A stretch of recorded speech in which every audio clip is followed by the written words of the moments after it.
Let me turn it off first of all. I'm turning the off button and I'll go to shutdown. And now it says shutting down. Cool. If you want to turn it on, push your power button in. You see this little animation of the lights going on here, and then we get this screen here for MPC. And once this loads in, we'll see the demos that come with our MPC Live Part 2. And here it is right here. I can load any demo in, pretty much that you see here.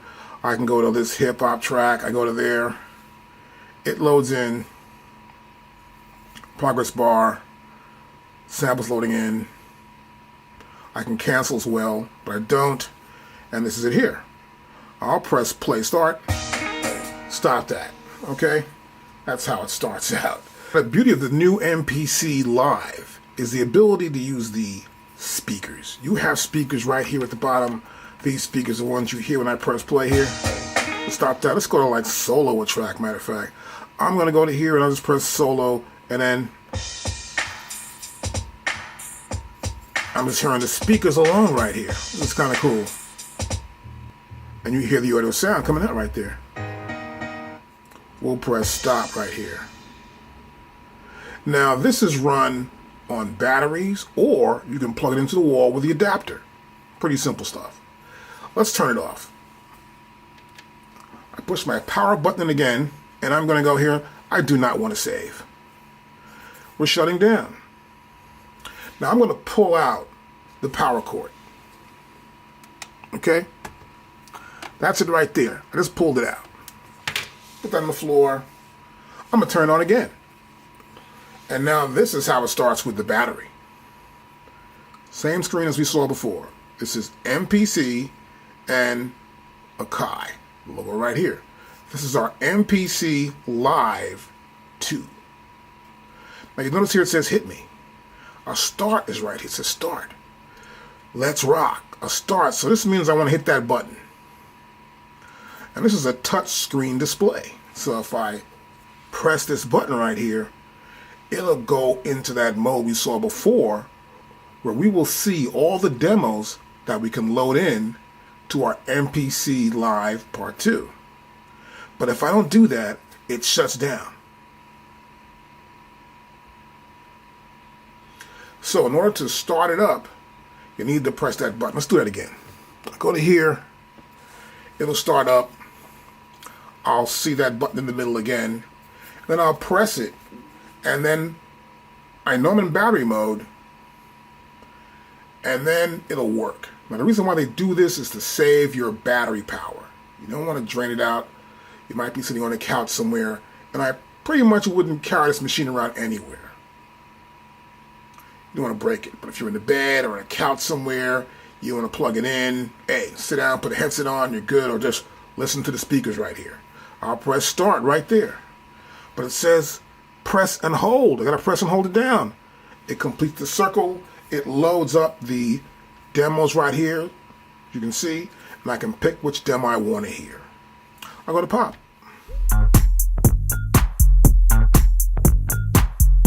Now before we start making beats up and start actually producing some tracks, I want to get you familiar with the front of our MPC Live Part 2. So here of course is our touchscreen display. And I've got this little plastic shield on it that came with the MPC. I keep it on just in case, you never know. So this is our touchscreen. I can come to here, tap that says pop. I come to here, I can press solo, I'll press play. I go to here, just gonna play, stop that. Now I just wanna play the hi-hats. This is pop hats.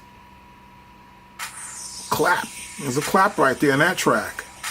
So I can move the data wheel, I can tap on the screen to any parameter. Let's press stop. So this touchscreen is really cool. I can touch here. This is home right there. That's the grid. I can come to right here again, my main. Or if I want to, I can go to here. I can see my sequence. And then I can come to main right here. I'm back in main. I can go to here and put my metronome on. So everything can happen right here on our screen, our touchscreen, right here on our MPC Live Part 2. Okay, so we have this play button. Press stop. That plays the sequence from the start. I can also play from where it's at currently. I'll press play. That plays it where it's at currently. So play, start, play, and stop. If I want to record something, let's say I want to record something brand new. I may go to a new track. Here's a brand new track here, track number 8. I want to pick a drum kit. So I go right here. Looks like a little icon for 4 MPC pads. I've got a kit right there. And now, what I want to do is record something into the MPC. Let's say I want to overdub. This means I want to add a part on top of this track. I want to overdub. Now, I'll press play. I can press overdub.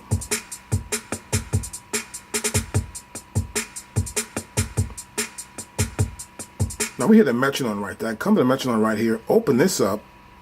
I'm in quarter notes. Okay, that's a metronome. Make it louder. Press play again.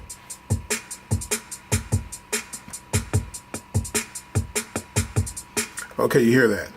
So now, I'll press overdub and play start.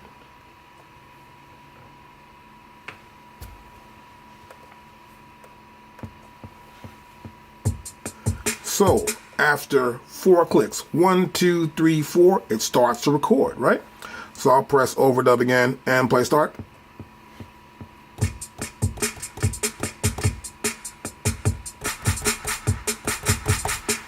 Stop that. I'll press play start.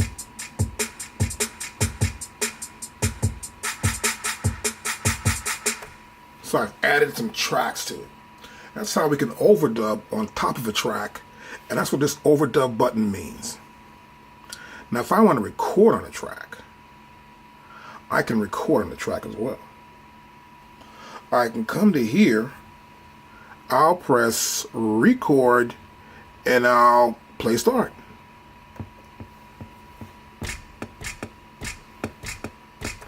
You see what happened? I erased what was there before. I didn't want to do that. But this is to give you an example. Pressing record will erase everything. So be aware of what track you're on and when you want to record. Now, if you did make that mistake, what you want to do is press your undo button. I press undo.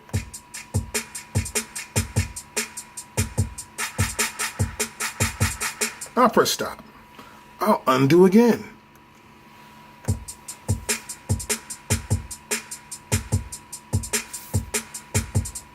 So now I've erased what I recorded before. I went back 2 undos. This button right here is our tap button. See, it says master right there? Let's check this. I'm going to tap this button. As a matter of fact, my idea for the tempo, let me think here. Let's put a track back.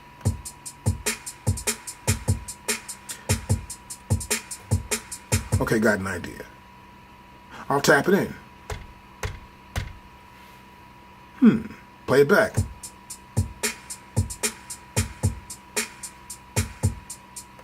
You saw that? I tapped it in and it gave me a tempo at the speed my tap was at. Now I hit it 3 times. As a matter of fact, let's get deeper into this. Let's go to menu. And I want to go to pretty much parameters. So I'll go here to settings. And what I want to do is check out my tap tempo features here. So I'm going to go here to general. I'm going to go to general right here. And in general, you'll see our tap tempo function is set to 3 taps. And I can come to here, go to 4 taps. Right? 4, 3, or 2. So currently, 3 taps. the average of these 3 taps will give me my tempo. Now I've got a flashing tap tempo here, which I don't pretty much need. So I turn it off totally, and it's easier. I know it works. When I want to tap the tempo in, I just tap it in. But sometimes you might just want to look at that, if you're starting out, to know what your tempo's like. So now I want to go back to main. It's pretty simple right there. And my tempo's right here, right? So I can click here. That's my tempo. I can double tap it. I can come to here and go to 14800. I'll say do it. And it applied that tempo right here. I'll press play start.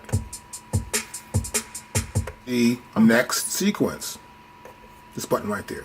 I hit that button. We have some sequences. I can fill them all up, but we've got 1 sequence here, 1 here, 1 here, and 1 here. The current one that will play when I press play start will be this one.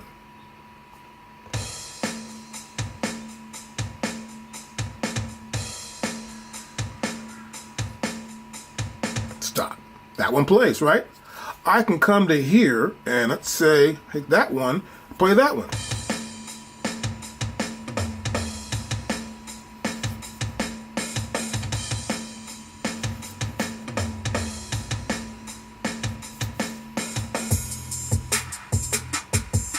See that? It went to the next sequence suddenly. I pressed sudden and it went to the next sequence. Now normally, if I let go for next sequence, these things will play and play. So for example, this is a length of 32 bars. The next one is 2 bars, 10 bars, right? So for example, I can come to here, start with this one. I'll press play, start, go to that one next.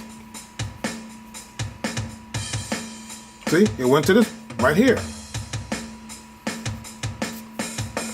So once the length ends, it goes to the next sequence. If I want to hear the next bar real quickly, I can press sudden. And there's also hold. I can hold it to hear it. Well, hold it right there. Don't go to the next bar. Don't do what you're supposed to do. Just hold it. I want to hear it. There are more features we'll explain later on. The button right here is the mute button. That one right there for mute. So I'm here in pop template 1, right? Now hit the mute button and you'll notice here, this is pad mute. You see that, right? This is pad mute. I can pad group 2 from here. So I can set a group of pads that work together. Right there. And so different groups can be put together as a pad group, a pad mute group. So I can mute pads. So for example, this is a group right here. You see 3 different sounds here. That's a group. And if I go to here, I actually mute that entire group. By doing that, I muted that group. This is our pad mute section. If I hit this mute button again, we now can mute programs. Right? So let's go back to main. And here in main, you'll see this is my first track right here. That first program is a drum program. This is my Trap Kit, Mac Trap Kit, right? The next one, it's there again. It's there again. Here's one called the Trap Kit Caught in the Trap, right? Then we got this bass right here. This is the bass, 808 bass 4. Now I'm gonna go back here to mute, and you notice here, they're right here. These are tracks. And each track has a separate output. So those programs are the same, but the output for those tracks are right here, right? So I can actually say, okay, I want to stop that track. So if it's playing from top, I can say stop, stop, stop, stop, stop, stop that off. We're just playing this back now. The hey, that's the hey right there, right? It's a pop drum. I'll put the hi-hat in. Now the hi-hat's in there. This is kind of cool. Now once the hi-hat's in, I can bring the drums in. Take them out. Stop. Next thing I'm going to talk about now is mixing. Mixing sounds, the oil levels, up and down mixing, right? So we'll go to mix. Here's the mix button right here. I hit that button. We are now in mix. And now you see programs I mentioned before. These are programs. So I have exactly 5 programs within the system. And so you'll see these programs appear right here. Now, here's the program. This is the first program, that one right there.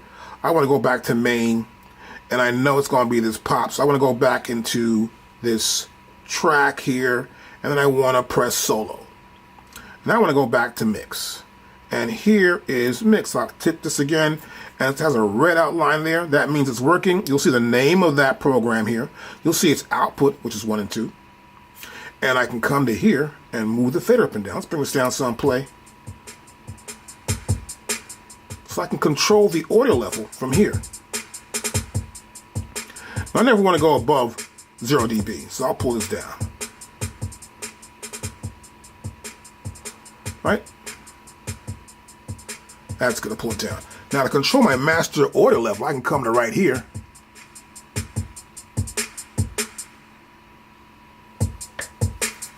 And that's the master audio level output. I'll press stop. So I can control the audio level of each one of the programs. I can also control the panning right here. So here it's in the center, right? If I click there, I tap that. You'll notice here, wow, we can see pan. I can turn my data wheel here now. Look at this. Using my data wheel, I can change the panning of any program, which is kind of cool. I can push this in again, and now I'm right back where I was at before, at the mix level. Now, one more thing. I can also mix my drum pads. I'll hit mix again. Bam, look at this. You can see the drum pad levels. Each drum pad has its own level. I can do the level for this, for panning, for mute, for send, inserts, and routing. This is kind of cool. Like a mixing board, except it's right here on a touchscreen display. This is our next button. This is the main right here. I press that button. This is our main sequence we work with. And what we want to do when we're in main here is do a lot of different things, obviously. I can come to here and it says pop template. I want to change that name. I'll come right here. I hit right there. I have a keyboard here. I can change the name. I got a button here with an X. I can X that name out. Right? Go back to here, leave it alone. I can also do the same thing here for this, the track. I can come to here and say, well, look, this is a drum program. No, this is a plug-in program. I can play keyboard parts. No, this is a keyboard program. Oh, I can also have a CV program or a MIDI program. So, this is just a track. But this works with the program from right here. As I select it, I can then use a drum program here. Find my drum program, load it in. I can come to here and load in any kind of program I have here, which is a plugin for now. And I have Tube Synth. It's a Tube Synth there, right? I can double click the Tube Synth and I see it right there. I see the bass, electric out to Tube Synth. It's kind of cool. Let's close this out. So this can become a plugin program. And this controls that here. I can set the length, which is based on a sequence. I can control the amount of velocity. I can transpose from C sharp to C, or to D, or to F. Wow, it's really cool. Also, I can set my BPM as we did earlier. The number of bars is here. Everything's right here for us to attenuate, to sort of just change or make it better right here within the sequence. Even on the side here, not just change the name, I can edit this entire sequence. I can erase, clear, transpose. I can also bounce to a sample. Whoa, bounce it to a sample, then add more parts. Save time and tracks. I also have here, we can delete bars, insert bars, half length, double length. I can copy the sequence, copy the bars, copy the events, or just copy the entire sequence and make a brand new one. Cancel. Now next, I want to talk about menu. This is a menu right here. This covers everything, just about everything you can do in your MPC. You can edit samples. You can program edit, list edit, go to the browser. Let's look at these things. This is the sample edit. I can take a sample here, or find another sample in here, turn my data wheel and find another sample, more samples right here, right? I can just edit that sample. It's pretty cool, easy to do. I can go back to menu again. I can go here to program. Here's program edit. I can edit the program. Let's go back to menu again. I can come into list edit. These are the samples that are being played, or the sounds being played. You see the pad number 1. Here's pad number 3, right? A3 being played here. You see here, this is the length of those notes. This is the velocity, how hard it was struck. This is the aftertouch. It's all right here. You can edit from the list edit. Let's go back to menu again. Browser. I can search and find other samples, other sounds. I can come to here. Do I like it? I don't know. I can come right to here. I may want to audition it, right? Hear what that sounds like. Go right here into the browser. Back to menu. I can go to this sampler. I can sample. Back to menu. I can go to the looper. Loop it up. Back to menu. I can do pad mix. I can do channel mix. We can do pad mute, track mute. I can go here to next sequence, song. Make my whole song up. Have each part of the song, list my song here. I can check out whether I like the chorus or the bass or the verse or whatever. I can go back to anywhere, take a part out, put a part in, like it, do that, do this. It's simple. I can create a song. Go back to menu again. We can also use Q-Link. This is Q-Link. This is for Q-Link right here. I got Q-Link right here, right? I can do program Q-Link, right? This is the program. This is it. This is the Trap Kit Mac Trap Kit. Whoa, that's serious. Say it twice. And this is the pads. I can go to do the program right there, the program. This is kind of cool, right? I can change this stuff. This is 13, right? I can come to here. Ooh, there, 15. There's 16, right? I come right over here again to 1. This is 1 now. That's cool. It's 1. That's 5. That's 9. That's 13. And that's what makes it so cool. I can just tap it. I tap that. That's 1. That's Q-Link 1. I tap here. That's Q-Link 5. I tap here. Q-Link 9. And correspond to this pad right there. So I can go to Q-Link from there. We'll explain more about Q-Link, but I want to give you the idea that this is Q-Link. And we go back to menu again. I come to here and do pad perform. Ooh. I have the ability to add scales. There's a major scale right here. I can come to there. I can sort of change that to a natural minor. And the pads will do such. I'll go back to menu again. And here we also have MIDI control. Menu again. And we have pad color. I love to color my pads. I like my hi-hats to be a certain color, my snares to be another color, and the kick drum to be another color. And other items like percussion or a bass sound or a vocal sample should have the same color I like. That way, I can look at my machine and just look at the pads and know what I want to hit next. So, back to menu. You can do all these functions here in menu. I can also go to here. I can go to settings. These are my preferences right here for my MPC, which we'll explain further later on. But we all do this from just going to menu right here.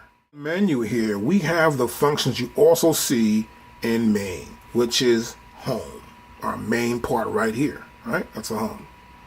We also see the grid view, track view, step sequencer, and the XY effects. So I come here to this, I see I'm back to the main screen, right? Let's go back to menu. I go to hit the grid. I'm right here in grid mode. I can see what's going on here in the grid. I press play. I can see my grid right here. What's going on with the grid, right? I can change it anywhere I want to change it. This is kind of cool. I go back to menu again. I can go to the track view. I can see my tracks and the numbers of the tracks, sequence, 100% velocity or not, off or on, right? I can see the mute or solo. I can see the panning and the velocity setting right here. Let's go back to menu. It's right there. I can go to step sequencer. I can put parts in this with a step sequencer. I can step sequence parts into the track. Back to menu again. I can go here to XY effect.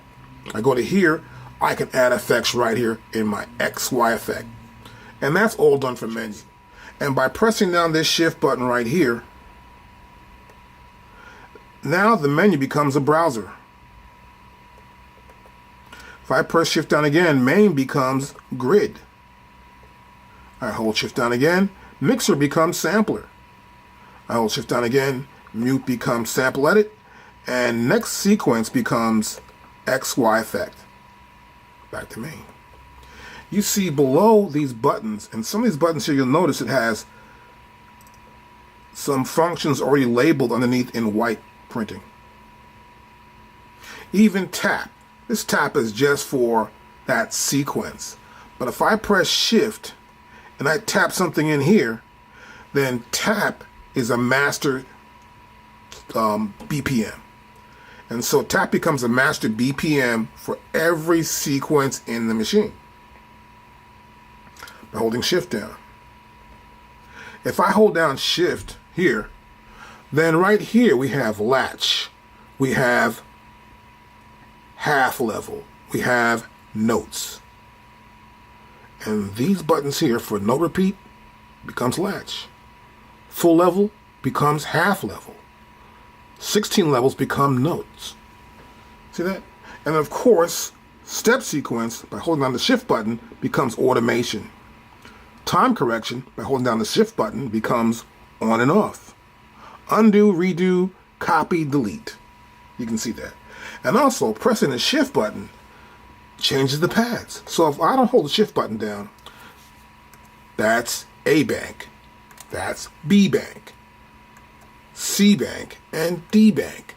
But if I hold my shift button down, this becomes E bank, then F bank, then G and H. It's pretty cool. I remove my shift button from holding it down. I stop that, and it still remains to be that bank. But with no shift button, I come back here. Rather than being H, I can turn to A, and it turns back to red. You can always push this button down.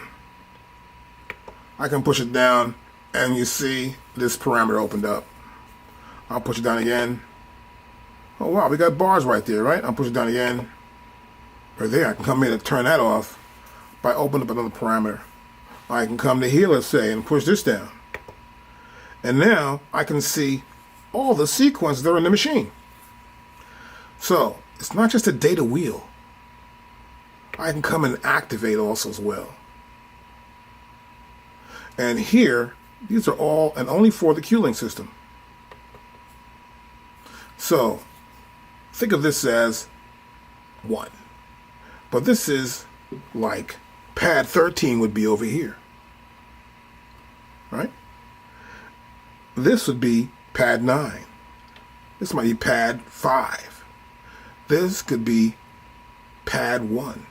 So it's a vertical interpretation of where the pads would be in a sense. And so I have 1, Q-Link 2, 3, and 4, and then back to Q-Link 1. Also come here in Q-Link. Matter of fact, let's go to menu again, and we're going to go here to Q-Link, which is right here. And of course, I can be in pads. I'm again in like this program mode, and we're in the program section of Q-Link right here, where I have project, program, pad scene, pad parameters. We have screen, and we have resets. So go back to program right here, and you can just tap them, and you'll notice that on the screen, those parameters will change, right? So they're touch sensitive as well. And I can also just move them like this, but they're not where I push them down, they actually do anything, right? I can just tap them though, and they are touch sensitive. But I can also just change that data right there. I'm turning that right now. I'm changing the panning. So I can come back to here, let's go to here, here, here. Right there, I can turn this data wheel, and now I'm changing the tuning. Right? I come to here, ooh, panning. Here, tuning. Here's the filter. So, designed to be used with our touchscreen and the Q-Link system, this is how you can use Q-Link along with your touchscreen. Always control your audio. Keep it down when you first start. Here's the back of my MPC Live Part 2. And right here you see we got a headphone jack. So I can plug my headphones in there with a 1/4 inch cable like this one right here. Just pop that in there. Boom, I'm good to go. Pull it out. That's my phone jack. Now next to this, I have the switch for the speakers. If I don't want to use the speakers, and I've got my own home speakers, I push that down, they're off. These are the speakers that are connected to the front or actually on our MPC Live Part 2. If I want to use those speakers, I push that button up and we're using them. If not, I come to here, I push it down. Let's get a better view right here of that. We'll turn it off. I've turned off my speakers that are on my MPC Live Part 2. What I want to do is probably send them to my speakers in my little mini studio if I have that. So I would normally come in here and put my cables in here and put the one right over there, of course, and get the output from my main outs, which is left and right of the master. And see if that says master. That's master left and right. Left and right here. Now I may want to also send out outputs of other sounds. Maybe some bass player played a bass line, a keyboard played keyboards, right? Well, I have those sounds too. I may want to plug it into a master audio like a mixing system like, let's see, Pro Tools or Logic. I'll use this. So I'll use 3, 4, and 5, and 6. So essentially I have something like 6 outputs. I can make this just 1 and 2 and send separate devices here, or I can send a separate sound to each one of these and record them into a different system. Now right here, this is our lock. You want to lock your MPC Live so no one touches it. And below that here, this little knob here, that knob right there, that's my record level. If I'm going to record into my MPC, I want to make sure I can control the level. So as I always say, keep these levels down. So this is the record in, keep the level down before you start, then judge your level, how loud it's going to be when you record it into the MPC, and you're good to go. Now right here is the ground. This is the ground for your turntables, if you're using turntables or any device that needs a ground, and you're going to record into your MPC Live Part 2. Next to that, we have the RCA phone jack inputs, which are left on the top, which is white, and red on the bottom for RCA. Now next to that, we have a 1/4 inch also, and this is left and right here for 1/4 inch cable input. If I have a keyboard player coming by, maybe a Fender Rhodes or some Korg or a Yamaha keyboard, I want to record left and right.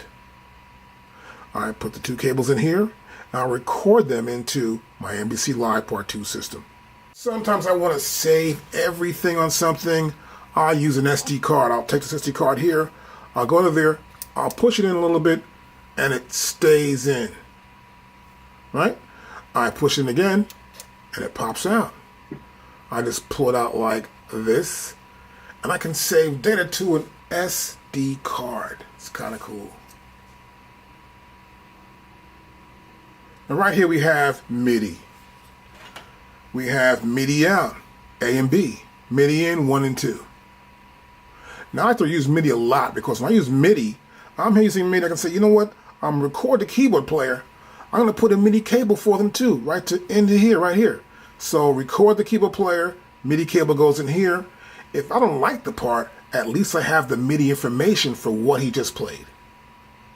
Now above my MIDI section here, I have the CV gate. I can plug in here 4 different plugs in for CV.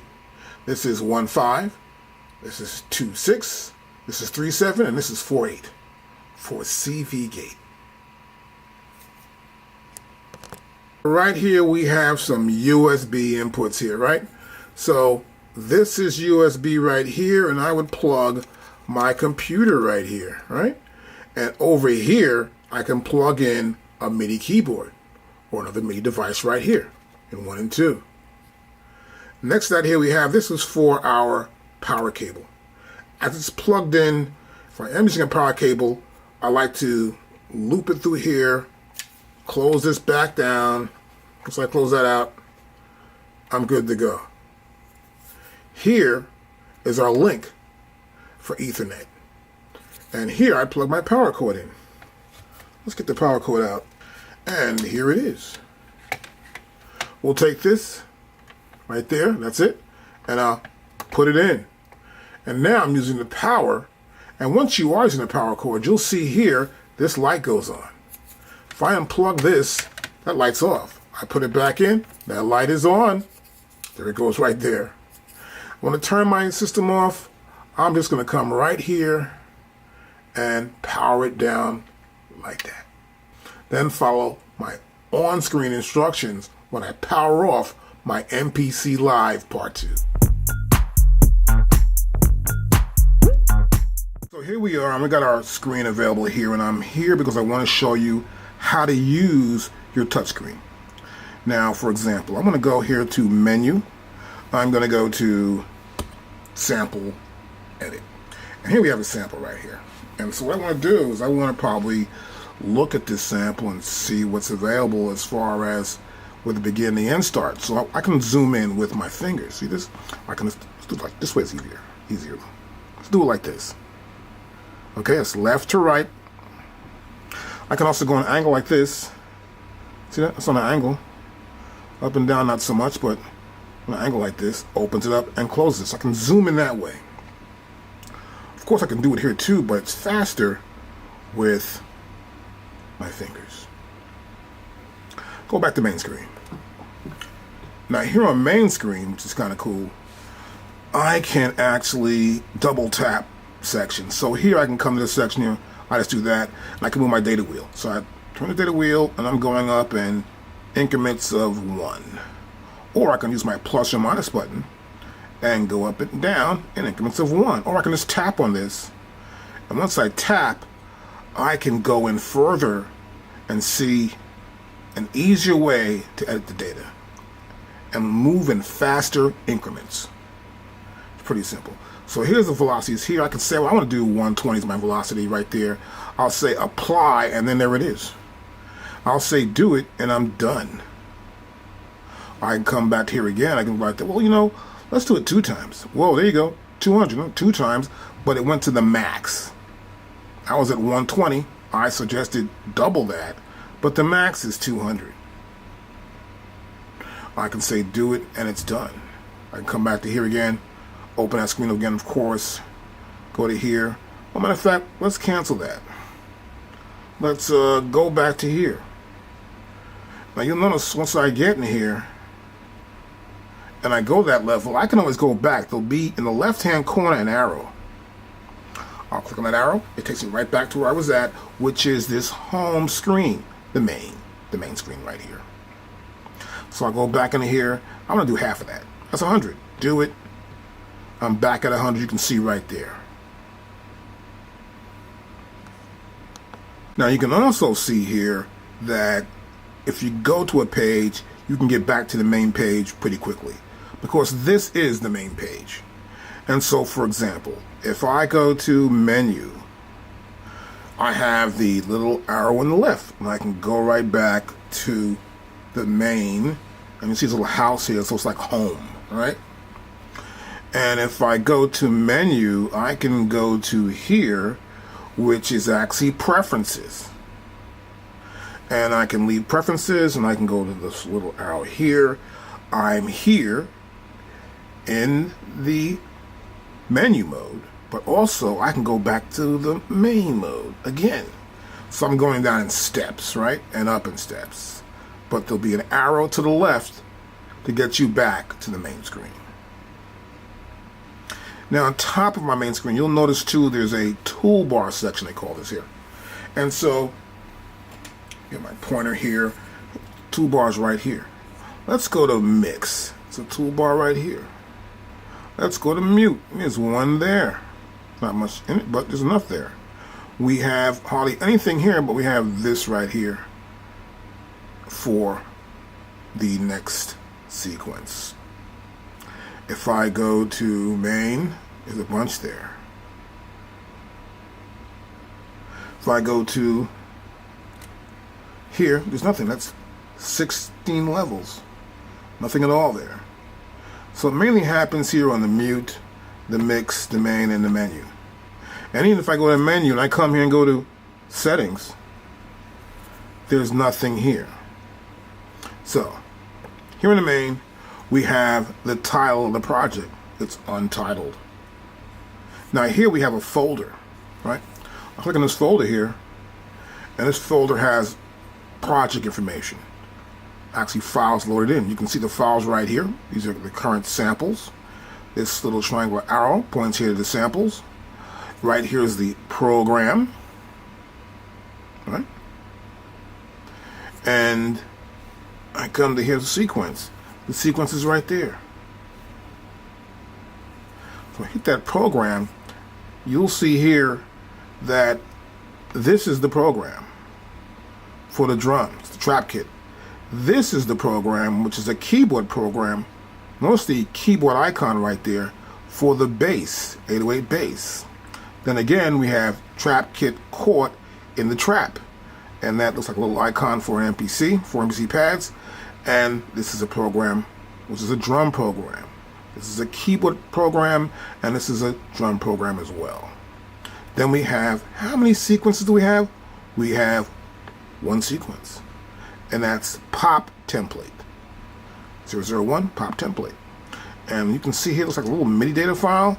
That's what the icon is for a sequence. Other parts of my menu bar here, and this toolbar right here, is this MIDI input monitor.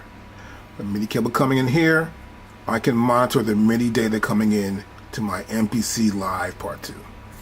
Let's close it out. Now here, I tap here, I double tap it, and then I can see the locate where we are. So here, for example, this says bar 8, right? And if I close out of that, you'll see it's bar 8. But I can come, double tap again, get in there. I can move by bars. I can move by steps. Either way here in the locate. I may want to locate certain sections to punch in on a particular point within a track. I may want to add, let's say, some congas, and I want to do it here at bar 14, beat number 2, and at step 48. Now right here, next to my location, I have a TC sign here. I come right here, it's a little clock there, and this is timing correction. And what this signifies is that I want to correct the timing. You're never going to play everything perfect on the drum machine or on this MPC Live Part 2. And so, in order to keep it correct, there's the ability to correct any mistake and put that data that you put in, whether you hit the pad or want to try to edit your data, on the right step and location. So we have bars, quarter note, eighth note, 16th notes, 32nd note, 1/64th note. We have off, which means no quantize at all. Wherever you hit it at is what it will be. And then we have the triplet function, which is right here. Once it goes a triplet, you'll see there's a T after every one of those locations I named. Take a T out, we're good. So, start, or the end, the length of it, and legato. These are the types of timing corrections that are available. We can provide swing here too. We can shift the timing. We have a window here of 100% and a strength of 100%. Then we have events, all events, or just selected events, or just a particular range of events that I can actually use timing correction for.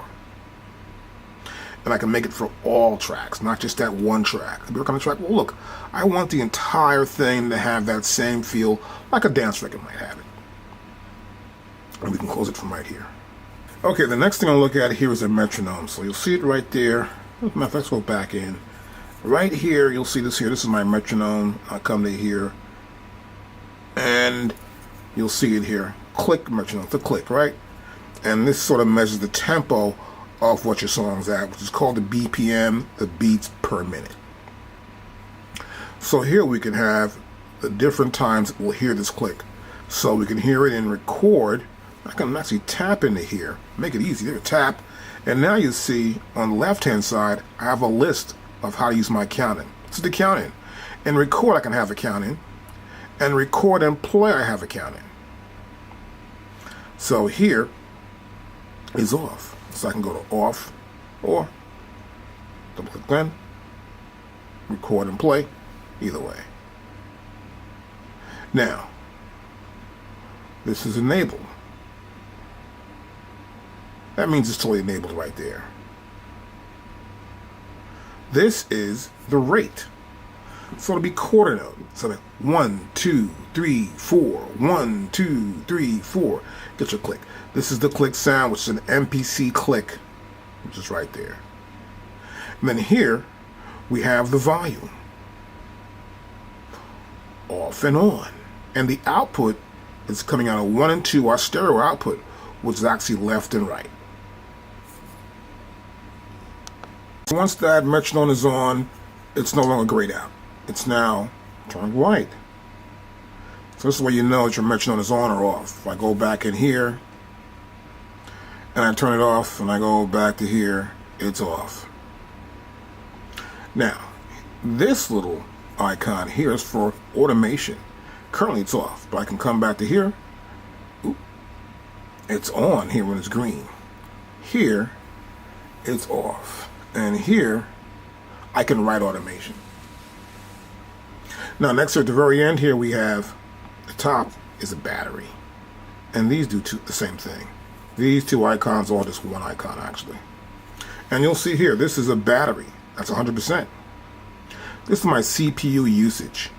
That's 4%. This is the memory. And right here is my computer storage. Right there. How full is it? And this is known as my system resources. I can also come here and purge all the memory if I want to, but no need for that. And this is my toolbar for my main screen.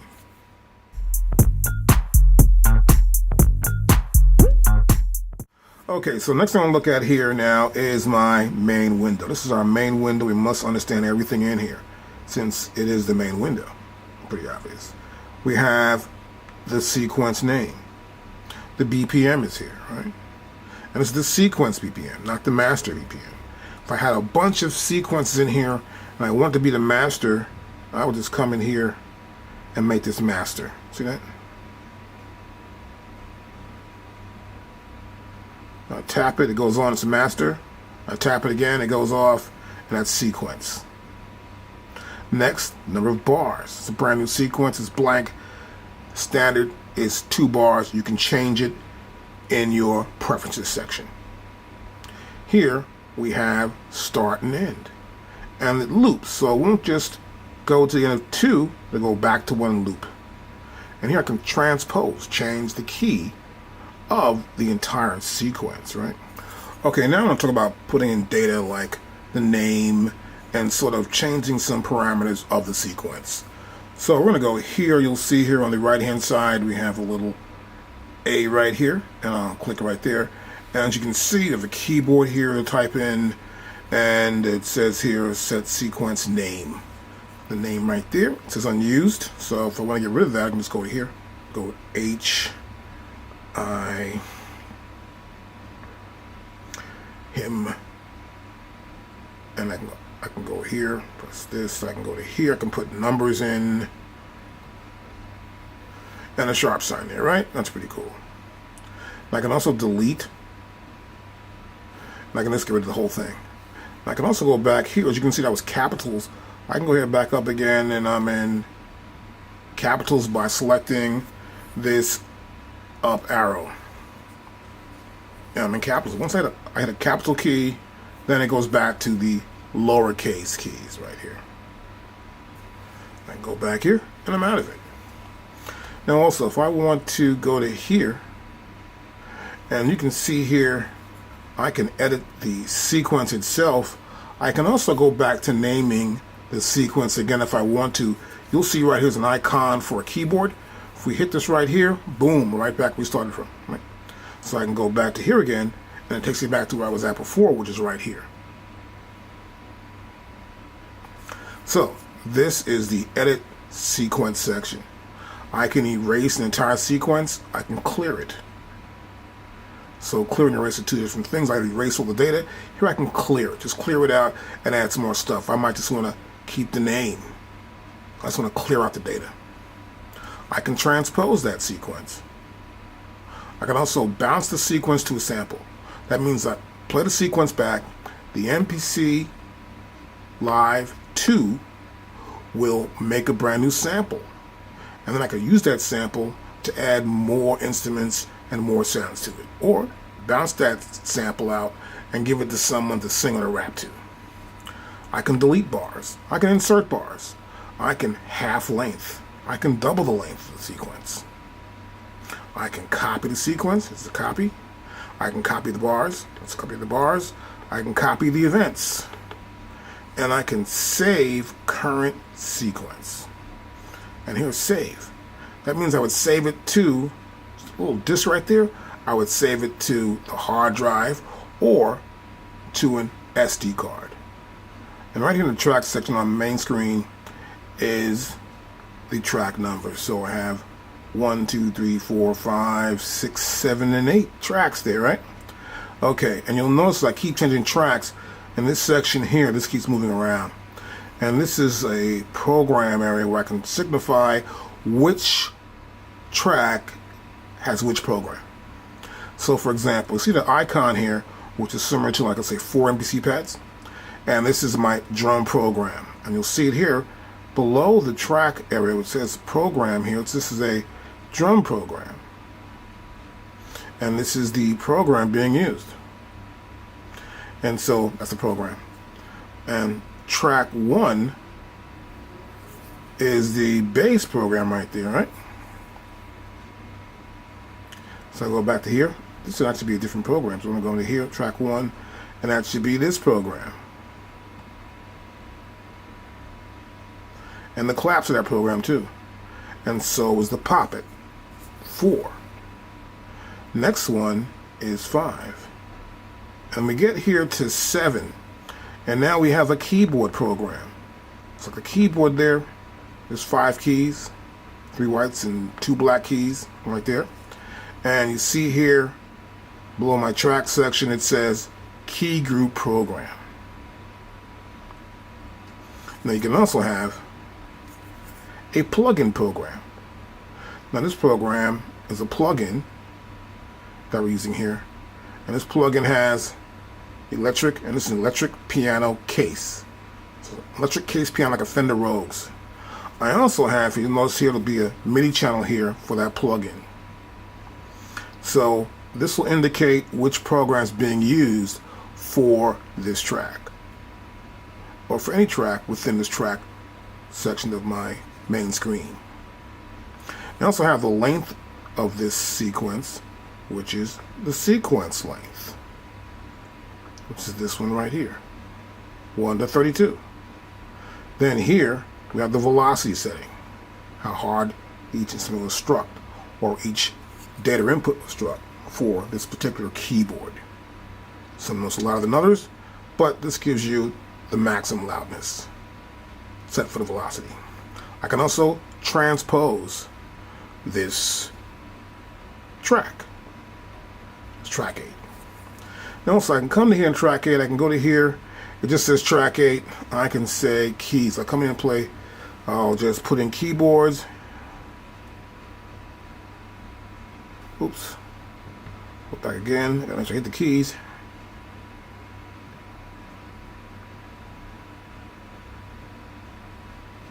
Keyboards, right?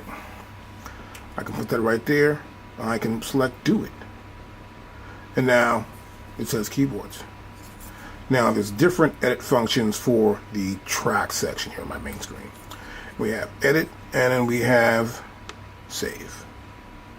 And you'll see here also, like we had in the sequence, when we are in the track edit, we can always go back to the name and re-edit the name. If you still like it, I can press here and I can go right back to the edit section. Now here, when editing the track, I can clear the entire track. I can explode this track out, which actually means I can take this track and have each MIDI channel become a new separate track. I can double speed events, half speed events. I can split events. I can pitch quantize. Humanize the sound. Give it a human feel. Not so drum, but more like a human played it. Somewhat. Then generate random events. Copy the track. Bounce to a sample and bounce to audio track. That means I'll take the sample, put it into actual file, and then here I can just bounce to a direct audio track, which means an audio output. In this case, it will be, let's say, bounce to a sample that I would use in a drum program. This, in this case, would be sent as a clip. I can also save, export as a pattern. And that's all for this track section in my main screen. This is pretty simple here at the bottom. This is just the actual program section of the screen here, right?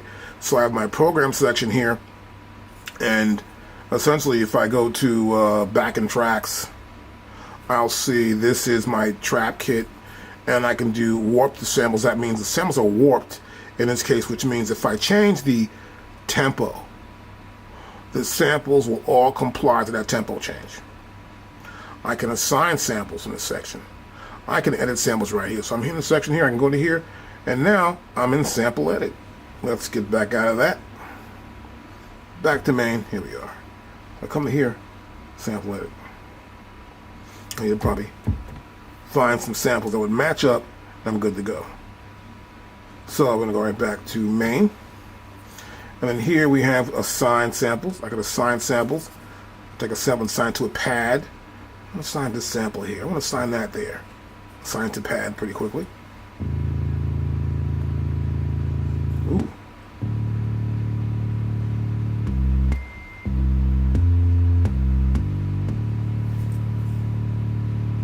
I can assign these samples directly to the pads. And then I can also browse from there too as well.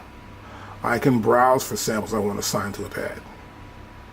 So it says drums here. I can come to right here and find out what I want to actually look at.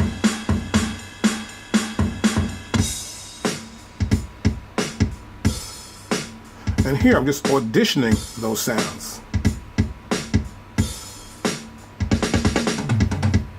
And here we have load. Now to get back to main, I'm right back here in main. And this is our main screen section there. Now below this right here, we have moving to tracks easier from right here, right? So I can come to here, I can move the tracks pretty quickly here without having to touch there, makes it simpler. I can mute a track. I can also solo that track. I can make it audio, so audio track. So instead of having a program track, you saw before I can have an audio, well sure, I can make an audio track right here. I can bring a singer in or a rapper in, and they can actually create an audio track just singing to my MPC Live Part 2. Here's my input. Here's my edit the audio. And so I go back here to MIDI, and now we're back where we started from. So this particular sequence, I consider track to also be audio for any track in my MPC Live Part 2. I have my track set up here, and say for example, and I want to play something, go back to the top, play, start. I may want to just solo this track.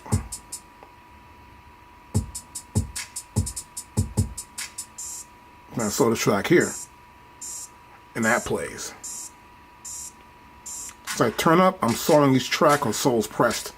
If I come out of solo, everything will play. Right?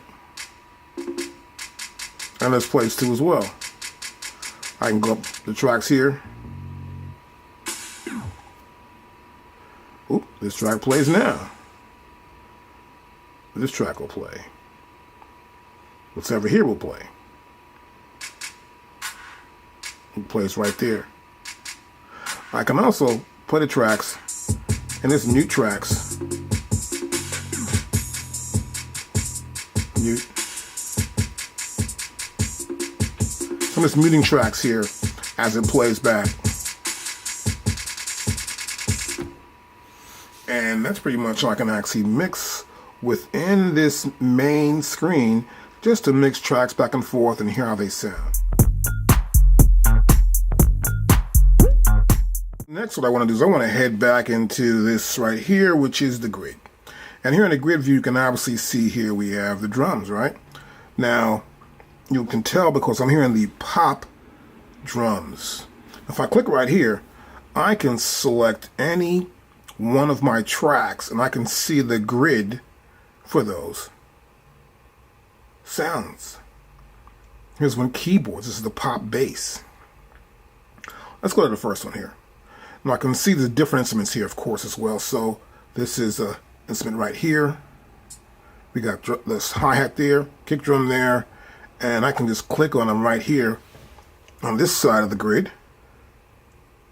You can see the sounds are right there as I hit them. I hear them. Let's go to here, actually. There you go. There's our kick drum right there. And that's on 1. Right? So moving that around, and see that? So I'm actually transposing. So you'll see here at the bottom I have no snap, nudge, edit start, edit end, transpose, and velocity. Now the velocity is how hard they're struck, right? And you can see all the velocity settings right here for all those sounds. And close the velocity window right here, and we're back where we started from. Now I can also come to here, since I am in this velocity, I'm going to go to transpose. I can also come in, I can sort of like transpose instrument. See that? I move that sound up and down. This is kind of cool. I can use the zoom right here, and I could zoom in and out. So I can see the entire sequence. It's pulled in all the way. And now we can see the entire sequence right here. We know we have 32 bars. We're currently at bar 29.3, and that's the 60th step. And that's why I touch the zoom button right there. And I'm right here with it. Now I can play it from the top. Let's zoom in.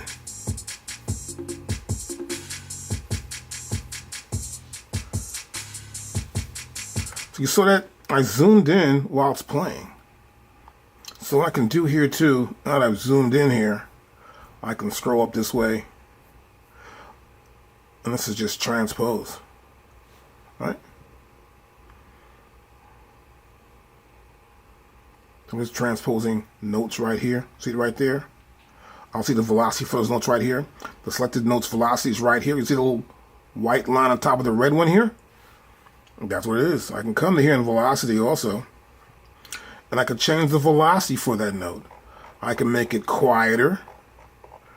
And as I do, the color changes from red to amber. And that's the velocity setting. What I can also do here, let's close the velocity out. I am here now in transpose, obviously. And I can transpose a note or whatever.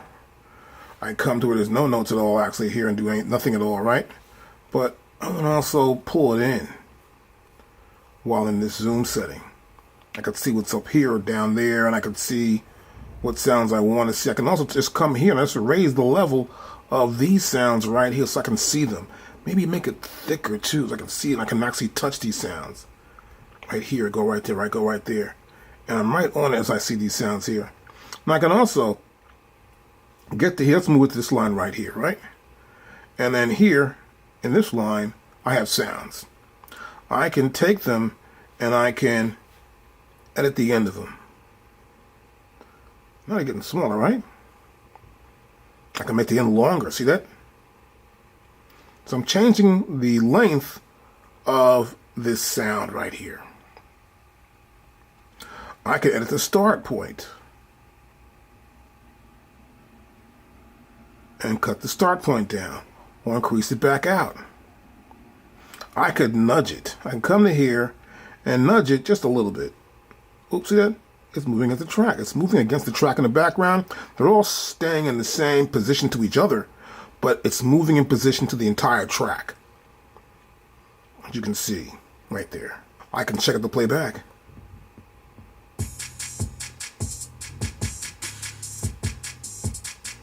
and it's still right there. Now I can also come in here and I can erase something. So let's say I get here and I come in. Let's come here and write something right there. I wrote those two parts right there, right? I don't like them. I can grab the eraser here and erase them out. They're gone. I can also undo as well if I want to. So here in the grid mode, I can change the position, the end point, the start point, transpose the sound up or down. Like here, for example, let's say we do this and I'll press play.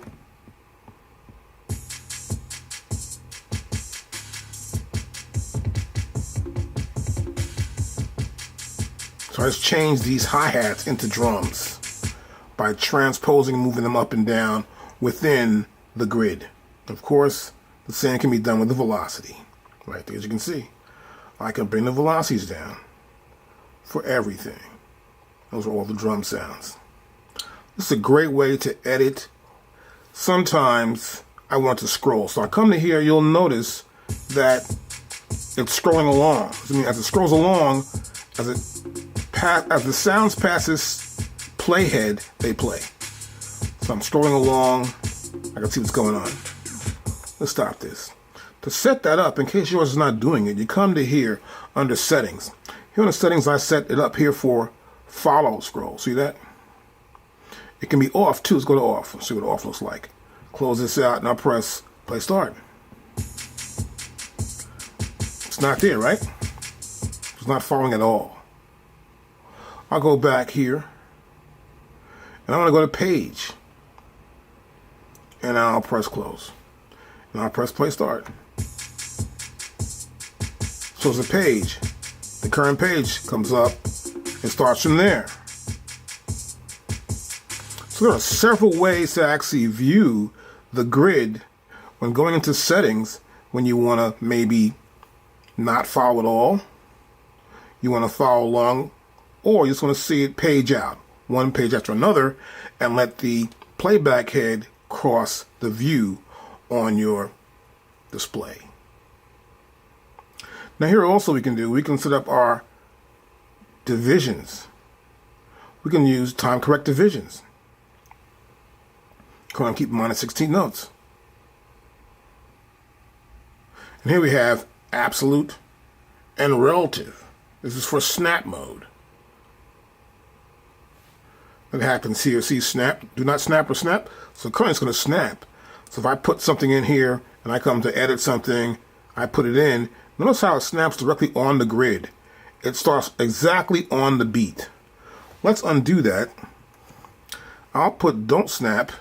I'll just put it in and it puts it in anywhere. I put them all up in there, right? So I can also undo that.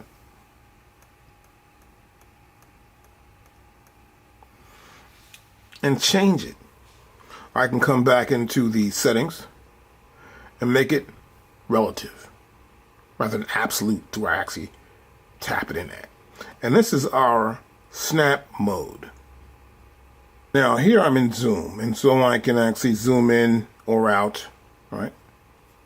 And so what I want to do here next is that I may want to change the length of the sequence. So I can come to here, that says 18, I can bring it in, and you can see by this blue bar here at the top, it's changing the length of the sequence. And the current length now is 9 bars. So I may open this up to the full 32 bars of this current sequence. There it is right there. And you see the blue line here at the top extends out to that length. This will set the bars. Now here, of course, this is the start point where we are right now. And right here, we're at 7. If I press play, it plays from 7. If I stop it, you'll notice it jumps back to the nearest bar. Let's play start. Now watch this. I'll stop it.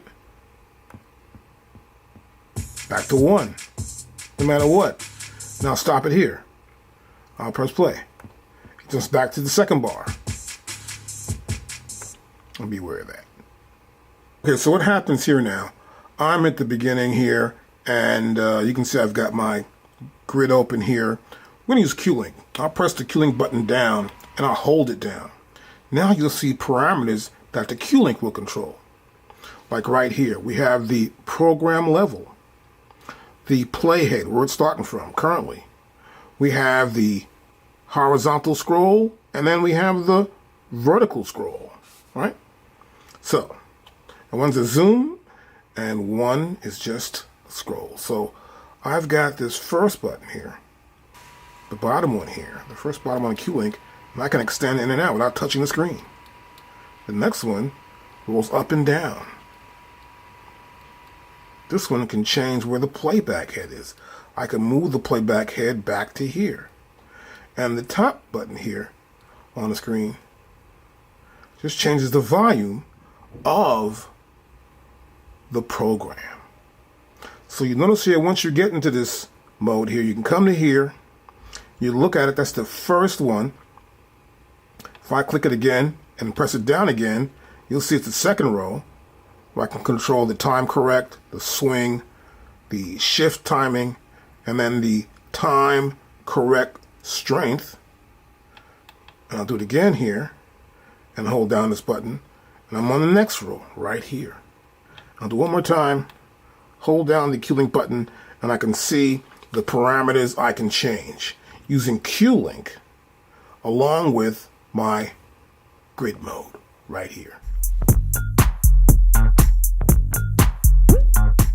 Now next I want to go here to my track mode right here. Here I am in track mode. Actually, this is the sequence mode here, but these are different tracks in the sequence.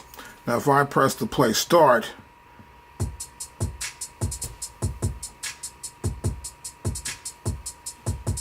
we hear the tracks going on here. So I can, that's solo. Here's solo here. I stop soloing. I can mute from here.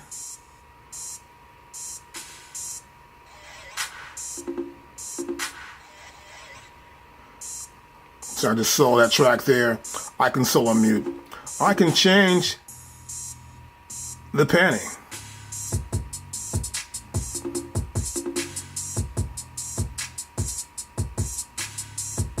Come to there, my data wheel.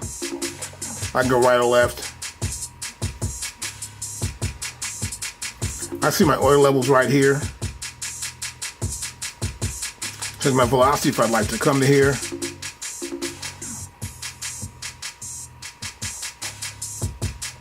Let's go to solo for that track. So I'm changing my velocity level here down from 127 to 97.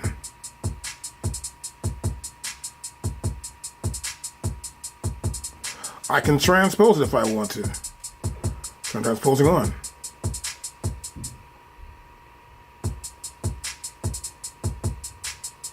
And I'm going to keep it off in this case. I have a main velocity also. And I have a sequence length. This track is based off of the length of the sequence. And this track is my pop track. And we can see right here my kit is right there. Now these are all the tracks that I have in that sequence. And it's a cool way to actually sort of turn them off at one time and look at your tracks, see how they actually work. And you'll see it right here. I can go to my audio track too as well if I have an audio track here. So I see these tracks here from the programs, then the audios, right? Now, I have a little gear there, and this is for settings. And in this setting, I can also show all the tracks, even the unused tracks. I come there, close this up here, and now I'll see all the tracks here. I'll scroll up, and all the unused tracks will appear here.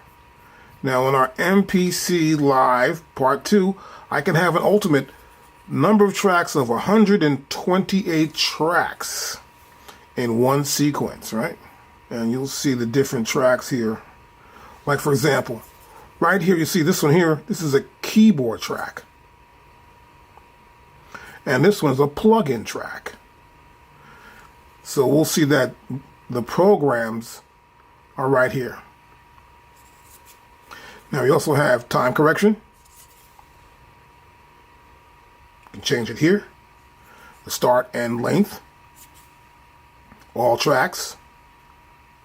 Do it and close. The click. I have a click track on. I have to come to here, it's playing. So I can come to here, turn it off totally, or just in record. Close that. I can move between tracks. Here I'm at 47, 48. I keep tapping it here, and I can get to the very first track. I'm going to go right to here. And this is the step sequencer. You'll see here, this is pretty simple. We've got the program we're using, which is our trap kit. And here we have the sequence. This controls our tempo. We see here that the tempo is actually 152 BPM. And that's sequence, not the master. And we're running 2 bars, right? And this is the current location of the position. I come to here, play it from the beginning.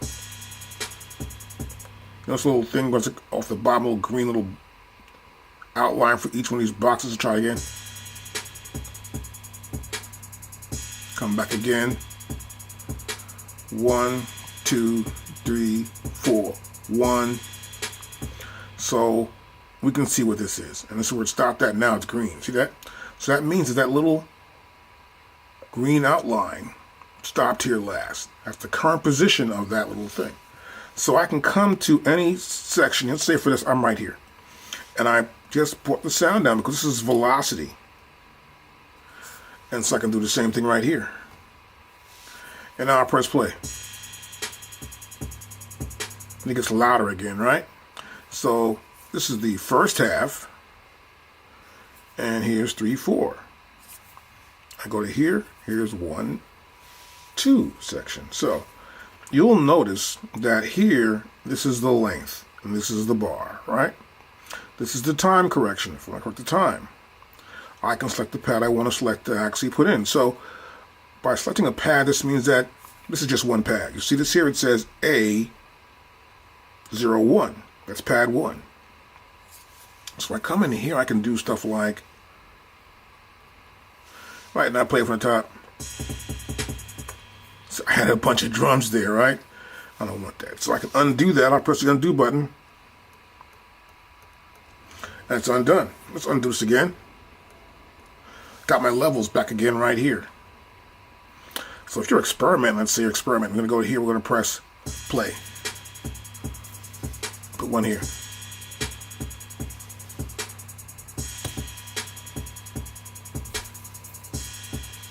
So step edit allows us to step edit.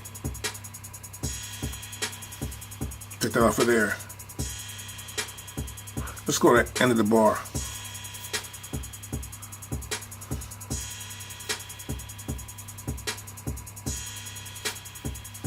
Let's take that out.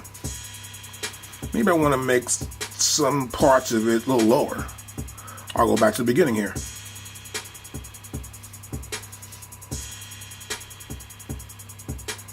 So I made this one sound a little lower. I can stop right there. And that's just the velocity right there. I can click on here. And then I turn the data wheel. And now we can see the track volume. I can increase the track volume. Now also, if you want to see more about that track, you can always just go to here, go to Q-Link, press Q-Link down, and you'll see that the Q-Link buttons help to control the levels. You'll notice here that step 1 is at 127. Step 13 is at 92. So here's 1, and here you'll see this is 13. That's 92. So I'm going to bring this up. So make sure I'm here, actually. I can just drag it up like this, all the way to the top. Now this is the nudge. I can nudge it. See, I moved it over 1. Now this is on 2, and this is on 14. Back over there. We'll see here, this little greened out box, green here, a little green line here, is the current location of the playback head. So it's right there. I'll press play start. And I stop. Now I can also pick another track. I can come to, let's say, pad select. I'll select pad number 2. And here in pad number 2, I've already got some sounds here, which is this snare drum. And I can come in here and say, put it at 1 and here and then here and play it back.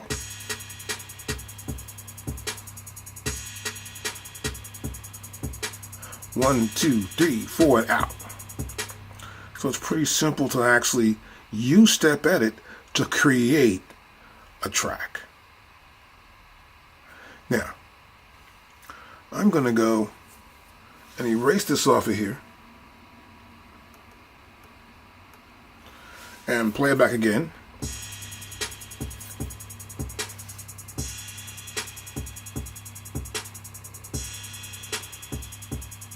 No matter where I go here, it's there.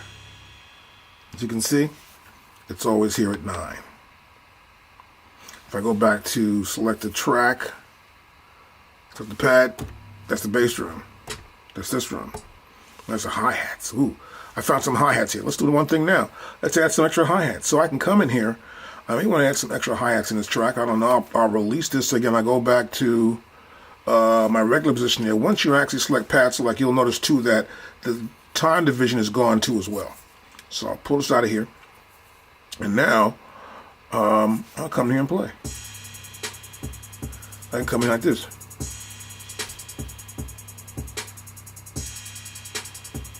See that right there?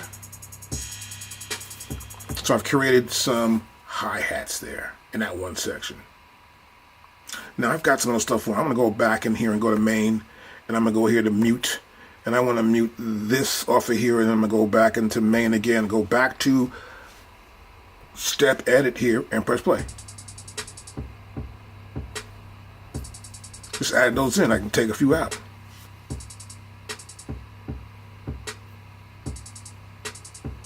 Next bars.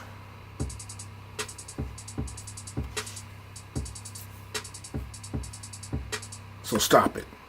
You can see I've added more hi-hats in sections. I can always come back in here and do this and fill it up and go to the next bar here, 1, 2, 3, and fill this up. But just to give you a good basic understanding of how this works using step edit. So I'll press play, start again.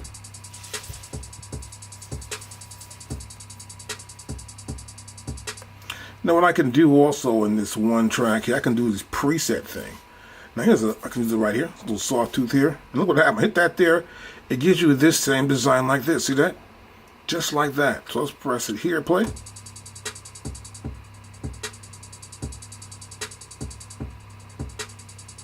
So you can see it's done it to the velocity. So these presets generally work with your velocity. As you can see, as I did before here and there, I come back to here. There are different settings.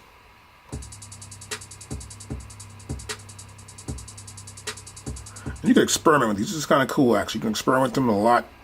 I experiment with them once in a while when I have an idea when to use. If I'm doing a film score or something, and a track, and then back to normal, I can go to, let's go to here, double.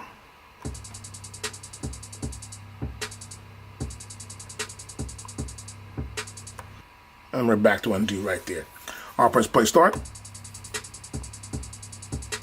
And this is a great way for you to edit, build up your track, learn how to move sounds around by using a nudge value here also as well. And always check your tempo to make sure it bounces out. And you can always just do a couple bars at a time, add more to it. Like I'm just using a couple bars here, but I can just come back in here and add the rest I had in it before. See? I'll press play start.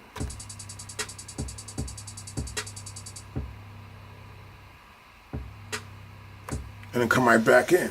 It's just one section, which would be like a break, but you can slowly build up your track using step edit. So now I'm going to talk about the time correction inside of this step sequencer. So here I can just go to 16th notes, you see 16th notes, and I go to 30 seconds, and of course it expands out more, and then in 64th it's bigger, and you'll see the difference on the pads as well, as the pads represent what we see here on our touchscreen. You can also go to here, the TC, and you can see the time correction. We have the start, the end, the length, and legato. These are types of time corrections that we have. So I can do it to a bar, quarter note, eighth note, 16th, 32nd, 64th, and of course I can turn to triplets as well by just tapping that right there. And you'll see here we can also set our swing value, our shift time, the window, and the strength. Then we have all events, just selected events. So I can select a simple range, and that range would be time corrected. So it works the same way as it does within the main window when using time correction. So I can close this out. And also this little fader light, as you can see, I could bring it down or bring it back up. But they all come up at the same time. See that?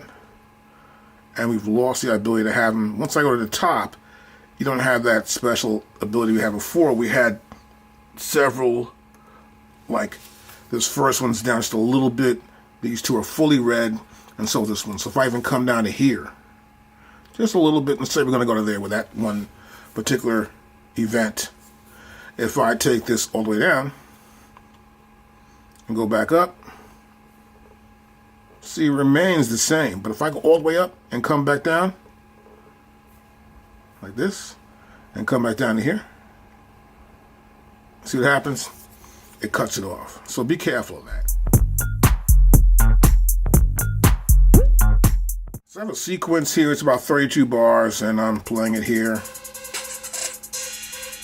Oh, that's cool enough. Now, what I want to do is cut it down. So I can go back to main right here. I can go into my sequence right here, and I can erase. I can figure what I want to erase here. So I may want to erase from one, let's say, I may want to keep one. I just want to erase from here to 32. So that'd be 8 to 33, the beginning of 33. That's 8 to the beginning of 33 right there. Now I would erase everything else in there. Now to do this, I just want to check it first. I can erase everything, and I can do it from right here, or I can erase the automation, or I can erase just the notes, or I can erase everything except the notes. In this case, I'll just do it.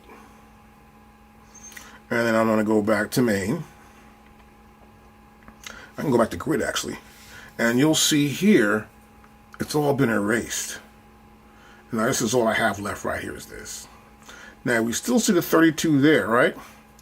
And this blue bar here represents the loop. So I can come back to main again here. I see my loop right here. I'll go here, it says 32. I'm going to go down to 8. Right. And I press play. As I press play right there, we'll see it roll from here.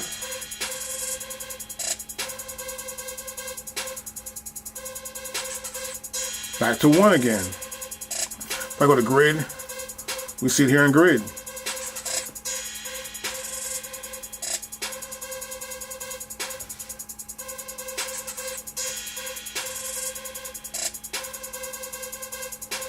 I can zoom in, and we see it right there. Stop it. Now, I want to go back into my main. I go back to here, and I can clear the sequence or transpose it to as well. I can delete bars rather than just erase sections, so I can come and delete a bar. So let's go into delete bars. So I want to pick bars I want to delete, right? So here we have delete bars, and I can come to here. This says 1, end of 1. So I want to go other way. I want to go, most average 8, so I want to get rid of the last 2. So now I want to get rid of 6 and 8, and I will have, let's make it 7 and 8. That's easier. 7, I'm going to get rid of these bars right here. 7, and the last bar is 8. So I'll press do it.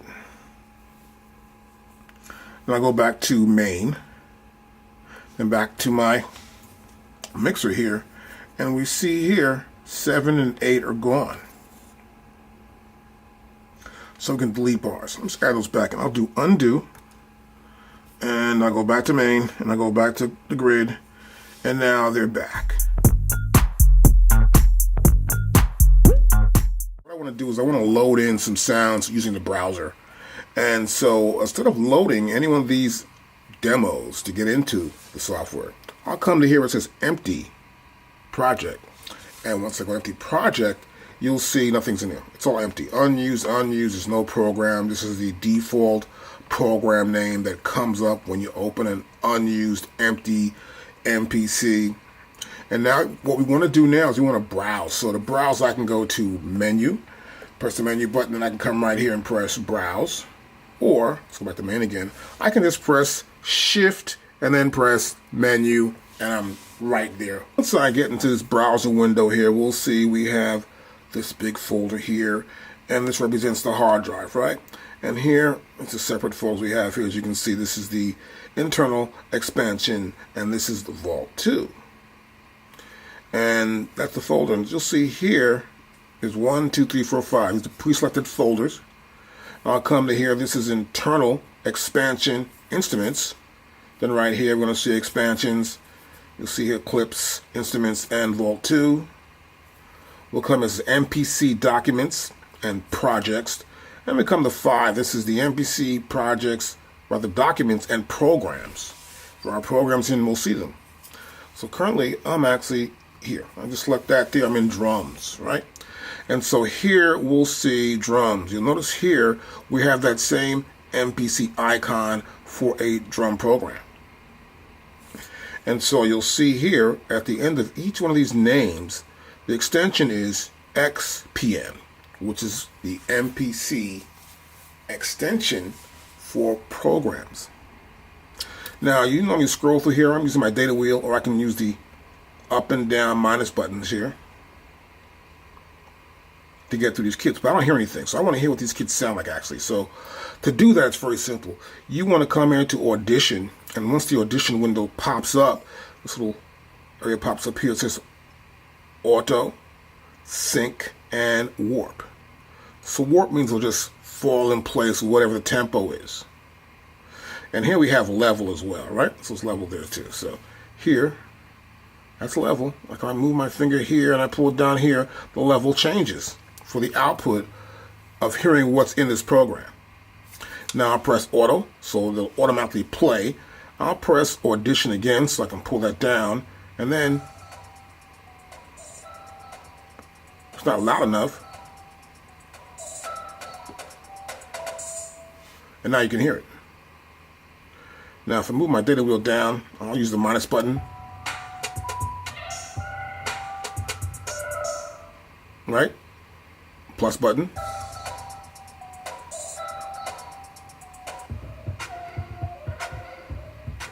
I can audition these kits.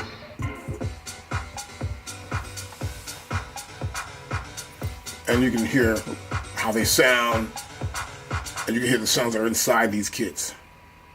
Now if I want to load a kit, it's pretty simple. I will just come here and press load. So normally I'll first go back to main. I'll look at my main, make sure I'm loading it into the right sequence. I'll go back, I'll press shift and then menu again, go back to my browser. Once I want to load one of these kits in, I'll select that kit right there, and I'll press load. I'll go to main again, and then we'll see this kit appears. There's a trap program, which is the chilled trap kit chill 2. And that's in my drum program. This is the track. This is the sequence. So I'll hit the pads. So we have the sounds. You don't hear that actual sequence that comes or that's played with the program when we actually audition it. So I'll go back to shift and menu, and of course we'll see it here, right? And then we can go to here, let's say right here, and then you'll notice that there are a bunch of different sequences and patterns. So I can see chilled. Here's a sequence right here. This could be that actual sequence I want to see. So I can come to that sequence, or is it this sequence? Is it 1 or 2? So I go back in the main. It's 2, right? Trap kit 2. I'll press shift and then menu. And this is 2 here. This is the sequence. So I have it as a pattern on a sequence, right? So I come out, just press this sequence. I'll push my data wheel in this time. The current sequence used is loaded into the unused sequence. Okay, do that. And we'll go back to here, menu, main rather. I'll press play, and nothing. Now we want to go here to the unused one, which was unused, and now we have it. Here's that chilled trap kit right there. And now I'll press play.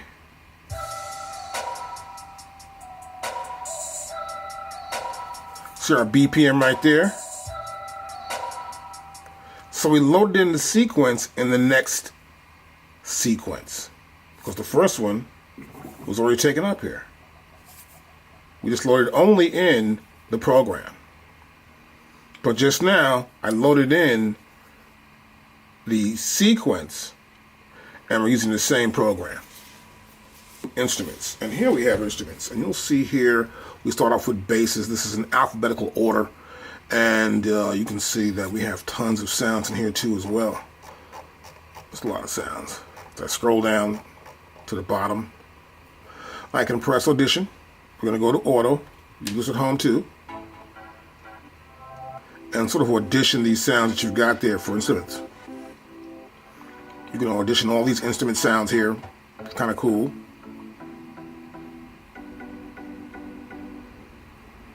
And we also have samples. Let's go to samples right now. Now we can see all the samples that are here. And I can scroll down. These are all individual samples. These are just cymbals, acoustic cymbals. And this is a pretty huge file, rather huge folder set full of tons of files. It's really a lot of stuff to go through and listen back to. And some are even loops. That's a loop right there. Let's turn the audition sound up a little bit more. Turn my other sound up.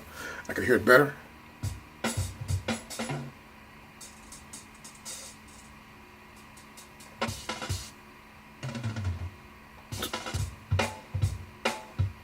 We got drum rolls, we got tons of different samples, and they're all WAV files you can see right here, which is going to be easy to use. Now next to the samples, we have My Files. And this is where you're going to save all your files at. You're going to save, let's say, your samples, or your projects, or your programs. You may have plugin skins. You may have plugin presets, like for reverbs or delays or a compressor. We also have tracks, right? You can save tracks. Come to here. I can save tracks there. Let's turn off this audition here. And these are folders, and these are my folders right here. Right? Let's say you got something to say. You want to say something in sample. You come to samples here, and let's open it up. You can open up and get your samples out of there, right? Let's say you want to go back though. So I just went into samples, and I want to go back where I just came from. It's pretty easy. You're going to go right here and press this up window. Takes you right back. So you went to a different folder. So I go to here again. I go to projects. I open it up. You'll see it says MPC documents / projects. Now to go back up to the folder above that in the directory, we just click right here on that folder there, and we're back into MPC documents, which is My Files. Now next here also we have demos. So the demos you see in the front when you turn it on in the beginning, when you start up your MPC Live 2 and you see those demos, they're all here under the demos category in our content. And it's right here at the top, ballad demos. Let's try that one. Let's load this ballad. This fun. Matter of fact, I'm going to make a brand new sequence right there. Make sure I got a brand new one. I'll go back to browse. I'll press shift and menu. And then I want to load. Loading a project will replace everything in memory. Do you want to continue? I'll say yes, sir, why not? So clear the whole memory out. Be aware of that when in a project. You see the dialog bar comes up here. It's loading.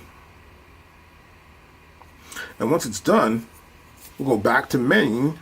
And here in main, I'll see it. There it is right there. I'll press play start. Now here we just did the demos, and then here we have Splice. Now, if you join Splice, you'll be able to load in whatever sample Splice gives you, whatever content that you've paid for through Splice, or MPC may have provided you through a coupon or whatever. But you'll see it right here. And if you want to really get that stuff off the internet, you just need to put in your Ethernet cable into the system and then go right to the Splice account, and you're good to go.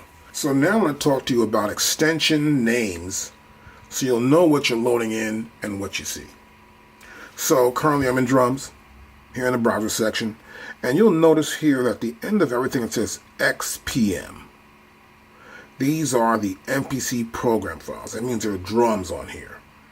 And they're drum kits, as you can see right here, all kits. You can also have other kits too as well. Make your own, it's no problem. Now if I go to like here, and you see this looks like a MIDI file actually right here. That would be a MIDI icon. And you'll see a couple of things. You'll see here it says pattern dot MPC pattern. So MPC pattern is the extension for a pattern or a sequence. I'll come to here, and this may be the same sequence. You'll see here it has that MIDI icon. So these are actually MIDI files. So I come to here like this, to that one right there. You'll see that MIDI icon right next to it. And this is a .sxq, which is an MPC MIDI file. So it can be a pattern or a MIDI file. Let's go to projects. Let's look for a project. Look for some projects here. Here we go. It's projects in our demo section right here for content. And you'll see it says Ballard demo .xpj. An XPJ is an MPC project file. So be aware what files you're loading in and what you're looking at. And sometimes you want to see all the files. Just come right to here and you'll see all the files. So for example, I come here, let's go to drums, and I want to go to files here. Oops, let's go to that. I go to files right here, and I can see all the files here. Just tons of files. And you'll notice here it's grab file, so that means any files in there, going to see that. All these files here, we'll see. I'll turn the audition off here, just so I can see these files here. If I come to here, my files, or go to samples here, or go to instruments here, and I come back to files, I'll see all the files. And sometimes you want to see all the files. Like for example, this is an XPM file. That's a program for bass. This is a program for 808 bass drums right there, for the bass sound. And that's a file. Some files right here. Below here, this is just the sound. So these are sounds here for this program.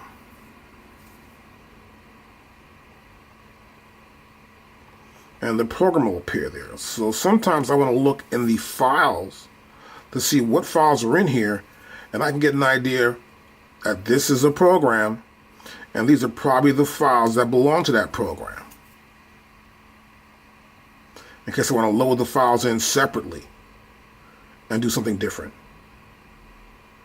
Now here's again, you'll see another one, XPM, and then below that are the WAV files. Now sometimes I want to search for sounds. I want to search and see, well, is that there? Is that here? What to do? So here we have search, which is right here. This is my search, right? I'll go to here to search, and I want to search for drums. D-R-U-M. Let's put down drum. And I'll press do it. And bam.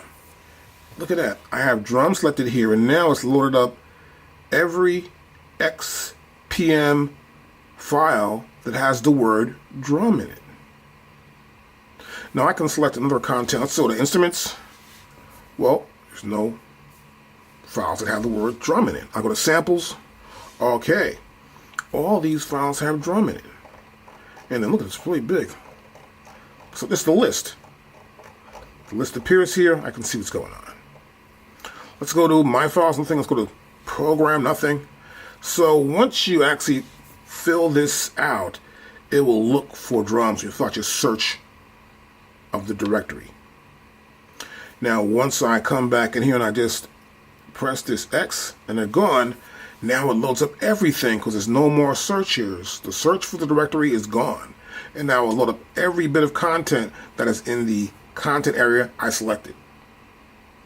So make sure that if you're not using this and a name is in here, clear it out so you can see all your content. Otherwise, if you put a name in here, search for any one of these locations for what you're looking for.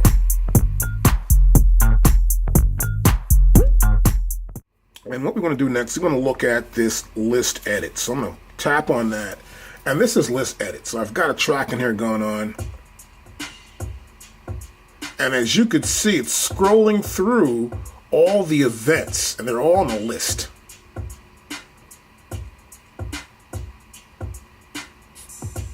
And it goes back to the top, as you can tell here from the side, right? And these are all the events that are going on right here.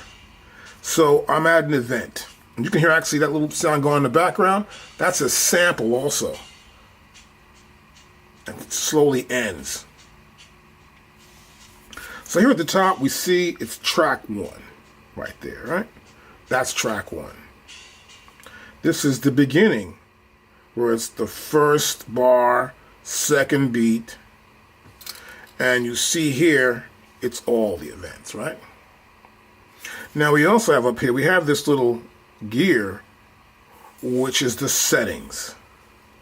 And what happens here in settings, we have the ability to set up different parameters. Here in settings, the first one here is hitting pad selects all events, and that's on. So if I hit pad, any pad, it'll select all the events of that pad within this sequence on that track. Then we have auto advance on step record. So if I record a step, it will advance to the next step. Then we have scrolling. This is auto scrolling. It can be off, where, for example, if I come to here and I close this out, and let's say I start from the top again, it stays right here from the top. I won't see anything happen again till it loops back to the top again.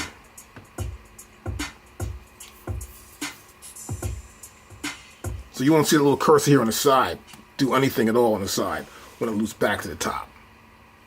So let's go back to settings. Now the next option is follow. So what happens here in follow is that it will follow along with the sequence. So we'll do that next. And you'll see here, once it gets to here, see a little red dot, right? A little red triangle rather. You'll see that the events just pass this red triangle. And as they do, they're playing. And the triangle goes back up to the top when it comes to 1.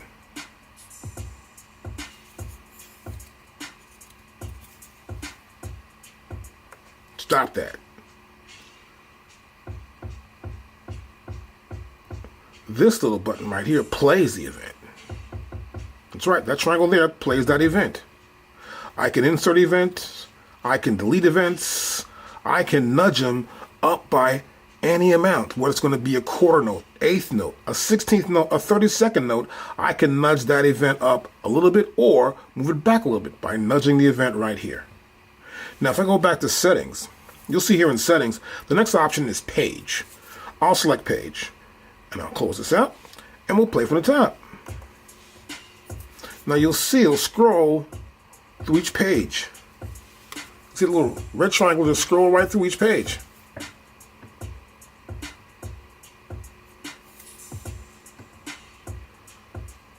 And you see we have pad and note right here. We have the length, the velocity, the mod type, and the value.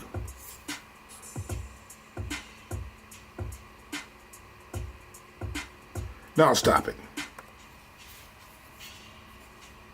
And that sample's still in the background there. If I hit a pad,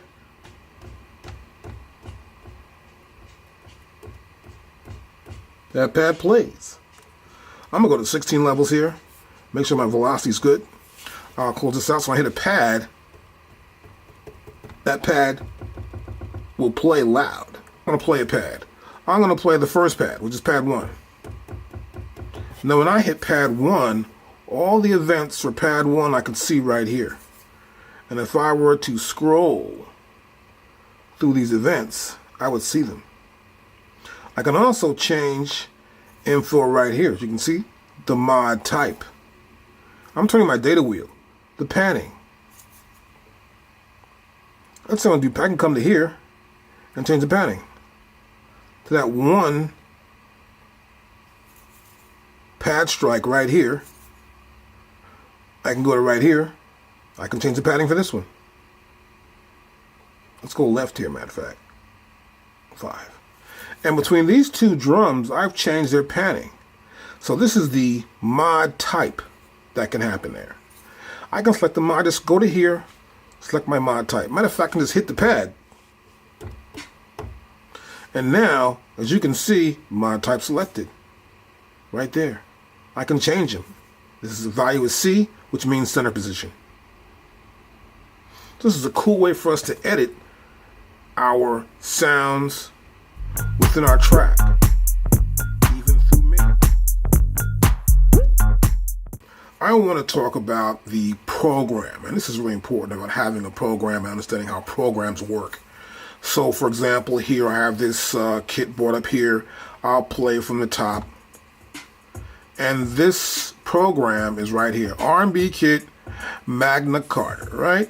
2 kit. This is the sequence. I'll press stop here. That played. And what the program is, it's a collection of sounds that are going to be on pads. Whether it's pad A, B, pad bank A, B, C, D, or whatever, those sounds are right there. So for example, I can come to here and let's press shift and menu. And then here I have a sample pool, a bunch of samples, right? That I can use in any one of these pads. You'll see it says here A, that's A1, here's A16. So these are all the pads that we have. And you'll see them on your pads, right? So this is if I was hitting the pads, I do it like this. I'm doing it in the camera, it makes it easier for you to see and understand. So now you can see that I can change levels and combine sounds. Like for example here, look at this first one right here. This one here, which is the R&B kit, is on top, kick drum on top here. It says urban kick drum below that. These are 2 sounds played at once. This program is designed so these 2 sounds play at once, one sound is louder than the other. So what we can do here also is we can see, let me go to mute here, I'll press the mute button, and now you'll see here we can mute sounds, of course, and these are all the same sounds in that program. The program is right there. I can go to mix, and now you can see I can mix the sounds within this program. So a program is very distinct. It has a lot of ways to use it, and the program is the main vehicle that helps you to get great sounds and to also build your own sound when using your MPC Live Part 2. So let's go to the program. I'm going to go here and we're going to press menu. And next we're going to look at program edit right there. And this is program edit. You'll see here it says poly. You'll see the name of the kit is right here. Right? And then we know it's a drum program. So here, last pad struck was pad 15. And I hit pad 1. And this is pad 1 now. You'll notice we have a simultaneous play. That if I can pick other pads, like let's say we'll pick another pad. I'll pick a pad here. I'll pick pad 2 or pad whatever. If I hit this one,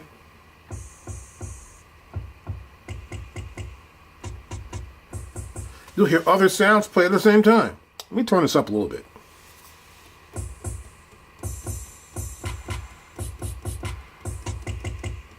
So I'm simultaneously playing other pads while I strike that pad.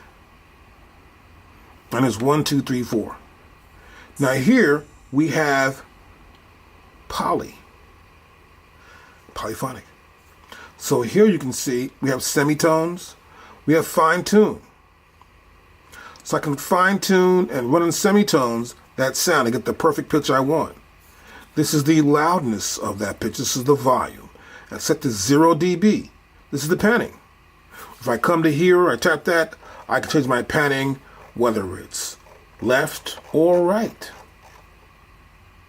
And that's just for that one sound that's at pad A. Now, you'll also see below this we have a target mute. That means if this pad is struck, it will mute another sound. And I can select any pad for it to mute. Let's say an open hi-hat's playing, and when this sound hits, it cuts off that hi-hat, open hi-hat. And this is just this first page, samples. And this is my next page within my program edit. I can see the samples. I'll hit the sound here. That's that first drum sound. And so I have layers here, right? Before I showed you how to layers in the sample, I went to the pool. When I went to browser, we saw the sample pool. We saw this sound has two. This pad has two sounds to it, right? The R&B and the urban. Now I want to go back to where I was at. So now I'm going to press menu, back to program, and right back here in the sample page of my program edit. And so we'll see here that layer 1 is this one sound, layer 2 is other sound. You can see them right there. So currently we're viewing that sound. If I come to here, now I'm viewing layer number 2. I can see the parameters for that layer. I can see the end point and the beginning, the start time of that sample. I can come to here. I can increase the start time. And you notice here in the sample edit window, looking at this sample here, you'll notice that the beginning is being cut off. That's the start time. That's a big S in green right there. That's the start time. And here, there's an E for the end time. I come to end right here, and I can cut off the end point. So I can edit my samples for my layer. This is kind of cool. I can add more layers if I'd like to as well. Come to here, and I can pick a sound I want to use for a layer and pull it in. Now we also have all slices if we had slices in here. We can change semi, fine tune. Like you see that says semi. I'm doing it to this one sample right there. So I'm changing its pitch. And here I will be fine tuning the pitch. I can reverse the sample from right here too as well. You see the stretch and the BPM. More about the program edit, and a great way to use it with the Q link. Now Q link is on, and it says Q here, and that's Q1. So I can turn this wheel here. I can pick any pad from any pad bank. See that? And just turn this little dial here, and I'm good. I can press the Q link button down again. Then I can do the simultaneous play. Press the button down again. I can do pad volume and panning.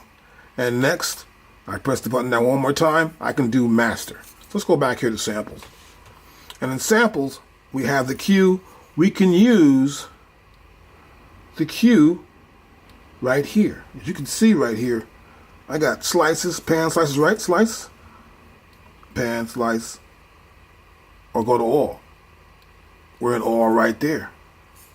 So I can move this Q around, and this Q tells him right here. That Q's here. Here's Q1, where I control the beginning and the end of my sample, right there. you can see, I'm zooming in now. Here, I'm just zooming in. And if you don't know what it's doing, you can sort of like hold down your Q-Link, and then it'll show you what parameters the knobs will attenuate. Sort of change the parameters for each knob's function. Pan velocity. This is our third page in Program Edit. Now you can see here we have our layers. The first kick drum, the second kick drum. And now here in my Q-Link, 1 is on. I can control the panning for either one of them. So I can come to my first Q-Link knob, make a panning, let's say, of right here, and I can make this panning of the other one, 10 points left, and 116 points right. I can click my Q-Link button. Now I'm in the velocity start for the sounds. I can change velocity start. So that's how hard I strike it. That will affect the velocity. Here's the velocity end, which is already set to 127. I just need to hit my Q-Link knob, or button rather, once. And right here, I'm in that other row right there. So we have just 3 options here with Q-Link. Next we have our filter page. This is our filter envelope for our Program Edit. All right, here we are. We're in the 4th page of Program Edit. And right here, this is the filter envelope page. You notice here the diagram here, over here on the right-hand side, which is the filter envelope diagram. You notice here we have the attack. This is the attack, which for A, and this D stands for decay. Now in the amp envelope section right below this, this amp envelope section right below this here, we have the attack and the decay right here. Now we can also add the filter right here. And there are several filters. There are so many filters, you need to check them out. But right now, let me just low pass 6 over here. I'm going to play the sound. I'm playing sound 13A, pad A. You can see right there. And I can come to here. I'm changing the resonance right now.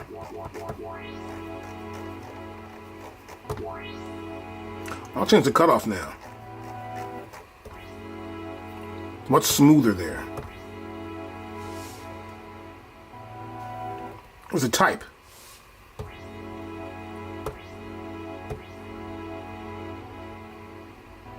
These are low pass filters right here. No filter. It's off. Here's a high. So it's too high, right? 4-band, 6-band.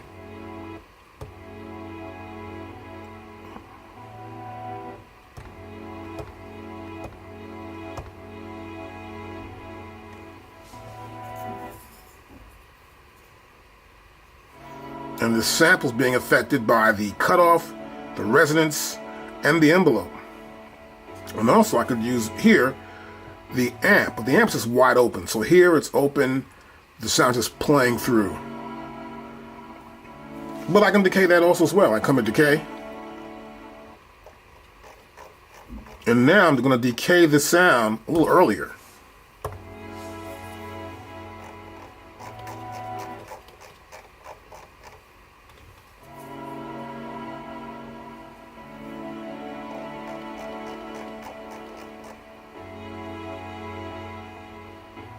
I can change my attack.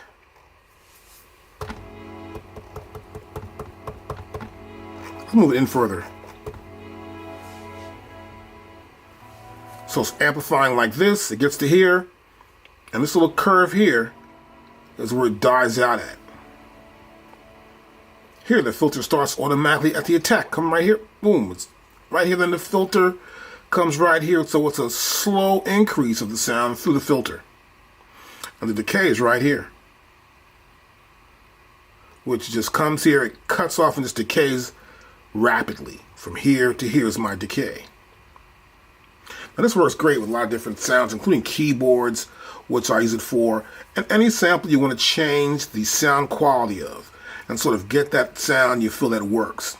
It's always cool to change your attack and your envelope, and it's always good to check out how different filters sound on different samples. Alright, so we're in low frequency oscillation here. This is this 5th page in Program Edit. So as you can see here, we've got a couple of things going on here. We've got mods. We've got velocity sensitivity. We got LFO, which is low frequency oscillation. Just means a low frequency will oscillate back and forth. Okay? And then we have destination. So if I hit a pad, well, the destination of that sound will go where?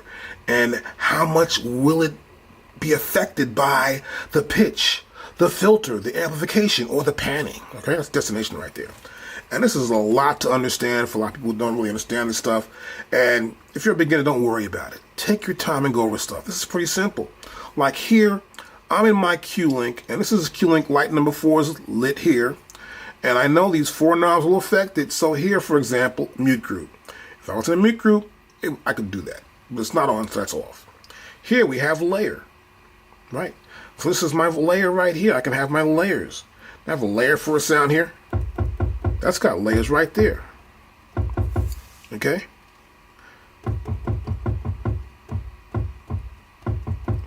So it's cycling through the layers. I hit it once, that's one sound. Hit it again, that's a different sound. One sound, a different sound. So I have 2 layers. And each time this sound hits, it will cycle through the layers. Now here's VLO. This is where it sound together. Velocity. The velocity of each layer is the same. It's pretty simple stuff right there, right? Now here we have sample play. So I play the sample. Matter of fact, let's go back to the keyboard sample. Oh, right there. A13. You hear the keyboard sample play. If I go to on, note on, and I hit this sample, you won't hear it. But if I hold this down, it will play.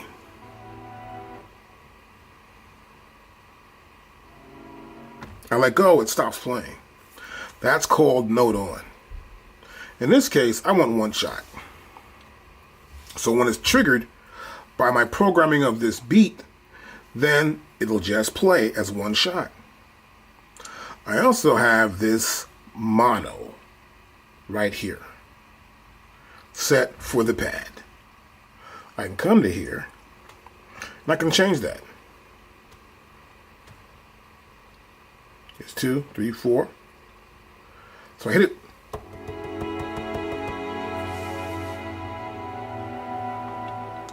It's playing like 5 or 6 times here.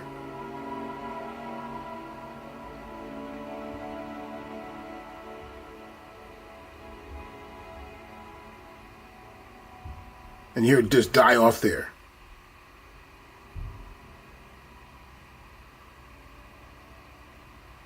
Now bring it back down to the poly, or mono actually. Just that one sound.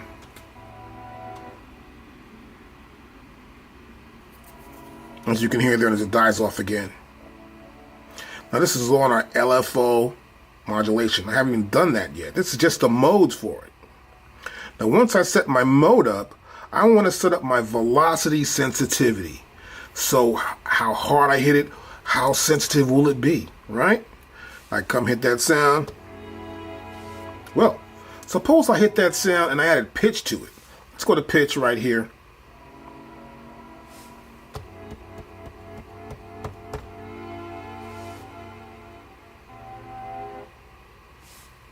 Go back to 0 again.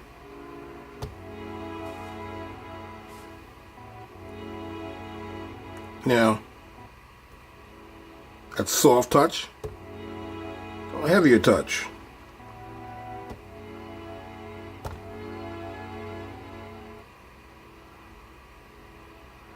A soft touch.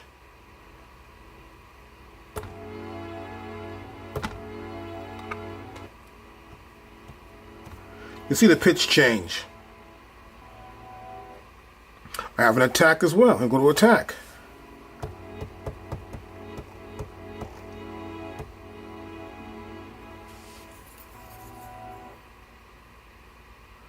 And here we have amp. And here we have the pan. If I hit the sound, that's stereo. All right, so I'm going to back off my attack. I'm going to go right here to pan. Matter of fact, let me go right back here with my Q link. And I'm here, I'll use my knobs. And so I'm going to use this bottom knob here. And the knob next to my data wheel.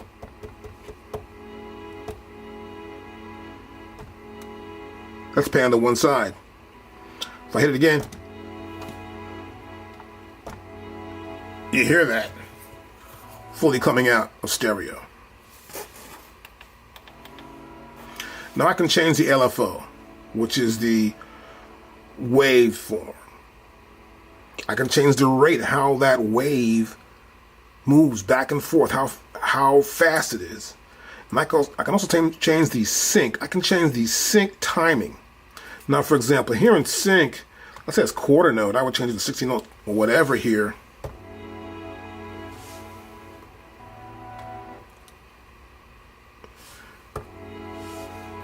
Then I have different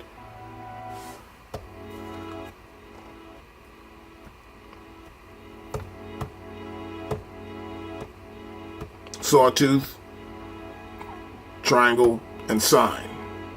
Sine wave, triangle wave, sample and hold, sawtooth, sawtooth D, square, and noise. I'll go back to sine here. And this works well for certain sounds. Now this isn't a low frequency sound we're playing here, so you're not going to get much out of it using my sine wave and then my note. But for a bass sound, it's kind of funky. Now here I have destination also. So it's the destination of once this sound is struck and then these effects are applied to that sound, the destination pitch. I may want to take a vocal and do some crazy stuff. It starts off one way, and then I may have the vocal change a pitch of a certain note somewhere within the mix, or within actually that program, in this case of this drum program. Then we have also our filter. We have our amplification right here and our panning. And this is on the destination for that low frequency modulation that's happening here. Now I suggest you experiment with it, work at home. Make sure the area is quiet so you can understand left and right, where these sounds are coming from, and how they affect the overall program for each sound you select to use your low frequency modulation. Now also here you'll see, when I come to here, let's use the Q link again. What light is that? That's going to be light 1. Okay, this is the first Q link. And so I can use the very first knob for this pitch. See that?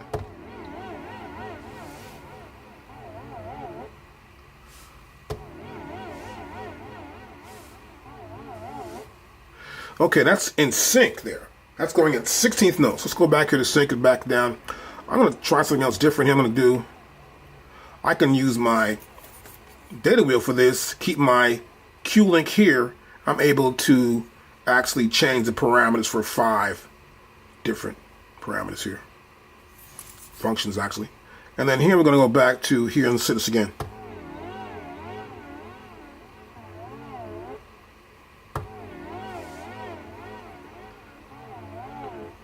That's quarter note triplets.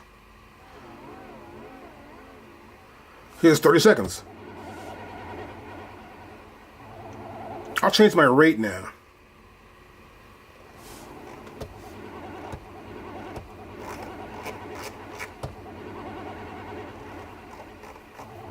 Now I'll change the sine wave. Sample and hold. Sawtooth. Saw D.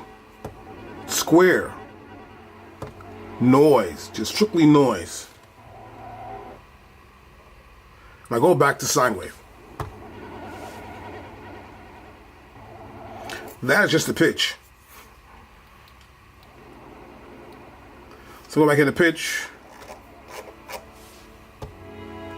And there's the sound. Let's try filter.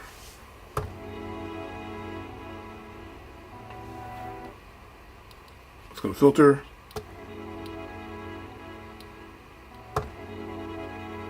That's 30-second notes. Pull this back down. Don't do quarter note.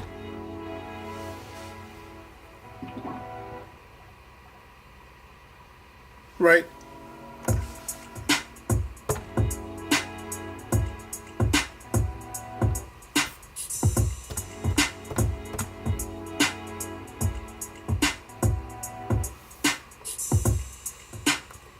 I can hear the beat back, play it back, work with the wave, understand how I want to use it, whether it's going to be sine wave or sawtooth or noise or whatever I want to use for my wave in my low frequency oscillation, or the rate or the sync. So now I'm on the last page, and this is effects for the program. So here I can add effects to any pad I want to add effects to. And you'll notice I have 4 select spots to add effects. This is a 1, 2, 3, 4. And inserts, we call it. You want to insert an effect here. Once I insert an effect, I want to send it somewhere. We want to send it to the summation amp, which is the overall output, right? And so I can have a level of how much of this effect I want to send to the summation amp, or into my master output rather, and see how it sounds. So let's try this. I'm going to get out the sound here. This sound I did some work on already. And we're going to go ahead to effects. I'm going to select effects right there. But in fact, I'm going to go here. I'm going to use the Q-Link and the Q-Link only effects here. So Q-Link only works here. This one row here. All right. And that's Q-Link number 4. Light will go on the 4th space here. So now I got to do some tap. I tap that. I'm going to come to here. And I'm going to turn my data wheel. And then I'm going to select some sort of effects. So I have delays here. And reverbs. I go back up to the top. I can click out of that. I can go to my next row here. I can get effects too as well. But if I can go to here, put a minus right there. I click the minus. Now I can look at dynamics, which like compressors and gates. I can come to here and click on that. I can select a channel strip, like an entire strip with EQ, compression, output, maximizer, noise gate, all on one single channel strip. I can have a compressor, a maximizer, noise gate, a pumper, a transient. So it's all right here for us. And a master compressor. We can have a VCA compressor too as well, which is really cool. And I can have a vintage old school style compressor, including a duck. And here, we have another duck, a mother duck, which is really great. Okay, let's go back to here. Now click on this. And now we also have EQ filter. I have a harmonizer for harmonics, a modulator, and vintage effects. Okay, now I'm going to select a delay or something here. I'm going to go to here, scroll down, and go to delay. I pushed it in. I got delays here. Now I want to edit this delay. So I hit that there, and I can't hear it. Matter of fact, let's go back to here, and we're going to go to the send here and get a send level to get some output of the delay. We're going to hear how much delay we want to use against the actual sound. So the delay will be heard, and the actual sound will be heard. We want to make sure the delay can be somewhat behind it or in front of it to provide us with the best effect quality. Now, I'm going to do a little bit right here. I'll hit the sound. I'll press the pencil tool. I'm going to go here.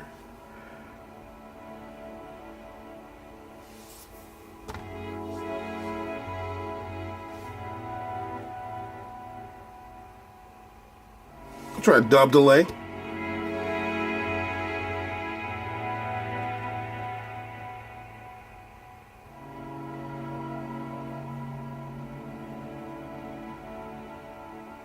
We'll try a dotted eighth note.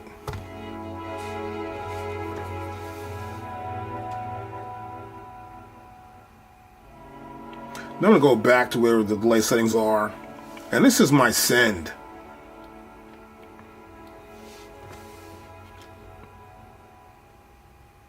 I turned it off totally. Right? I can come to here, my next effect slot, which is 2. I may want to add something else, a non-linear reverb. I push the button down, I'm there. So now I want to edit this non-linear reverb. I'll select or actually click on this pencil tool, and now I can edit this effect. But I want to go here, I'm going to use this data wheel and see what kind of effects we have here. And you have these presets that come with it. You can always check them out, see how the effect sounds on the actual original instrument or the original sample. And I'm going to start off here with this first one, a backwards tape. And we're going to press this in. I'm going to go back here. And so we have that effect. I'm going to go here again. I'm going to press the pencil tool. I'm going to do one more thing. I want to check the output cut here. There you go, right there. And then I'm going to go back into here, and I want to look at the send level. So let's hear this back.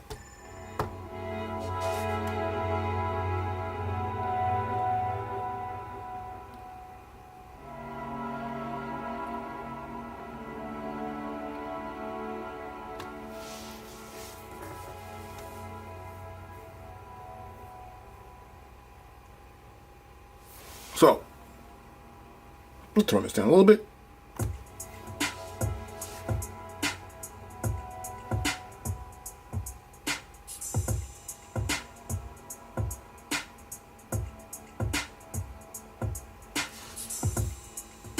Let's give an idea of how it sounds just from my own understanding.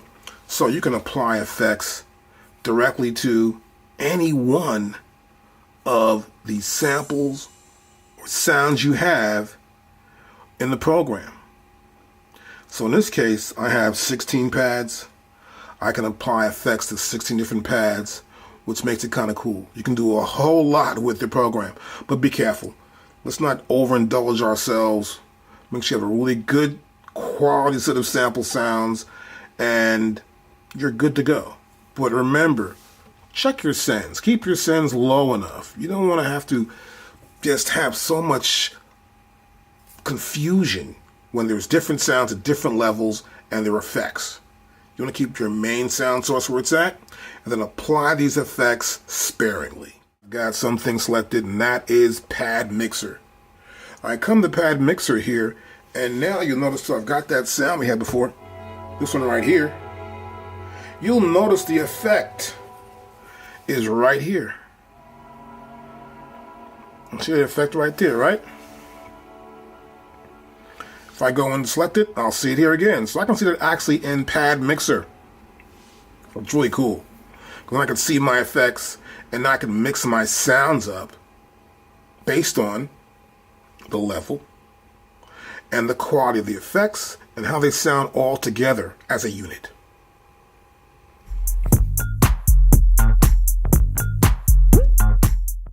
A different function here. We're going to look at this Pad Mixer. And so here's Pad Mixer, and this is the mixer for all the different sounds. I can hit the sounds, hit the pads, they make noise.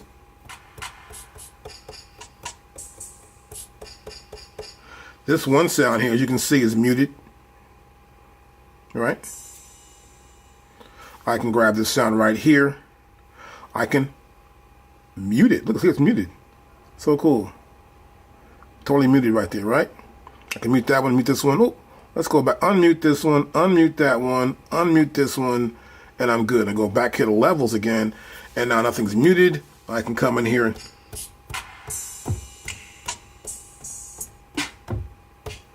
hit the muted sound, which is a long sample loop right here.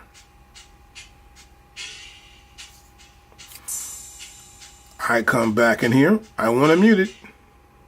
And this one too. And then I go back to level. And now I have two muted sounds. I can play the program.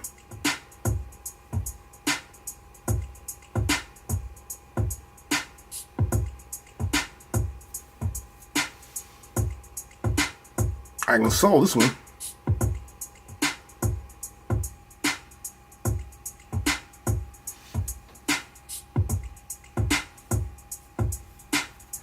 So you have the sends, the mutes. Stop this. You saw all these levels change as the sounds were struck and triggered, and you can see the levels of the sounds. Watch this. I'll press play, and I'll just select something here. So we have the Q-Link going on too as well. It's Q-Link 1. This row here is 1. And so you can see I'm changing the dB level here, and this is 1.8.2 dB. That's over 0, so I'm going to bring it down a little bit more.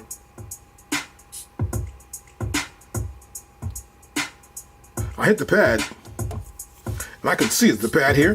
This is pretty simple. I can just come to right here, use my finger,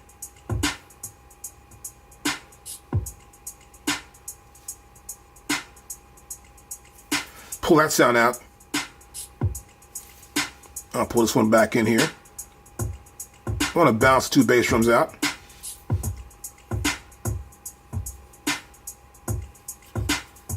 Comes again here. Right, make sure those 2 bass drums are bounced properly. So what I want to do in this case is mix the drums, right? So you want to see our levels right here. We can see them. We can even see the left and right VU inputs for each one of the sounds.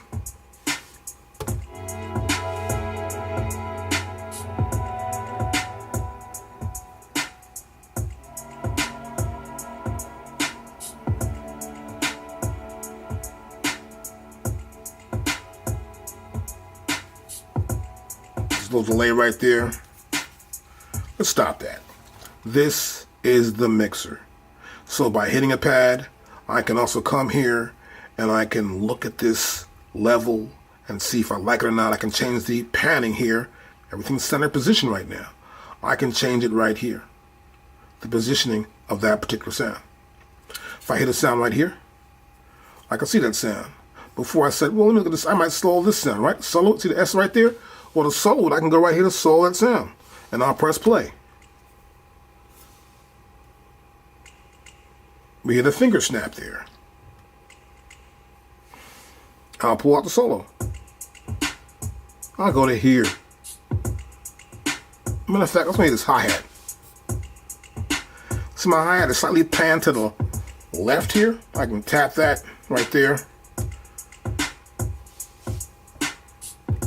Right here's my hi-hat panning. I'll go to pan. Here's my hi-hats.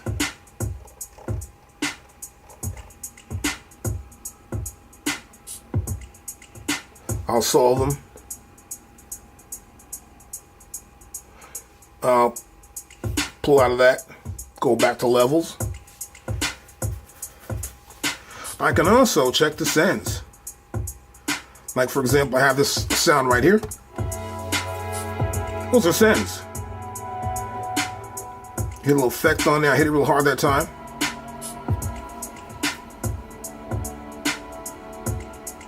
So here I have sends right there. I tap it again, that's send 2. I tap again, that's send 3, send 4. Now we saw those effects actually in the program for drum programming or any programming that we have in our MPC. And in those effect sends, I can also change the sends as far as their output right here in my pad mute or pad mix. Now here in pad mix, I can change those sends. So here I am. I can see them all. There's none there. So here you'll see that's the first one. I come to here and I can change that. Put this down a little bit more. I'm gonna go to the second one, tap that send again. I see my second send here. Bring down a little bit more. Now I'll hit the pad.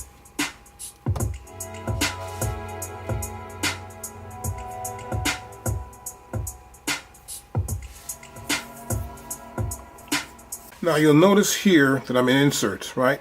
And so my first insert here is this air delay. I tap it again, Now we see the second light lit here for insert, and the next one here is my air nonlinear reverb. So I can see what the inserts are right here and which ones I have. And right here, of course, if I go back to inserts, tap it again, and go back to the beginning again, on this sound I have a large reverb, which is right here. So you can actually see the inserts.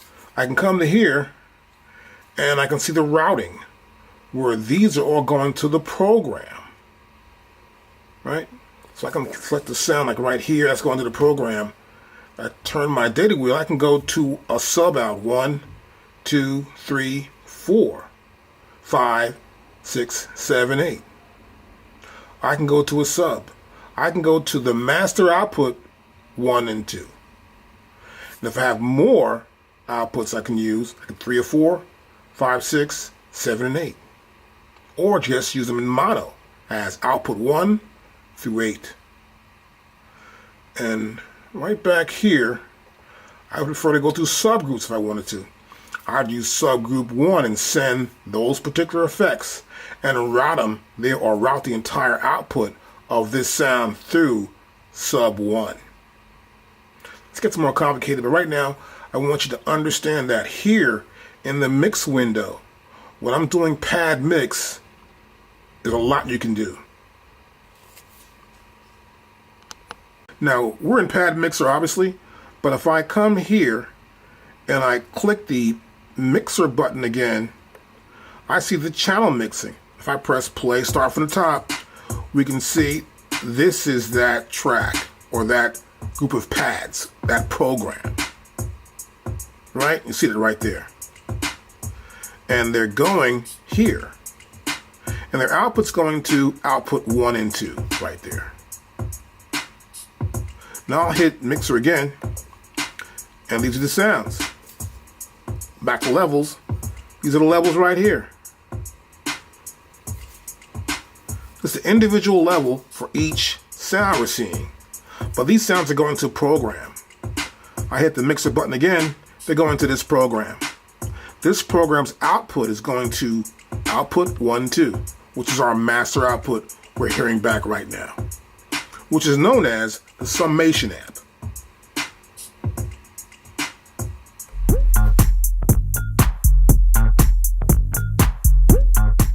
I loaded in a bunch of sounds here, and I've got a sequence going on. And this is it right here.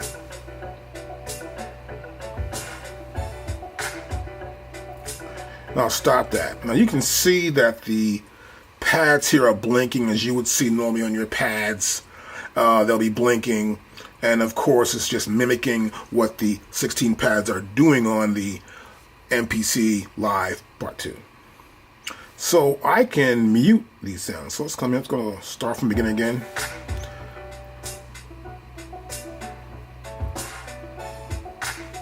I'm just muting stuff I see blink. So now you can see even the ones that are in red are blinking. That means there's a sound there. And of course the ones that are yellow are on. So the red ones that are blinking, these red little squares that are blinking here, I can turn them back on or off. See that?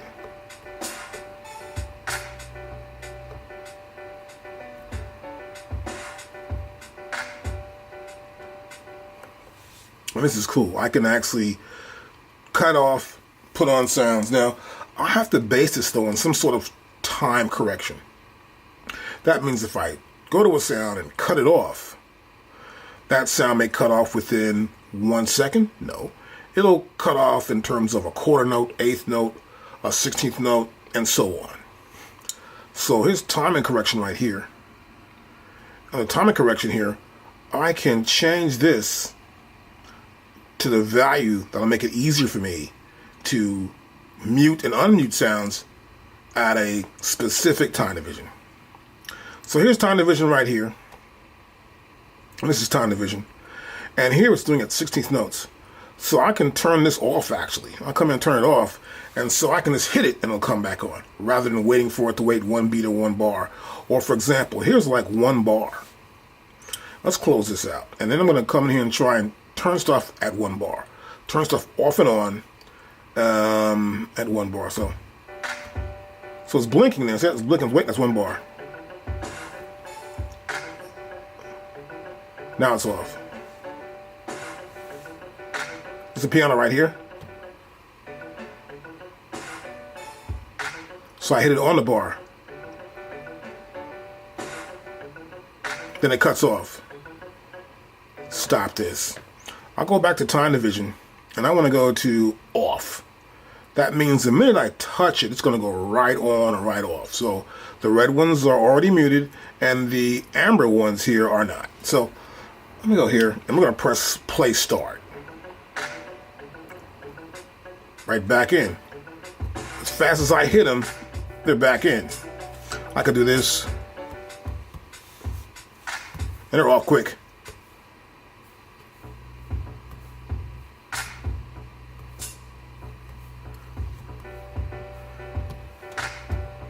See that? So you can actually turn them off and on in any time division or with none at all. Or I can even do this. I can go to 16th note, triplets, and do it also as well. The mute button is kind of cool. I can press it once. I can see the pad bank of the available pad banks I want to mute. In this case, it's A. And then I can press the mute button again, and now I can see the channels. So I've loaded a new track in. Actually, it's a track that's a demo, which is the Deep House template. And I'll just press play start.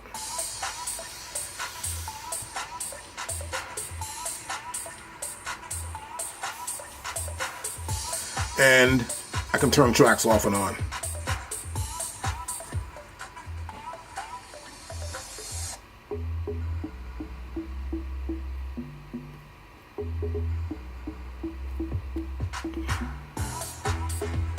So now they're all on here, right? And the same thing works when I want to use time division. I can come to here, time division, it's off currently, and let's make it 2 bars. Let's go really crazy with 2 bars, and I'll close this out, and I'll press start again. So only 2 bars for that, even finally cuts it off.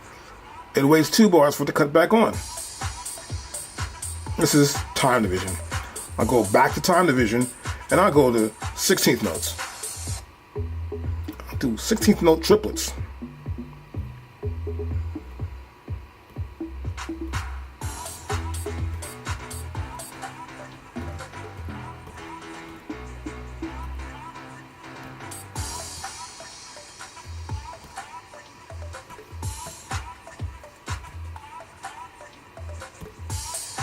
Back to here again, and I'll stop that.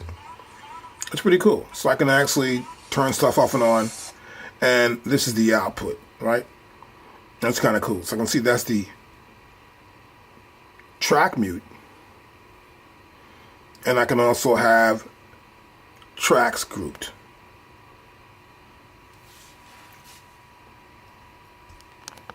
Another cool feature here is the track group feature. And what this allows us to do is to select different tracks in the mix and group them together as a group. So if I hit one of them, it will cut off another one if I have 2 tracks. So it's pretty simple. I'll come here to track group, and I've got drums here. So I'll come to here where it says drums, and then what I want to do now, I'm going to go over to here and select that's 1. And then I want to select the cymbals to be part of the same group. I go there. Now you'll notice here, now each one of these groups has a 1 next to it in the upper right hand corner. Right? So I can maybe want to go back here and use this synth here and make this 2. And this vocal rather than this synth, make that 2. Now they have 2 together. There's 2 and there's 1. I'll come back to here to track mute. If I hit this, they go red. I hit that one, they go red. They're in the same group. I hit this one, they go red. I hit that one, it goes red, back on. I go back to the top.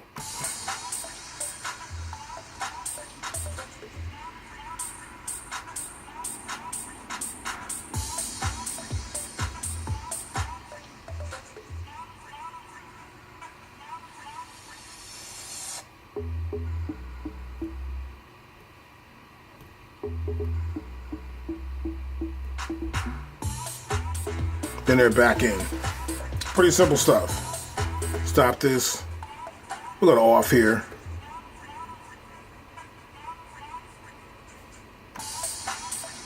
And they're all playing. Need the bass line in here. So it's pretty simple stuff. You can see it's 1, 2, and I can just mix them up as much as I want to. And this is a great feature to help you to sort of get an idea of how you want to mix the tracks up and how to group tracks when mixing.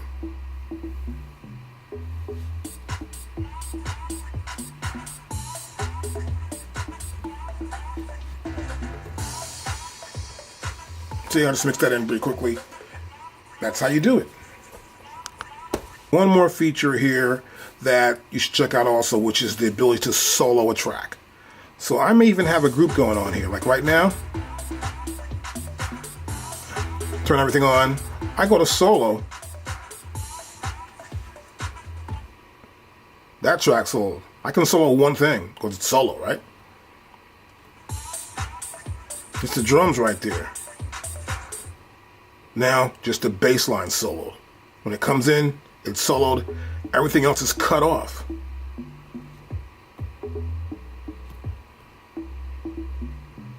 I turn solo off, I'm back to normal. But everything comes in, so be aware of that.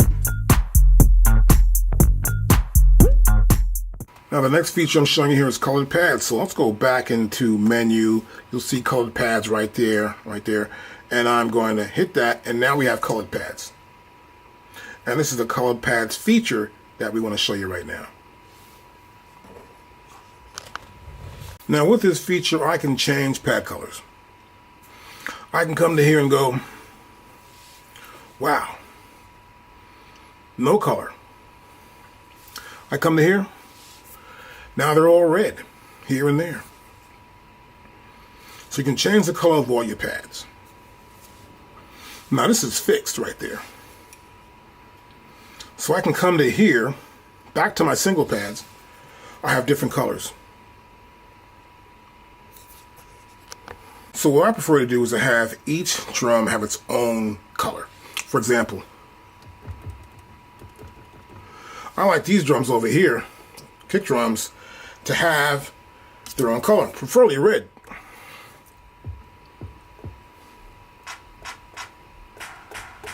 Like a clap, those should be amber. I'll come to here. Pretty easy, just change the colors of those two sounds.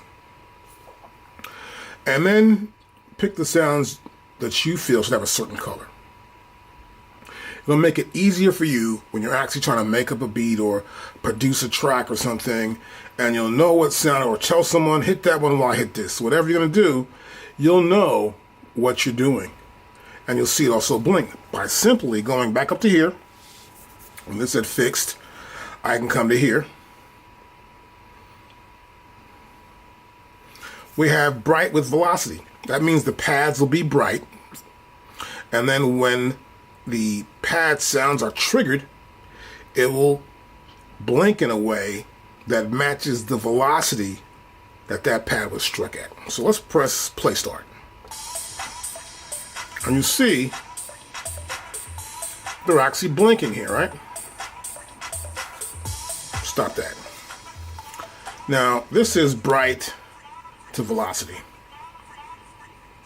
We also have dim to velocity, so the pads are dimmer. Not as bright as before, but the velocity will be the same brightness. Let's go back to here. See that?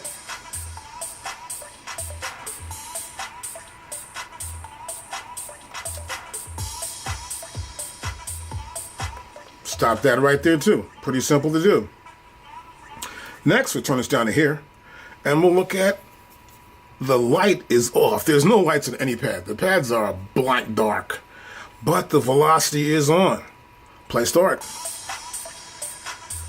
And obviously you can see here, these two hit the same time. You can see it much better.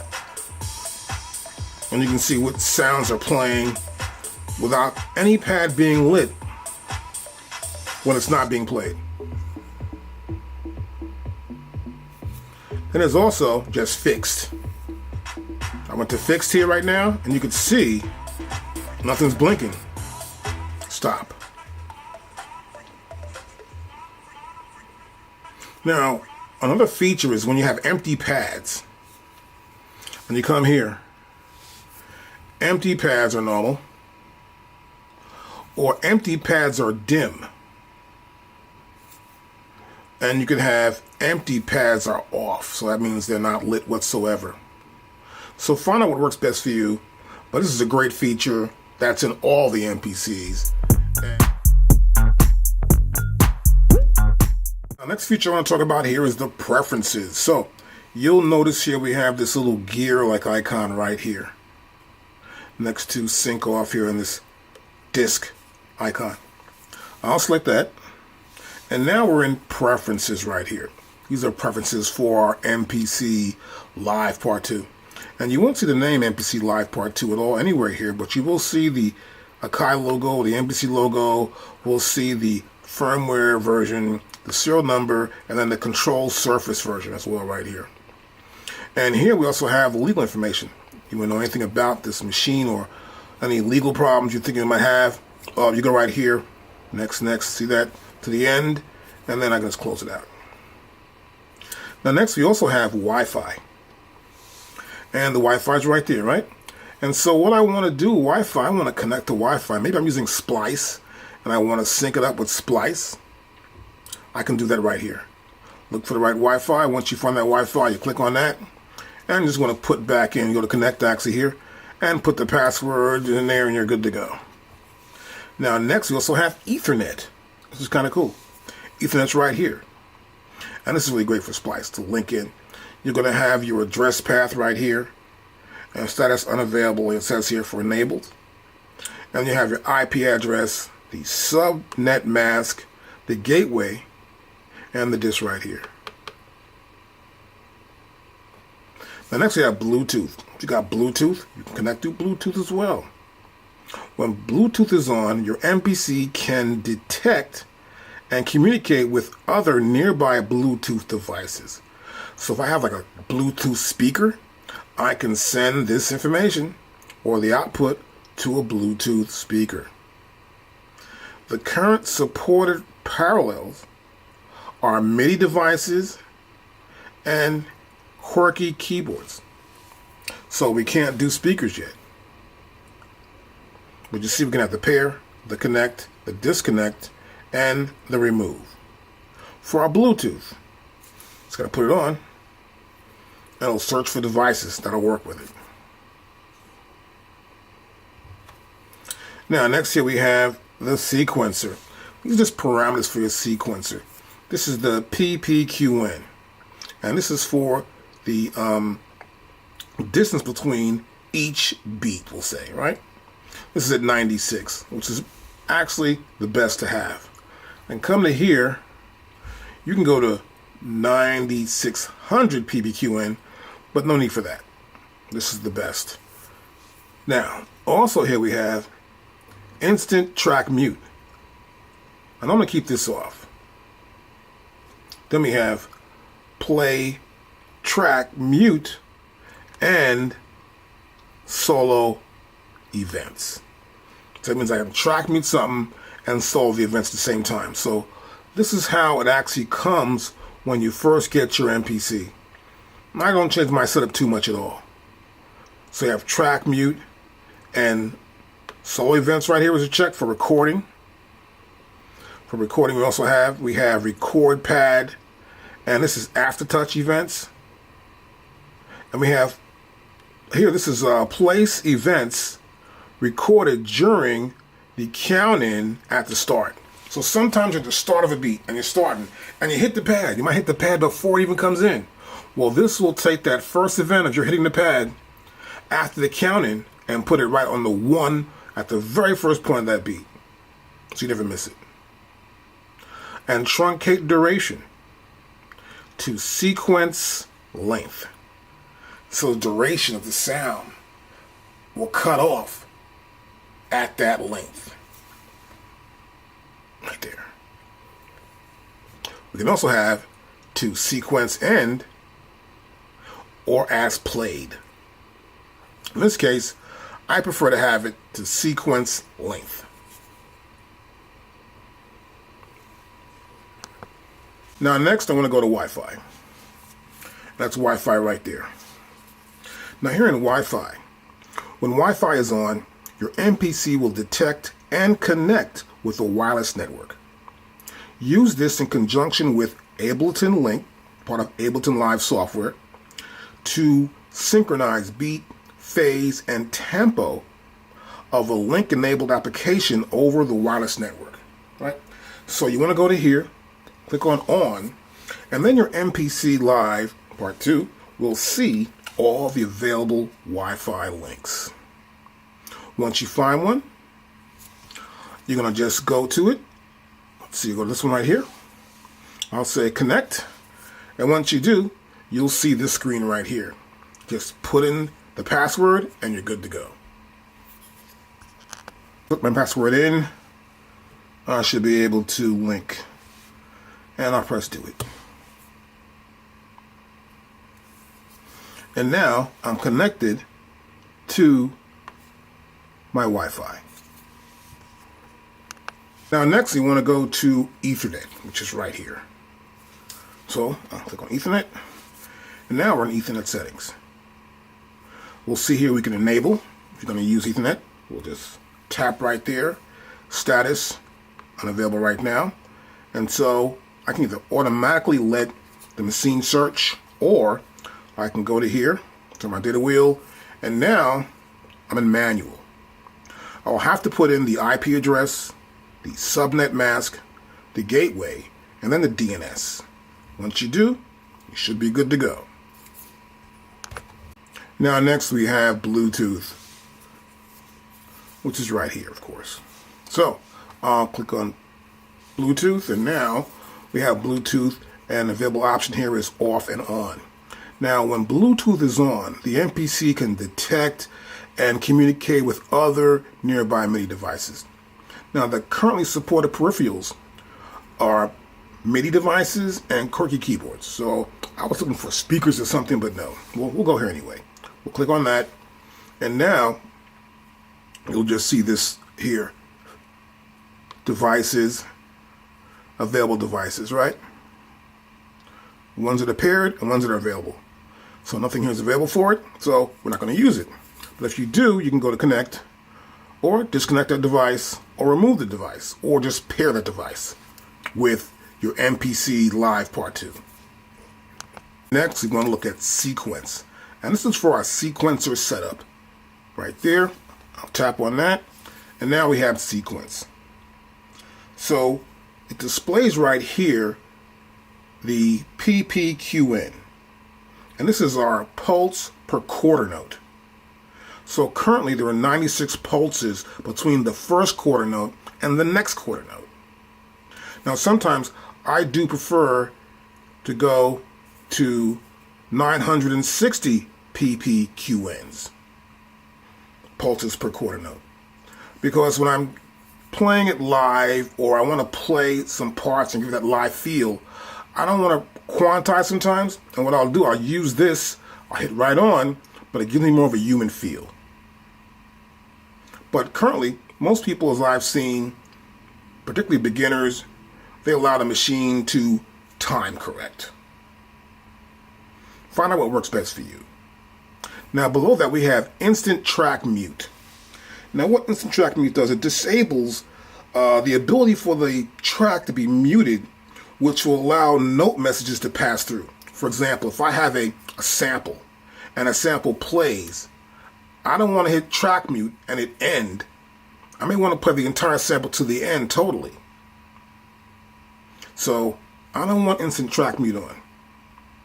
But if you do that, click right here and you'll have it. Now, here we also have play, track mute, and solo events. So same thing here. If I solo something and I want it to play to the end of it, at least to that point in the track mute or the solo, I want it to happen. So this helps us to maybe cut that device off or that sound off automatically once I do select solo or track mute. Meanwhile, the instant track mute, where it's cut off instantly, this will mute it up to that one point. Next, we have recording. Right here, I have record, track, mute, and solo events. This is for automation. I want to record that information, so sometimes I'll play it back. Those track mutes and those solo events will play back. And then we have record, pad, aftertouch, and events. I want to record that data also. And we're also going to record the events during the count in and the start. So sometimes when you're playing the MPC and you tap before the beginning of that sequence, you want it to fall on the 1. That's what this does. This places those events directly on the first beat. And that's what this does. So keep this checked, keep this checked, keep this checked, and this one too. Now here we have truncation duration. So our truncation duration has to deal with the length of the sequence. I prefer the truncation duration be set to sequencer length. No more, no less. Now other options include here. Now if we have no other options here, from what I can see, perfect. That's it. And next we have sync. We want to sync it up. So I'll go to sync here. I'll tap on sync. And here we have receive. Now this is the ports or the way that the MPC will receive sync information. So for example, I have MIDI clock, which may tie to another MPC or another device that has MIDI clock. They can talk to each other. Then here we have MTC, which is known as MIDI time code. Now this is a great code to use when you actually want to sync in with film even. So before we had SMPT, which is SMPT, which is Standard Motion Pictures Time Code. But we use MTC for that purpose, in case you want to sync up with Ableton Live, or you want to sync up with Logic that may have a film clip inside of it. And next here we have Ableton Link right there. Now, the MPC Live Part 2 also receives MMC, and that's MIDI machine control. And you can go right here, where you can have control between this device and another device through MIDI machine control. But I'm not going to use that. Next we have send. So this is receive and this is the send section. So I may want to send it to another device. I may come here. I may want to send to MIDI clock. I'm sending MIDI clock out. I may want to send to another device MIDI time code. But we don't send to Ableton link. We receive the link from Ableton. Now next here we have send MIDI machine control. Here's receive, here's the send. Then we have a frame rate. Now a lot of films, particularly in Europe, they're going to have a different frame rate than they do here in America and around the world actually. So you want to know what the frame rate is used when you're using film. How many frames per second, right? So here we have a 30 non-drop. I'll click here. And next we have a 30 drop, non-drop. And we have 25 frames and 24. Next we have start time. Here you can put in your start time right there. You can tap your start time in right here and just do it, right? I'll press do it. And so you can just do each number for your start time. Then next we have the send port, which is right there. So let's see, you can go to right here. I'll have to pick a port, which is right here. I got to pick a send port. Now currently we have none. But I can always come to here, start time, use my data wheel too as well. I can come to here. If I come to there, we saw none. Now we see I have the availability to use MIDI out A, MIDI out B. So I can send that information. I'll choose B, the send information of MIDI clock, MIDI machine control, MTC, MIDI time coded frame rate, and the start time through the MIDI output of B. Look at hardware, which is right here, the hardware, and so I'm going to tap on that. And now we can see the sensitivity level and the response and controls for our MPC Live Part 2. Now this first one is called the threshold. This determines how much force is required to strike a pad and then trigger a sound or trigger an action, right, or make an event. Now this is the normal right here. And you can change that, but I've never had to ever change this. It's really a great sensitivity system they have, sort of like it a lot. Now the next option is sensitivity. This determines how the pads respond to touch. At lower values, you need to use more force to generate a high velocity. So, for example, if I come to here, the lower this value, I gotta really hit that pad really hard to generate. But here, I find normal is perfect. And I find going to 12 or higher than this is too sensitive. But you can check it out as you use it. Next we have a pad curve. This is the pad curve right here. And this determines how striking the pad translates into sensitivity values. Now you'll see in the manual under hardware, there are certain values that happen between A, B, C, and D. So I come to here, you'll see that. And this depends on how you strike the pad and how it sounds or makes that velocity value accurate to the way you've hit the pad. And it's really a feel thing. And you'll notice here how this velocity here, D is there, and I go to here. These remain to be the same. But this velocity will change. So I'm in A, I go to B. If I hit a pad, you'll see it change right there. See, I'm hitting it light somewhat. And of course, you'll see the velocity and the aftertouch change right below here, giving you an idea of how much velocity happens when you set your pad curve to B or C or D. But check out what you like the best. I generally just keep it at A. Now you can see the response levels here for velocity and aftertouch, which will help you understand better when using this pad curve. And below here we have controls. You can use a foot switch too for controls as well. This foot switch control right here is not available for your MPC Live Part 2, so you can't use this foot switch control. This is only available for the MPC X. We're going to look at project defaults. So I'm going to go right here to project defaults. There's a default value set for when you turn your machine on, particularly when you're loading up that first project, or if you don't want to load a project up. So here we have new project dialog. So when you turn the MPC Live Part 2 on, you have an option to load demos, and so they'll display. And you'll see that here. Now if I turn my data wheel, you can also pick out a demo, a template, or a recent file you want to use.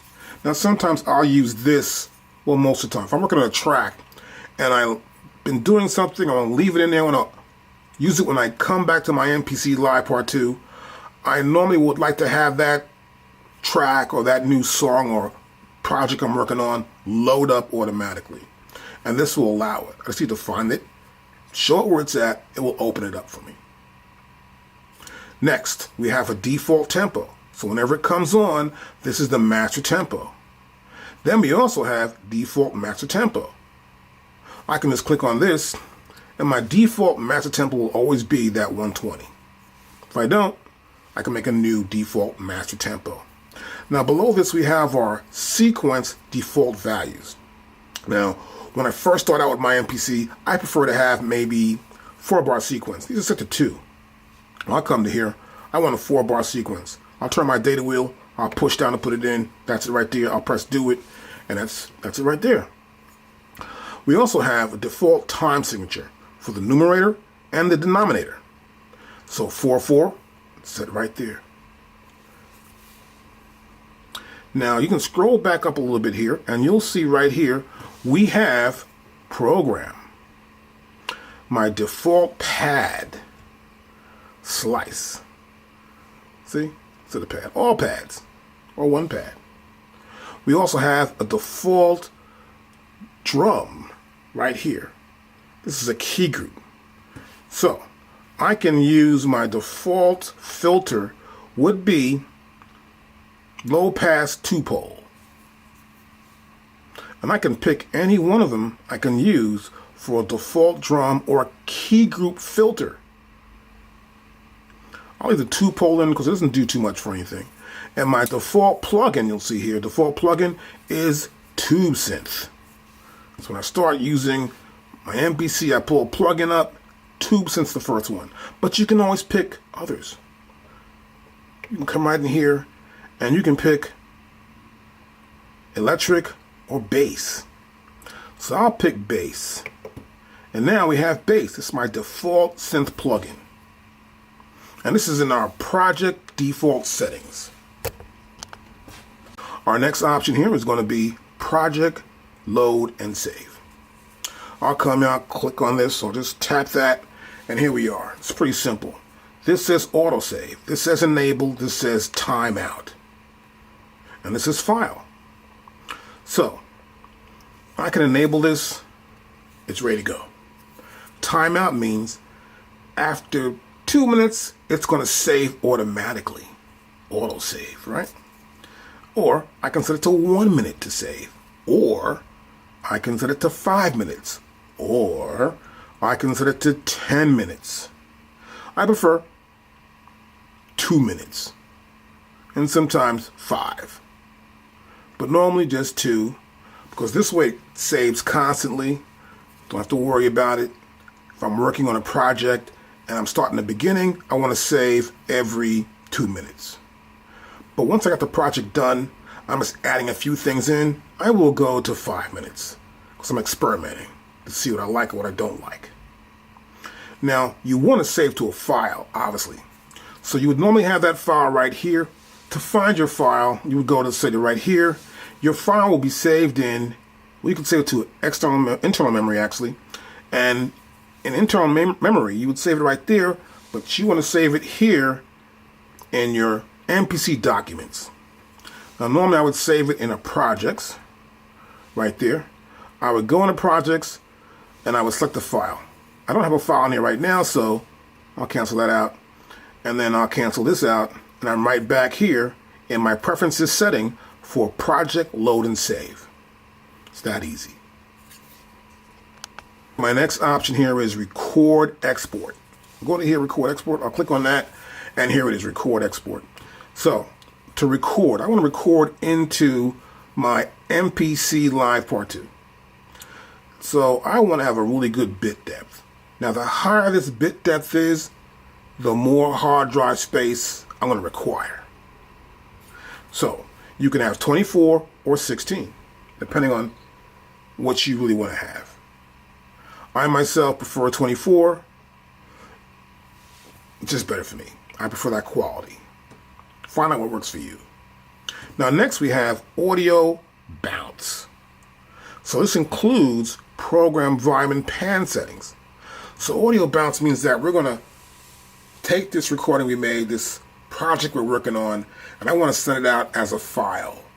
So the audio levels that I move up and down, the panning, I want to include that. So I'll click here to include it. The next one is bypass program effects plugins.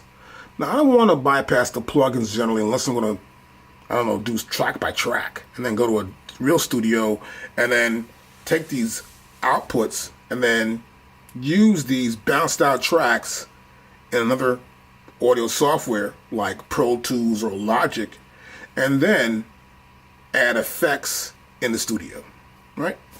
So if you're at home, hey, no big deal. So here I generally don't bypass. I'll just make a file. I might be making a file for a singer or a rapper, so I want them to hear those parts where the effects come in and out. Next we have audio tail length. Now this is important.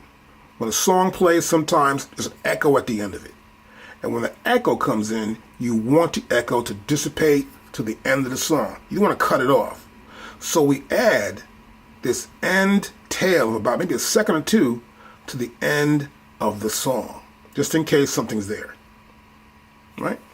Then we have audio export.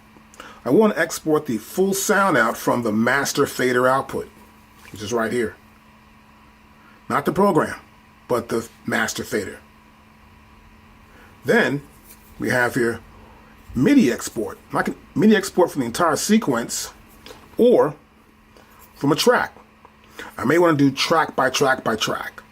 This way I can take those tracks, put them in Pro Tools or Logic, take them to a studio, and I can apply some really great effects in the studio, rather than the effects that come with the MPC Live Part 2. And also, when you bounce out, you can set the bounce out bit depth right here. This is your bounce out bit depth right here. Now I'm 24 here, so when I'm 24 here, it's going to be 24 here. You're not going to have 16 here and then make it 24 here. So be aware of that. Set your recording bit depth here because it will affect the output when you bounce out your tracks or your project. General. This is just general information right here. And so here we have tap tempo. It's pretty simple. I can tap the tempo button 3 times, and then the MPC Live Part 2 will say, this is the tempo speed you tapped in. Pretty simple. Here, if I click right here, now my tempo will flash. So my tap button will flash like a blinking light. And it'll tell me this is the tempo. It's pretty good when you want to look at it and see, okay, I want to come in right here. Right? Then we have also filter all notes of CC. This is for MIDI, for control information. Then we have program change info. It's on or off, depending on how you want to use your MIDI device. Then we have master outputs. I can use vintage mode. Now this is a classic thing for the old guys where they have the MPC 3000. So they'll make this MPC Live Part 2 sound like an MPC 3000 or an MPC 60 or an SP 1200 or an SP 1200 with that ring sound to it. And those are the 4 different vintage modes you can use. Experiment, listen back. It's sort of a little darker, a little dirtier sound, but if you like it, use it. Now we have more. Let's go to here and scroll up. Boom, and there you go. Right here, right? So, right here is where we'll start from. So right here we have audition and preview. So sometimes you want to audition samples and sounds when you go to the browser, and that audition button's there. This will set how long the audition will last. So normally I prefer it to last no more than about 10 seconds or so. That's about it. Next we have the audition outputs. So I prefer to use the master outputs, which is 1 and 2. This is correct. The preview, Q preview, don't need this. This is the slice preview. I don't use that either. But let me explain it to you at least. This is the preview. It's a before and after. Then here, the slice is before and after as well. Now next here we have audio warp and BPM effect. Now the beauty of using the MPC Live Part 2 and most of the MPCs today is the fact that you can put a sample in, change the BPM, and that sample will play at that BPM. This is known as warp. It's an logarithm. And what happens is the computer setting inside MPC figures out that this sample or sample loop or this vocal is better now when you play it at 120. Okay, you want to play it at 140? Now I change it again. It happens automatically. So here we have MPC, the least CPU usage, which takes less time. The more CPU usage you use here, it just takes too long. But as you can see, I'm turning my data wheel. There's no other option but that. Then we have the Audio Tracks Auto Warp. Now, I come to here.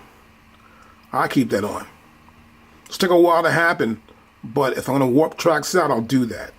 Otherwise, it takes too long. Then we have BPM Detect Range. This will detect the range of the audio warp between 58 and 195 beats per minute. I can come to here. I can go to 115, 135, 78 to 155. You can pick your range right there, right?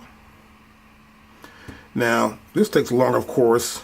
It's going to have to calculate this. Make sure when you do use it, you understand what's going on here and experiment. See what works best for you.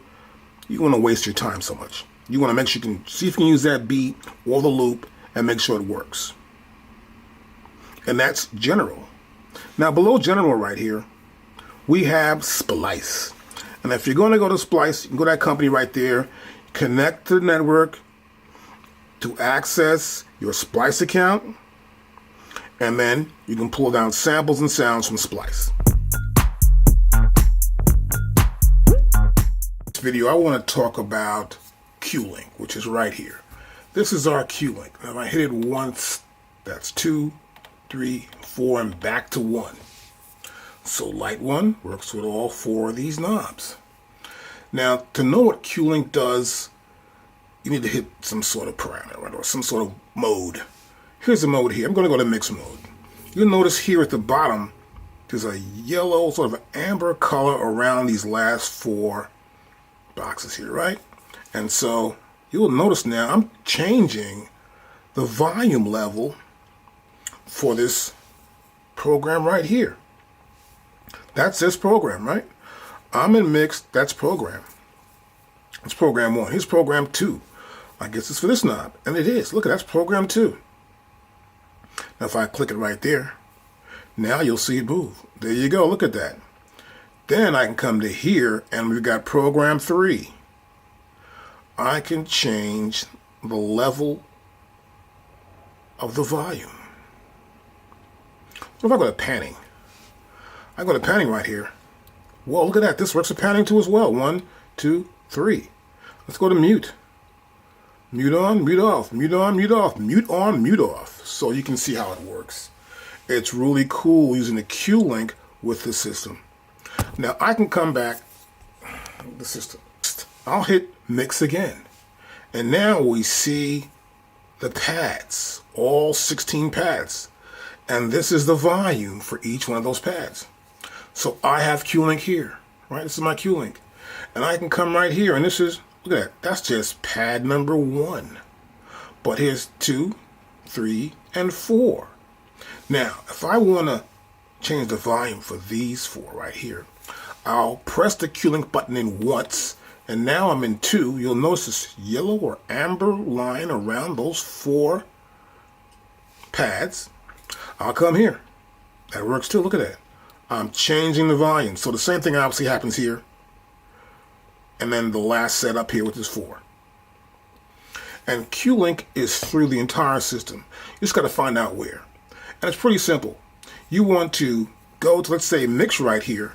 Then you go to Q-Link and hold it down. Press it down. And look what happens. You get this. This dialog box tells you what parameters I can change when the Q-Link is on, and in this case it's in volume. I can also go to pan, and you'll see it here in panning. I can pan that sound, that one there, that one, that's 13, 14, 15, and 16. Next, I can go back to 1 again. I just gotta hold this Q-Link button down, and it tells me I can pan. I go to mute. It tells me I can mute by just holding that Q-Link button down. To send. Can I send? I can do sends as well here by holding the Q-Link button down. So you will notice where Q-Link works and where it doesn't. It's pretty simple. Hold the button down when you're in any mode and you'll see what happens. I use it here in mute as well, mix. Even in the main screen, it doesn't work here, but it will work here. This is step sequencer. And I can come in here, well, look at that. I can add a note right there. One here, two, one here, there, one here, there. Look at that. I added 4 notes in. I'll push the cueing button down. I'm in the number 2. I can add notes here. So you can see it's working with the steps within the step sequencer.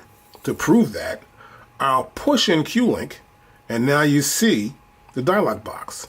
It indicates steps further into Q-Link. And I'm going to press the menu button.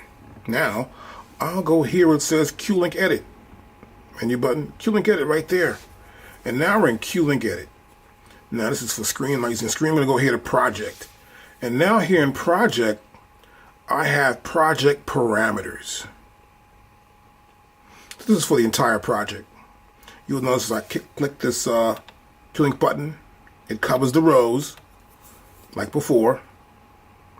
And each button or knob right here can affect a parameter. So here is this level, level, and level again here.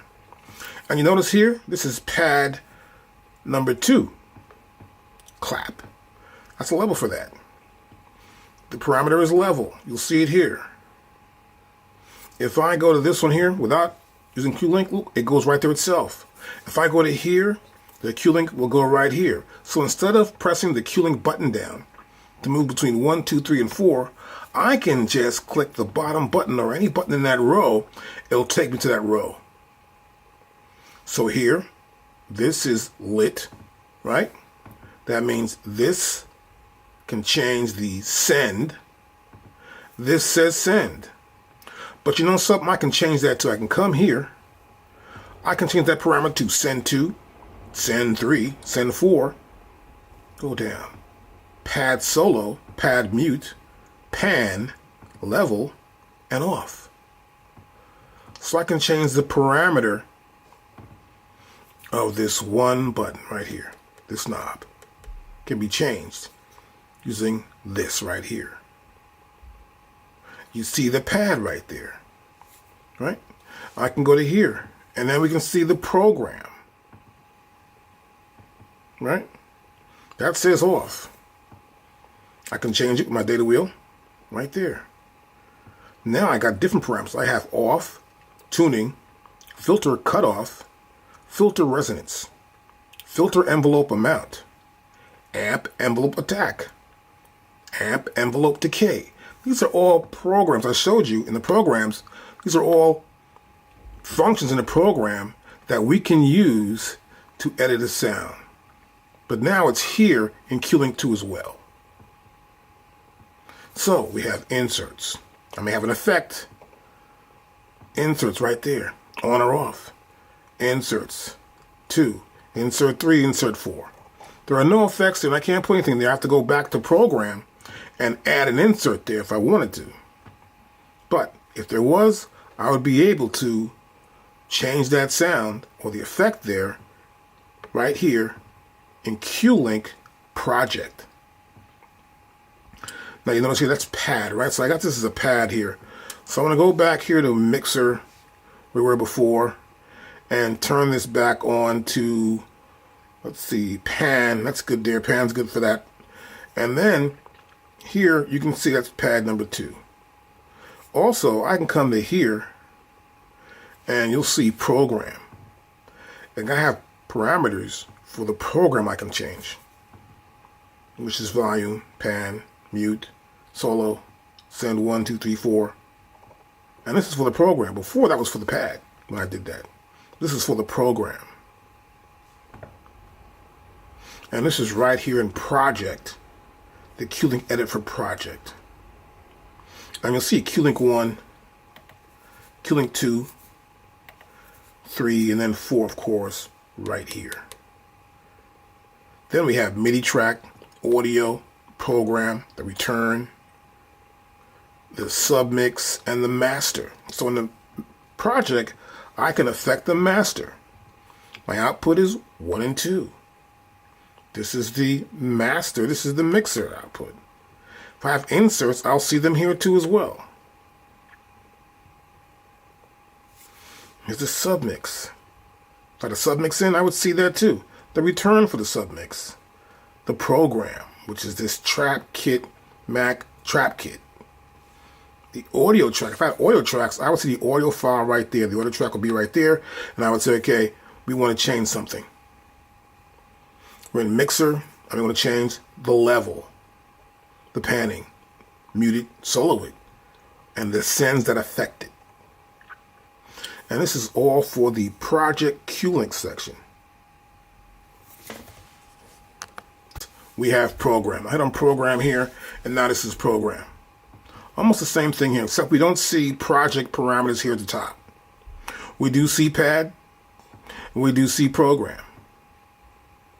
So I come out and click program. There's the program.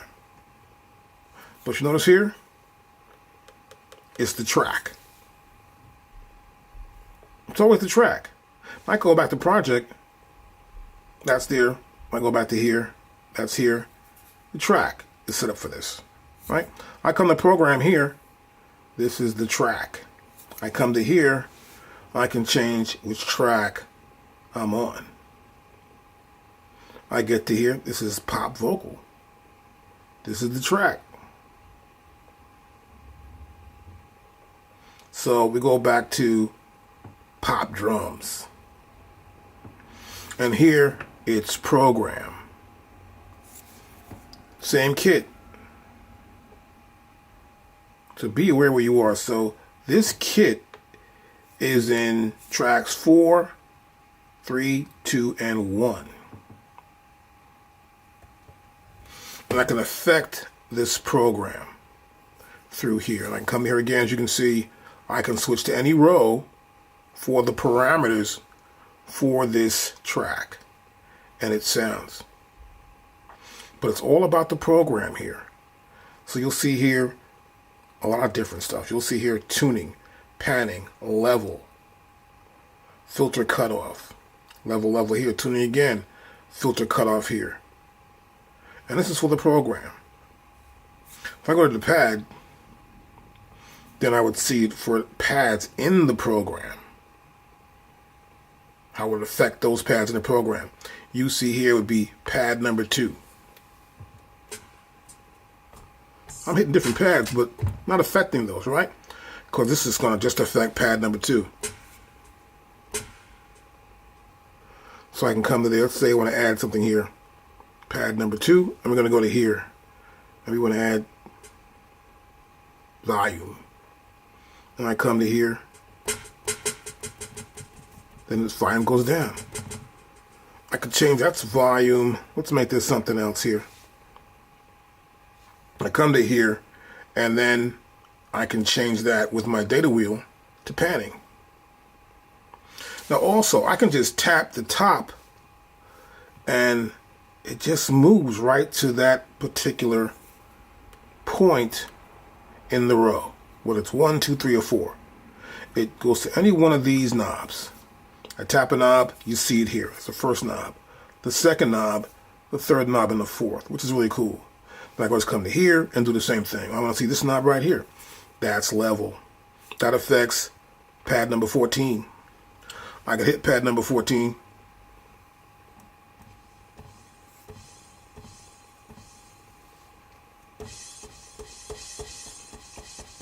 Gets louder. You see it there? It's a crash cymbal. Sounds like it too, right?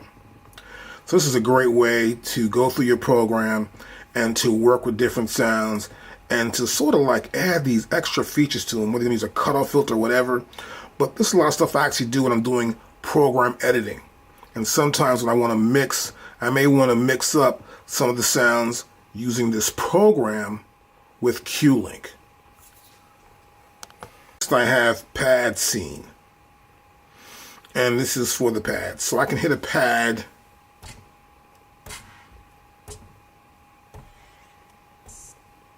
and its parameters could change.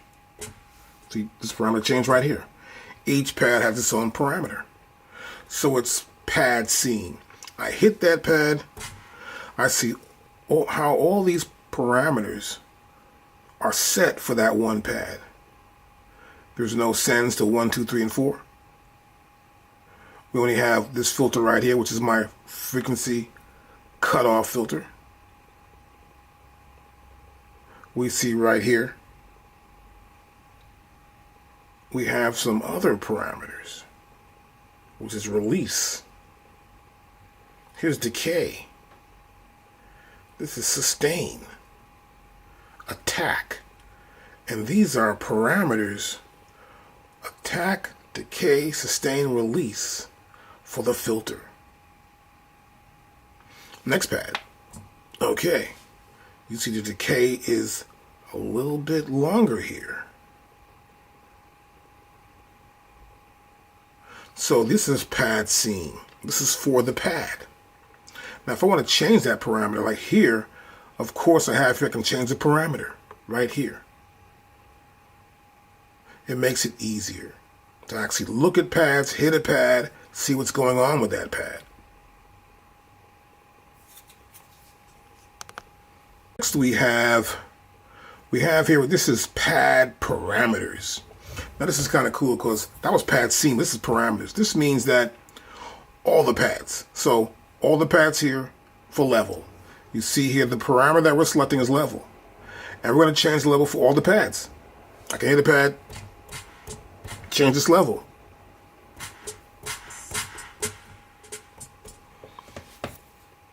And I come here. That's the one right there. Change that level.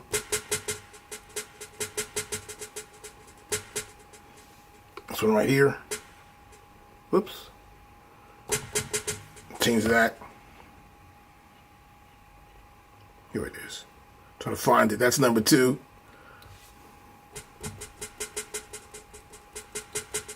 So all the levels. Now I'm going to go right here, change this. Now this is the panning for all the pads. And this is pad parameters. So I can change the parameters for all the pads at the same time, but only that one parameter. Panning. Next one. Pad mute. I can change pad mute right here. I can do pad solo. This is send 1 for all the pads. Send it to that one effect. This is send 2, 3, and 4. And that's it right there. I've added an effect to send 1. And I've added a 8th note delay. 8th note delay is right there. So I got an 8th note delay right here in send 1. And I'm in pad parameters. Now I'll hit this. Okay, that's right there.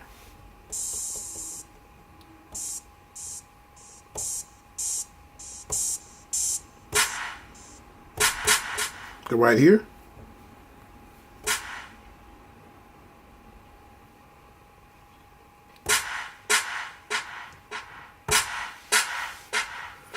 And you can see you can add sends in and apply the echo effect to certain sounds. And it's pad parameters. This is a great way to add some sort of effect, maybe to a few different drum sounds. Maybe a hi-hat, some cymbals. Even make a brand new program, add it to a keyboard. So you use this in a way to affect all the sounds and set their levels up. So I like to set my levels up to here. I go to levels right, I can set the levels up of everything here. I'll set my levels up and then we're good to go. But this is pad parameters. Let's turn the sound on a little bit more.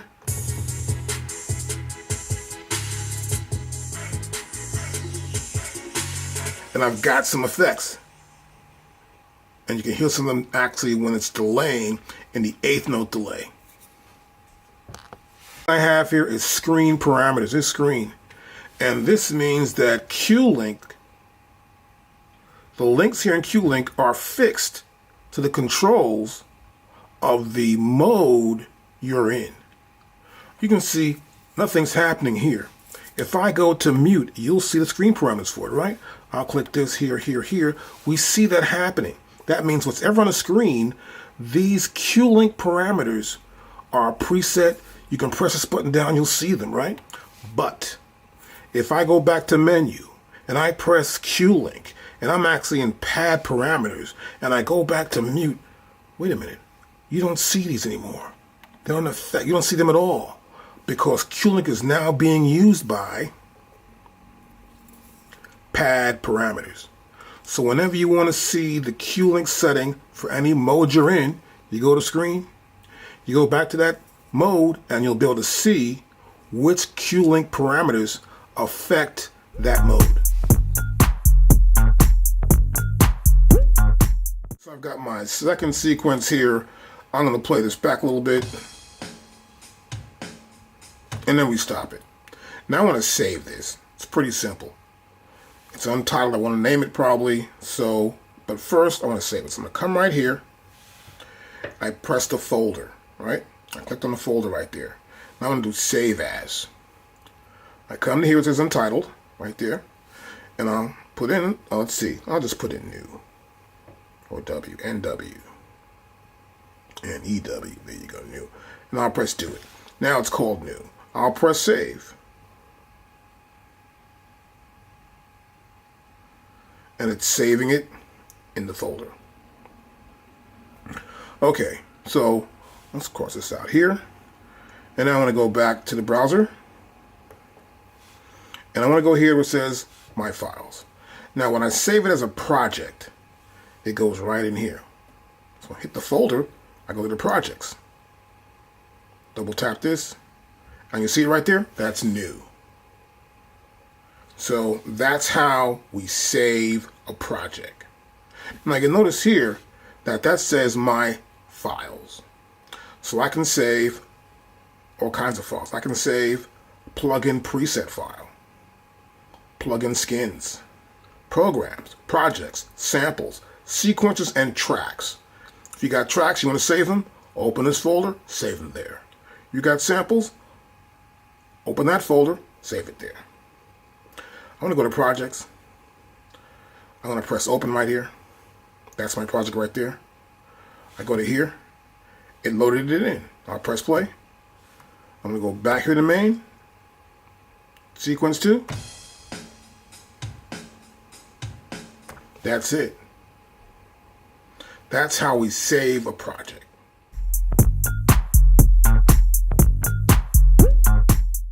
Let's say you want to turn your machine off, go eat dinner or something, but you want to come back and use that project again, right?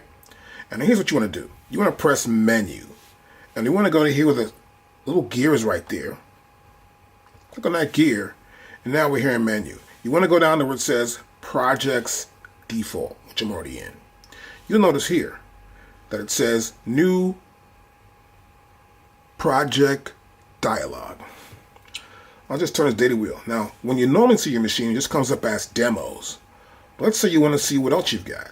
I come to here, and it says demo template recent. Like that. So now, I can go back to here, or just turn it off. I'm going to go here and just turn it off. Shut down. Now it's going to shut down. Okay, you came back, you want to get started with that project. First thing you want to do is you want to turn it back on. And once it comes back on, you want to make sure that we can see this brand new project that we just saved. So that's going to take some time here and load up. And once it does, there it is right there, we'll see that project is right there. That's because I did that setting in my project's default in the preferences page. I'll come here, click there. It's going to load up. I know it's sequence number 2. That's how it works. When saving, of course you want to press this little folder, of course, and then you can save as or save directly or purge files you're not using, and then you could export or export as, right? So I can press here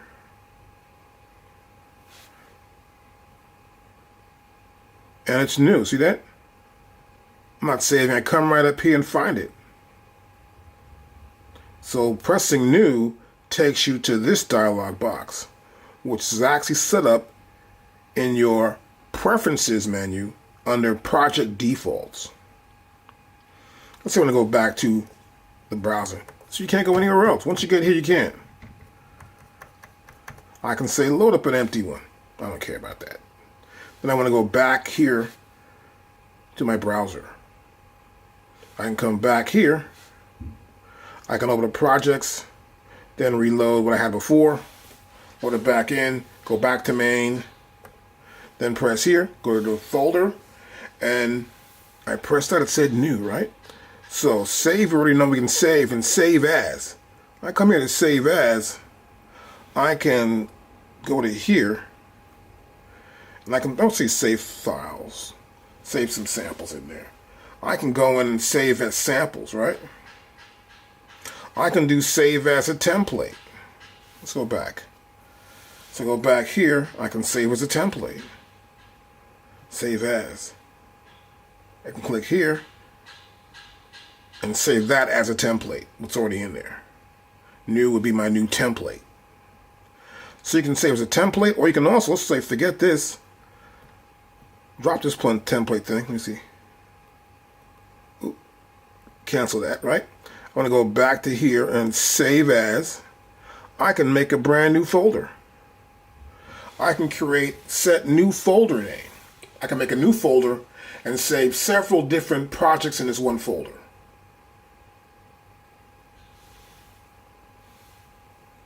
I can go to here. We're back here with the file we just made called new. And it's in my projects folder. I can go back to here and I can pick a folder save program. I can save my programs in there. So just know what you want to save, where you want to save it, and understand how this window works. That's it.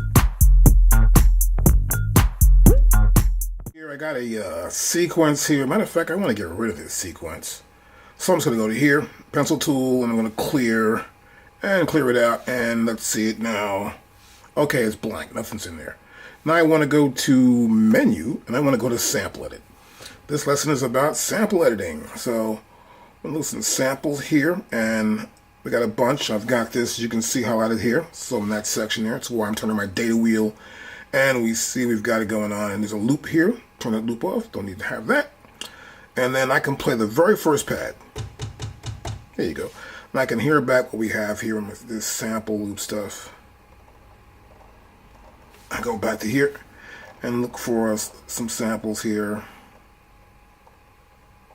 Oh, we got some samples. Okay, here's one sample. Okay, that's one sample I have in there. Now this sample, as you can see, has got hi-hats and a little bit like a clap in there. Let's hear it again. Like a little shaker and a little bit of a clap, or a little whatever, clunk in there. And that's the sample loop. And this is sampling. So you'll see that this is sampling right here. If I want to go back to the menu, I go there, I'm back there. I want to go back to sampling, I'm back there. Pretty simple stuff, right? I can even come back in here, click on the keyboard. I can type in a brand new name right there. Kind of cool. No need for that. I'll press the arrow back. I can even throw it out. Ooh, do I want to throw this out? Cancel that. Don't want to throw the sample out. That says delete. Next to our trash can here, we have this listing back mode. So if I just select this and I hit here, I'm just tapping it, it's playing. I'm touching it, and just plays the sample. But once I stop touching it, okay, it doesn't do anything, right? I can't pinch it or zoom it. I can't do anything. Now, if I go to here, I click that zoom button. Now I can pinch it, zoom it up. I can move into where I want to go. So I want to go right there. I want to go right here. I can zoom into my sample, and I can see the peaks and the end of the apex right there as I cross this line right here in the middle. And this is our waveform.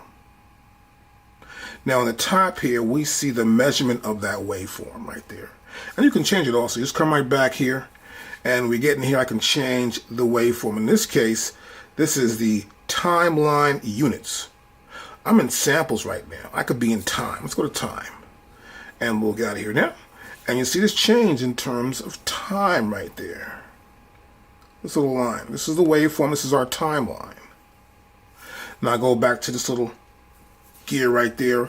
Let's do it in beats. I'll go back here to beats. I close it up. And now you can see it's in beats. Right? And we can change this again. Back to where we started from. Back to time. And close it out. And that's it. Now this little green marker here with the S is the start point. Right back here, this marker here is the end point. This is a loop sample. So I can loop it up. And this, I can make it into a loop like that. That's a loop. See, it's one direction. Boom, a loop. Let's not use that. It's a loop back and forth. It's a loop back to the top. This is slices. So if I come to here, we go to here, there's one slice, the second slice, the third, fourth, fifth, sixth, seventh, eighth, ninth, 10th, 11th, 12th, 13th, 14th, 15th, and 16 slices that we can have. I hit my first pad, and each time the first pad plays back whatever is selected as my slice. But in this case, I want to go back to just being all, so the whole thing. Now we have a start point and an end point to this sample. As we saw from the S and the E. I can come to here. I'll move E up. Whoa, there you go. Moving E all the way up there. Let's move S up too. Let's go to S. Hit S. This is good now. I can pick the parts I want. Let's go from here.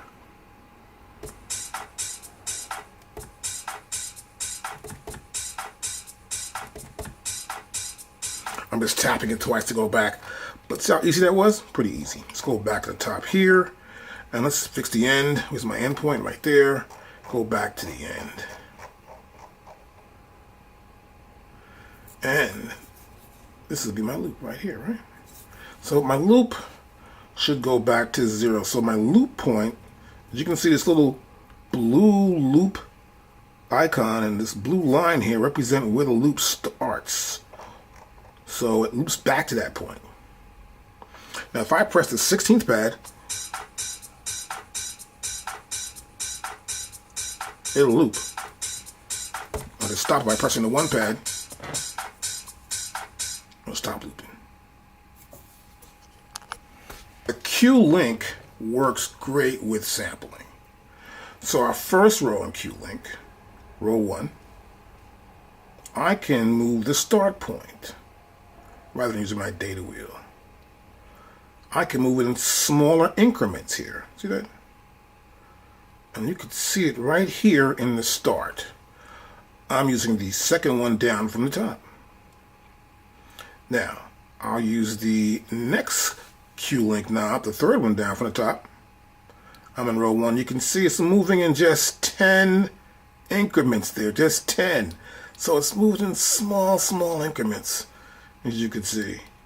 And if I go down here to the last one, the fourth one, it moves in single. So this is 1 at a time. It's 10. This one's going to be in hundreds. The next one is in thousands. So you can fine tune the start point. Now to do the end point, I would tap the Q-Link 1 time. I'm now in row 2. And now I can do the end point right there. So I can do that in thousands. See that? Move my end point. Then move it again. In hundreds and tenths. And then the fourth one is in the singles. Single digit. And this is a great way that we can use a Q-Link to get our start and end, but to fine tune it even, to get exactly where we want. Now if I go to the next Q-Link, which is the third light, now we can move the loop point. So I can come to here, see this? I can move the loop point. And the same thing again. Same thing again, I got thousands, As you can see there, as I move it, it says hundredths, tenths, and then single digits. So we can move everything precisely where we want it using the Q-link. That's really cool. Let's go to a fourth one. This is my fourth Q-link right here. As you can see there, I can now see the slices. I'm using the first knob and Q-link light number 4. And now we can see the slices. If I go to here, I can see them just like that. And it's pretty cool. I can scroll through now. I can hit the bottom one, the fourth one. I could zoom in. I could zoom in. And then I could fine tune my zoom with the one above the fourth one, which is 3. But I can do it in larger increments with the bottom one. If I go, I can move it slowly now. I'm moving the third knob. I'm moving slowly into it. See that? That's as far as it'll go. So I would need to scroll in more. So you want to use knobs 3 and 4 to do that. And to see the actual Q-link, for knob number 4, you'll see it right there. I got my slice. The second knob is nothing. I have the scroll and the zoom. So I can scroll from one side. I can go like this. See, it's go like this. And I can scroll along. So I'm just scrolling along to the end. Here you go. We're scrolling to the end if we're looking for something. And the fourth knob is the zoom knob. Here at the bottom, you'll see it says tuning right there. I can change the tuning of a sample. And now,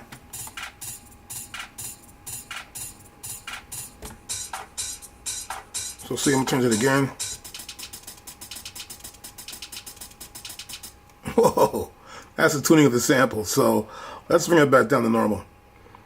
You can do so many things with samples inside of your MPC Live too. It's kind of cool.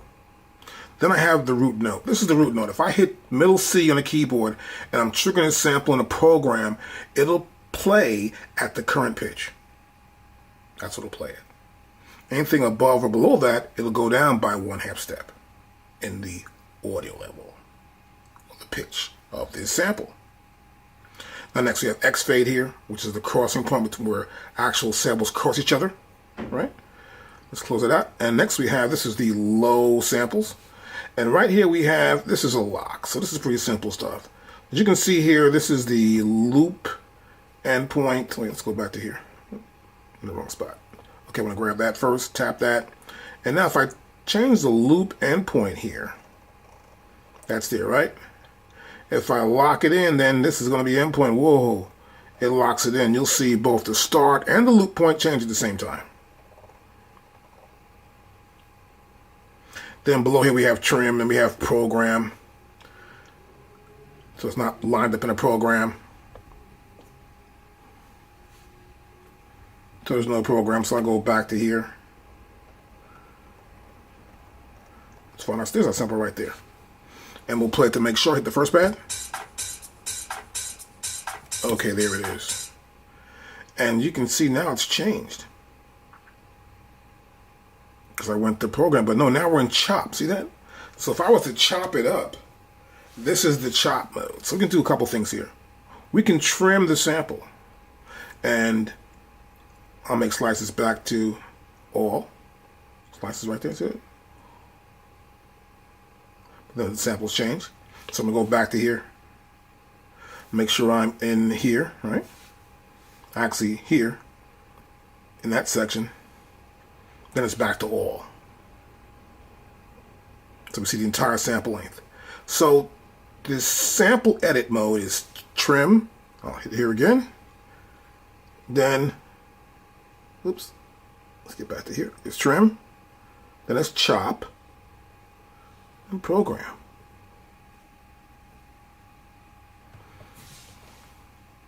I can come back to here to the sample itself. And get to my original sample.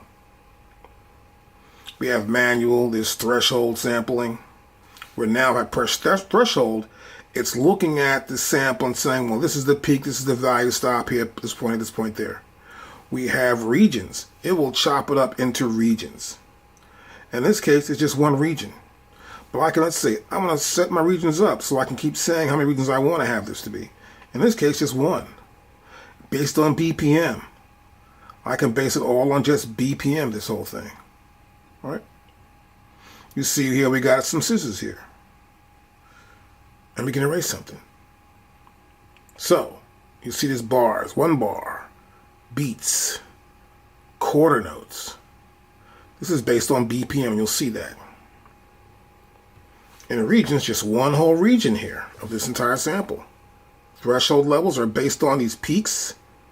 You see these little peaks and valleys in there. If I go to threshold level, you see that there's a high and a low point, like a little triangle pointing towards the right here within the sample region, and it detects that.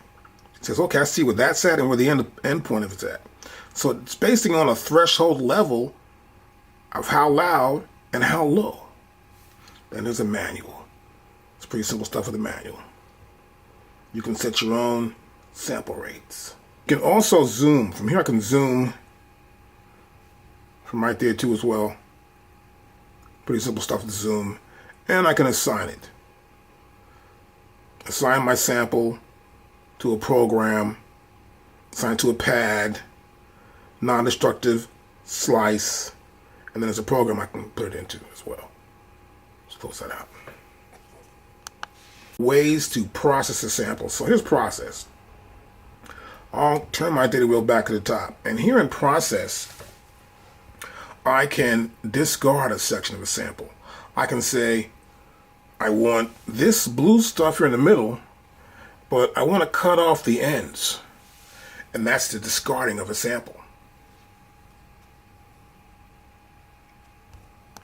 If I touch process here, we'll see I have the ability to do several things. This is a process slice, right? You see that here? We have the sample icon here, and this diagram explains it all. This is to discard. There are garbage cans here at the end, and the middle is the blue line we want to keep. So if I have a sample this long, I may want to get rid of the end here and here. I'll discard that. And that's what this operation will do. To do it, I just press do it. Or cancel if I don't want to do it. Next. This is delete. Suppose I want to delete the middle and make 1 and 2 meet. That's what happens here. They get right here in the middle and they meet together. That's delete. If I want to do that, I press do it right here. So press do it will delete the section between the start and end points. We can also add silence. Suppose I have a vocal sample here and here, and somehow this girl's dangling her bracelets or earrings sound bad, right? I want to take this section out. I can put silence right here. Vocals could be here, vocal could be there. So what this process does, it adds silence at a section you want to have it at while keeping the rest of the sample. Let's go to the next one. Extract. I may want to take it out and make a brand new sample. Whoa. And then once I do, I can name it right here. Make a brand new name for it. I can normalize a sample. If a sample's not loud enough, I'll press normalize. It'll expand the sample and make it louder. The next one. We have reverse. This is the way it is normally. This is the way it will look reversed. I can reverse a sample. I can fade in. A little noise here. I say, well, I want to just fade that sample in. Might be too much noise in here. Or I don't want this drum to sound like that in the beginning, so I'll fade it in up to here. And we have linear fade right there. That's linear. Now I go up here. We can fade out also, and that's linear as well. So it's going to be tapered and even fade. Linear. I have pitch shift. I can change the pitch of a sample. Or I can time stretch that sample. I can make the sample longer or smaller, but it remains to have the same pitch. In pitch shift, once I change the pitch, the sample itself will change in pitch. So think if you had a girl here and you change the pitch, it's a chipmunk. If you go really up in pitch, down in pitch, the girl will sound more like a man. Pretty simple way to think of it. I can do a gain change. It's about how much gain do I want to add to that sample. If I come to here, whoa, I can gain change it. See that? Or I can reduce the gain.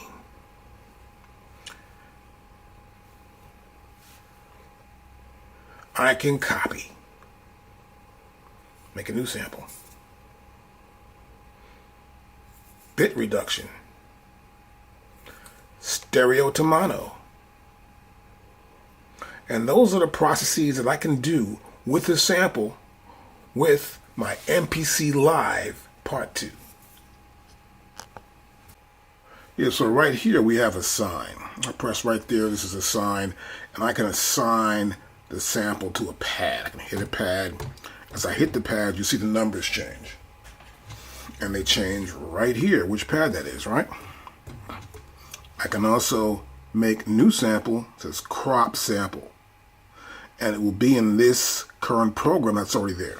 So if I have a program and I get some samples, I want to put it in that program, I just need to find maybe a new space. So let's say the B bank or something. Now I'm in B bank. Nothing's here. I can say put that sample right there. And you see it's got a red outline here, so I'll turn my data wheel and assign slice to pad. So I can assign a slice. If I make my sample into several slices, I can assign any slice I want to any one of the pads. And this will be a non-destructive slice.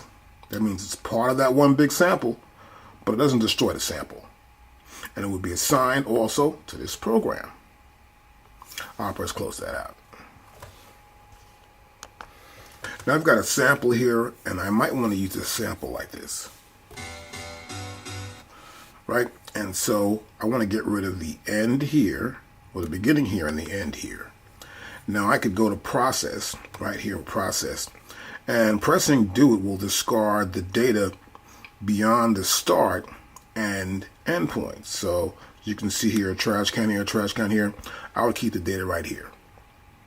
So let's go from here. I go to function, and here in function, it makes it easy. I can select that. I can select delete.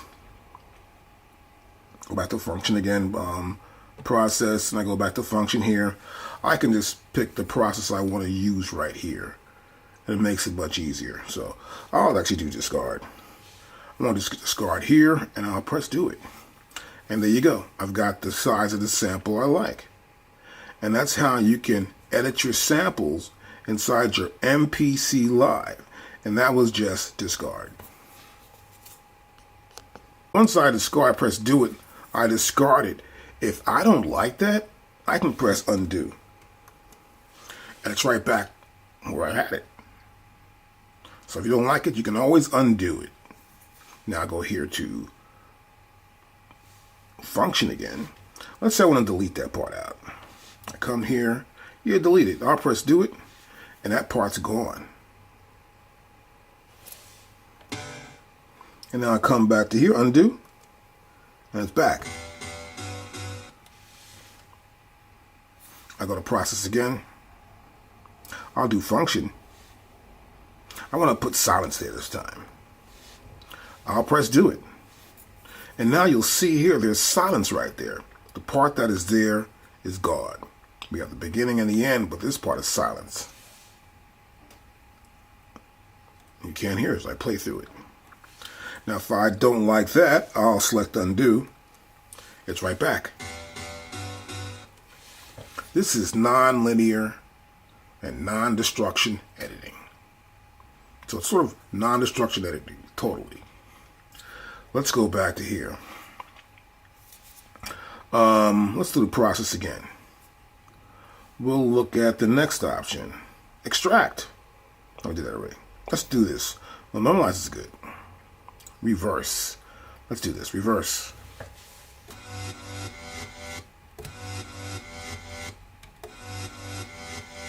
So I've reversed the sample. Pretty simple.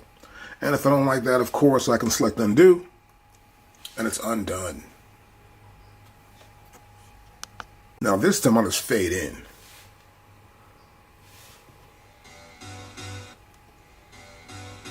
Just fading in. Undo. Process. Let's fade out. Do it.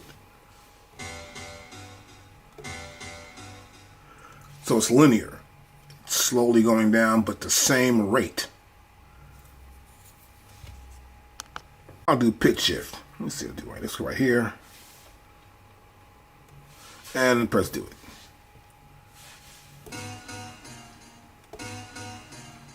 So I fade it out. I use pitch shift. I combine two that time. I'll press undo and undo again. Okay, so now I've got a sample. I've got a beginning and an end, and the part in the middle of this part is what I want to keep. So let me touch this here. That's the part. That's my loop section, right? So let's look at this. We have 16 pads right here on our MPC Live Part 2. So the pads offer a feature where we can use the MPC pads to trigger this sample in certain ways. Let's check that out. Now we got a wider view. So let's look at this. The first pad, this pad right here, this will play the sample from start. All right? I just tap it once, it'll play it straight through from the start to the end.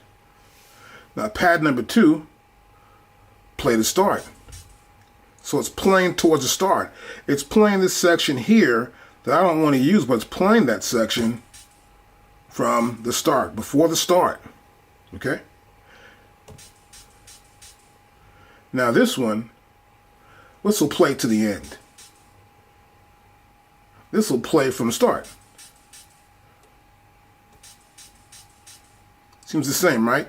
Actually, if it's longer, you'll notice a difference. Now, pad number 4 will play from the end. That's pad number 4. Now, pad number 5 will play from the start, note on. So that means I have to hold it down. So these are one shots. I hit it once, they continually play. These here, what you see in red, are known as note on. That means I have to hold it down. That's play from start. Number 6 is play to start. Number 7 is play to end. And number 8 is play from end. So these are just the same right here, except these are one shot. These are, you gotta hold them down, called note on. Now here, this green pad plays all. The entire range. The part here that I cut off, and the part here I have for the end. This is my start point, my end point. It plays this entire range of the sample. Now, number 10 is one shot. Number 10 is one shot, and this is play sample. So this is one shot play sample. This is note on play sample. This has no function, and you know that because it's not lit. Now here, this is play loop. I stop. This is play to loop start. This is play from loop start. And this is continuous. I hit it once. Continuous, over and over. To stop it, I'll just hit anything else. And it stops. That's how we can use the pads along with our sample editor. Okay, so here I have my sample, and we are in trim. You know we're in trim right here that says trim. And if I click on this here, you now see we're in chop. Now what chop allows us to do is to set little sections and chop it up, and may want to use certain chops of this sample. Let me go back to trim. This is trim. This is the slice indicator. It says all slice, right? Let me go to here. Now it's just one slice. And notice here it has this section right here. I'll turn the knob one more time. It's my second slice. This is the start and the end of that slice. This will be the loop value. So it loop back to here, from here. This is slice number 2. Now, slice number 3, right here. 4, 5, 6, 7, and so on. And these are all slices of this one large sample.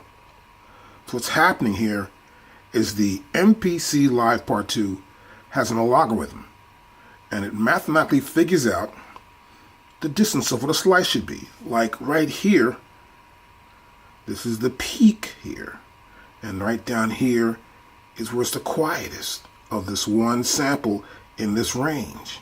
And it says, okay, this is one sample by itself. And each one of those is that way. It starts off with the peak, and it ends where the quietest part of the sample is at. Now, let's look at the chop. This is chop. Now here in chop, we have our start and our end, right? And no loop actually, but here this is manual. I can come in here and make my own samples. See, I turn the dial once, and now you see a bunch of samples here. And now as I scroll through with my data wheel, you see all those same samples, but now we see them all. It's one big long chop there, right? And so we have 24 chops right here. And this is in manual. So it's just figured out where it can be at. But what I can do here in manual is I can change, go in here, I can change one of these chops and say, well, this should be bigger. I can manually go in here and I say, well, look, I want to change the endpoint. I come to here. I move the endpoint a little bit. Let me go to my Q and get my endpoint. I may move it a little bit. See, just by a couple of digits, I can move that and figure out where that's at. And if I'm not sure, I can always zoom in. I come to here and I can zoom into that and say, okay, that chop's almost right. A little bit shows here. Let me go back and turn that out a little bit more. And it's gone now. And now I've got the right size of the chop that I like. So I can manually go in and fix my chops. And this is in manual mode under chop. Of course, here in manual mode, as I'm here, I can increase the size of this first sample. So here's the endpoint, right? I can tap here, and it goes there. See that? I can make this first sample wider. Now all you see is 1 and 3. So in manual mode, you can change your sample size and figure out manually how you want each chop to look and sound, right? Now, next we got threshold. So here in threshold, it's almost the same thing, that it just figures out which samples work better, and then you'll see them here. And if I go into slices, I can move up and down the slices as well the same way. But this is all based on the logarithm, and this is manual. This is threshold level. So it's all based on a threshold level. So how loud it is, this is the peak, that's right there. But it's not manual mode. We're not going to change anything here. Then we have regions. And these are just regions. It takes the length of this and separates them into equal regions. And that's mainly based to keep it ready for your pads. I can hit pad 1, pad 2, 3, 4, 5, 6, 7, 8, 9, 10, 11, 12, and so on. You can see, it doesn't even sound good. You can hear that.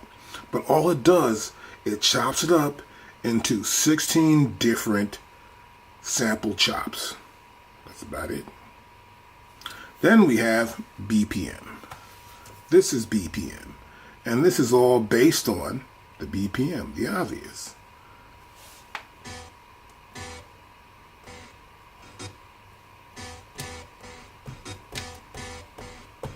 So this is all based on the BPM, based on what the BPM of the beat is. I would need to figure that out, but you see here, 16th note division. You see that right there? 4 beats, 1 bar. So it's a BPM chopping of the sample. Now I prefer to do everything, either use a logarithm if I'm going to chop a sample up, or to go inside and use manual. That way you can get the right sample piece you want, and it's a much refined way to do it once you know what you want. I don't let the machine do it. I make sure I get it exactly how I want it, which I suggest you should do also at the same time. Here's the play cue. And I can come to here and BPM I'm on. I'll press, this is in chop.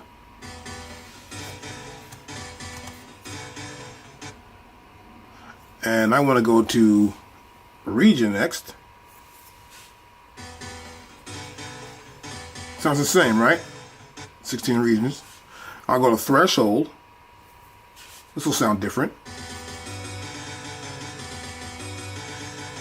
So it's playing every part separately, and it's running right through it, and then you hear the chop, where it's not playing it straight through as a sample. And manual, once I've already set it for threshold level, is manual, and there's nothing going on here, you see, for Q. I can come to here, and when I get down to here, you still can't increase it. It's not Q, and you're good. I have all these slices, and I may want to just actually put them on all these pads right here, right? Put them on the pads. So what I'll do is I'll come to here. I'm in chop. As you can see right here, we are in chop. I'm in threshold. I got all these cute little samples here. As I turn the data wheel, we can see that they're going there. I want to put them all on separate pads, right? So I got these samples here. And so I'll do is I'll press down shift. And you'll notice here it says convert. I can even process the samples. So we normally do, we process a sample, you know, get the beginning, the end, or process them by making them fade out, or even make them louder. But here in this case, I want to convert. So here I'll press convert. And now it says right here, new drum program using slices. So I can do a brand new drum program using slices. And look, non-destructive slices. I can also create events for them. But in this case, I won't do that. I'm going to put out the samples and put them all on separate pads. I'll do this, and now they're all on separate pads.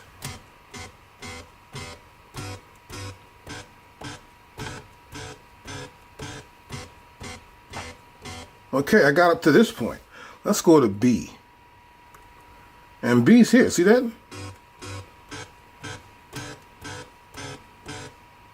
So I've put all these samples onto separate pads so I can use them.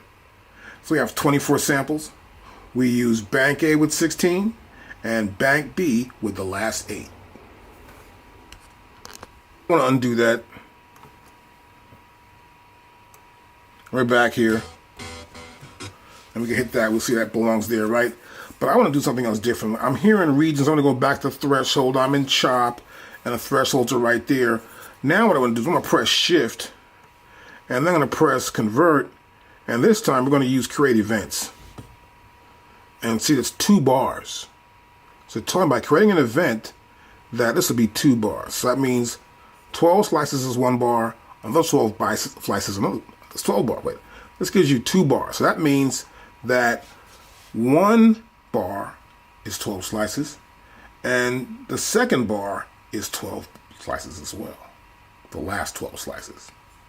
Now I'll press do it. And now it's created.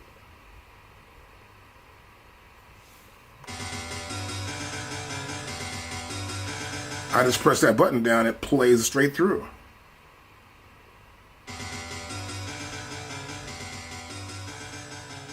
So it plays that pattern.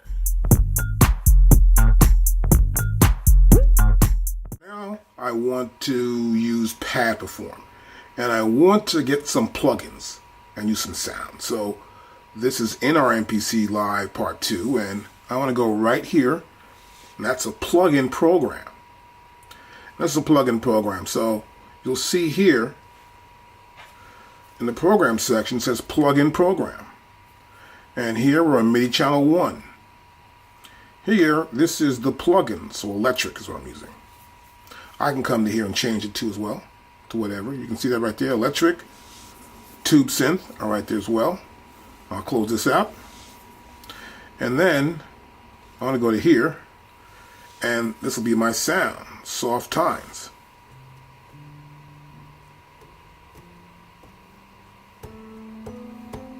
I'm just hitting the pads and getting this scale. That's the sound. So in order to see this sound, let's look at the program edit. So we'll go to menu, select program edit, and now we can see the sound. That's a preset. So as you can see, presets selected right there. I can turn my data wheel.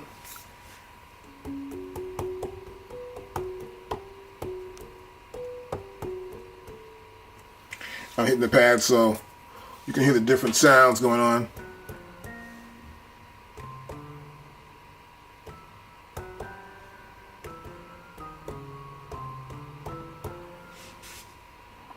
And different sounds here.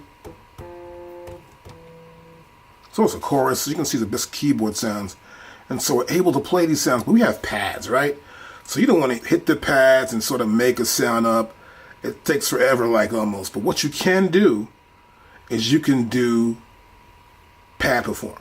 We're going to go here to menu, and we're going to select pad perform. Now here in pad perform, we can see the notes.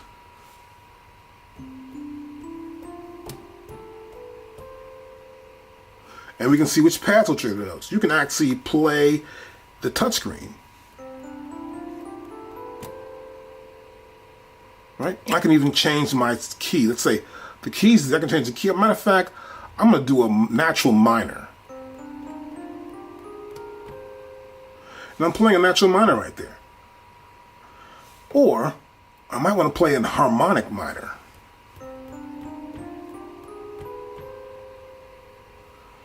Or maybe a pentatonic major.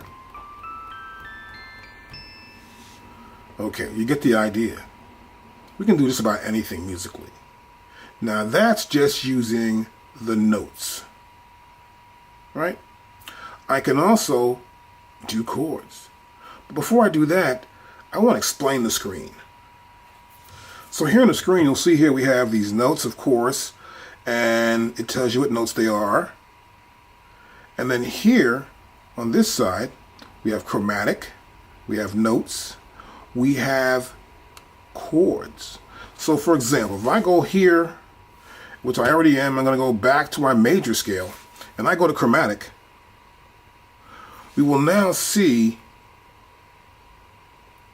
that the chromatic notes are in the other half steps. So as I hit them, and those are all the notes from C1 up to C2. That's chromatic. But if you don't want to see those notes and you want to just play the scale as is, you would just go to notes, and now you'll see it where it's makes it easier for you. And so I have chords as well. I can press chords.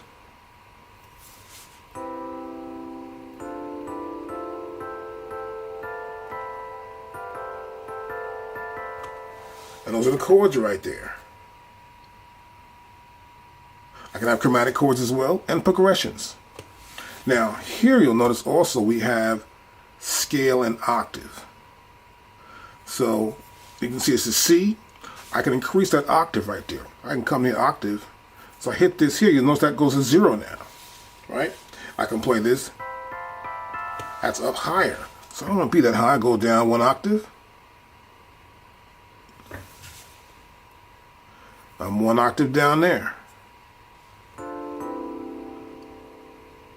I go down to a 2nd octave.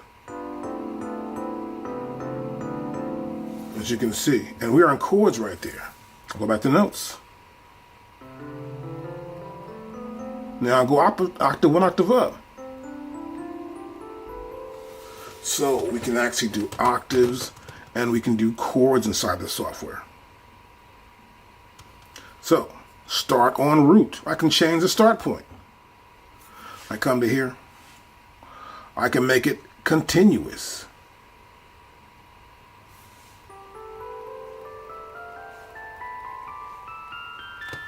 continuous and start on the root. So in continuous, I just go from anywhere here, right? As you can obviously see. And on the root, I just start on the root here. And you notice that here in sort of diagram in here, our touchscreen, you'll see it's C here, it's red. C4 is red. C5 is here. So C, this is C3, 4 and 5. As we go up, it's showing you that how far up the octave range we're going. And those are the octaves. Now this is really kind of cool using it because you can actually create music just by using your pad perform. Now we can also set the size of the scale. So for example, I'm here in a chord, right? And so my scale is going to be based on a major scale. So I can also set what kind of chord it'll be. It can be here, it would be a 7th or 3rd. That's 1, 3, 5. So in C, that would be C, E, G. If I go to a 7th, that'd be C, E, G, and B. So here, these are 7ths. And I can base this progression on different parameters as well. So there you can see it's like that. I can have a flat 7th as well. So instead of playing C, E, G, B, I'd play C, E, G, B flat.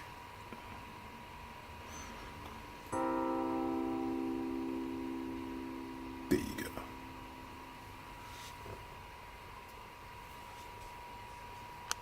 Another really cool feature is the use of progressions. Like I can come to here and I have a progression. I'd say, that's too low, right? So let's get that. Let's go up 1 octave up here.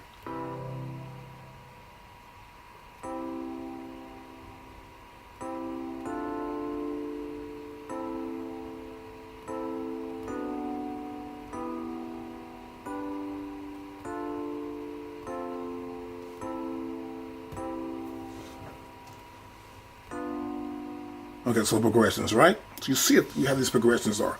We have C to F. So we do something like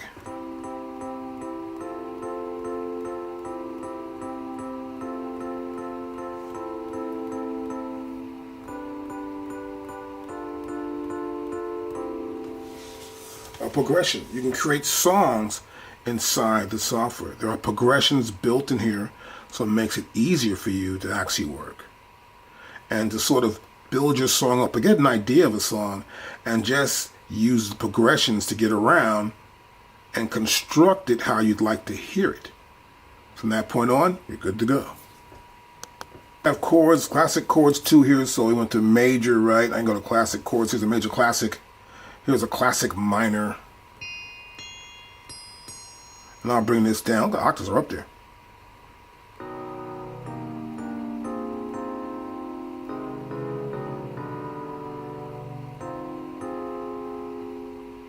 And these are progressions. So this is classic minor in progressions.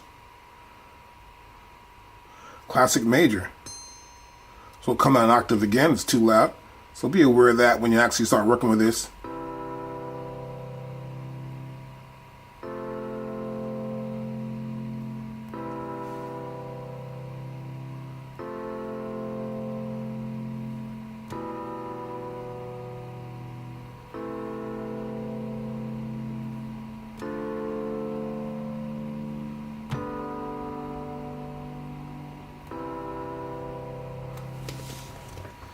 Pretty cool, huh?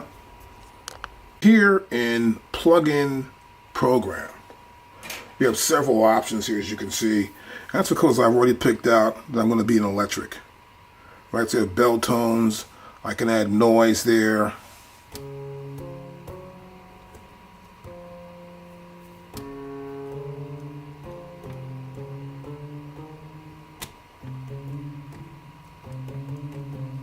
And let's add a little noise to it. Get tubular.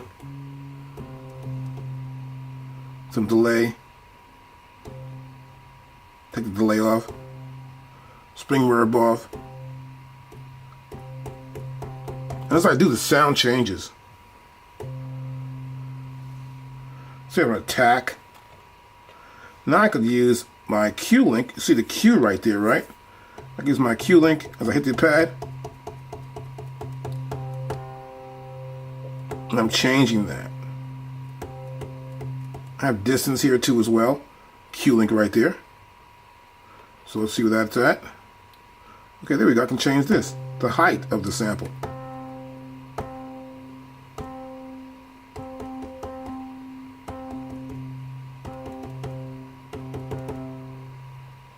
All right. Then we have our distance.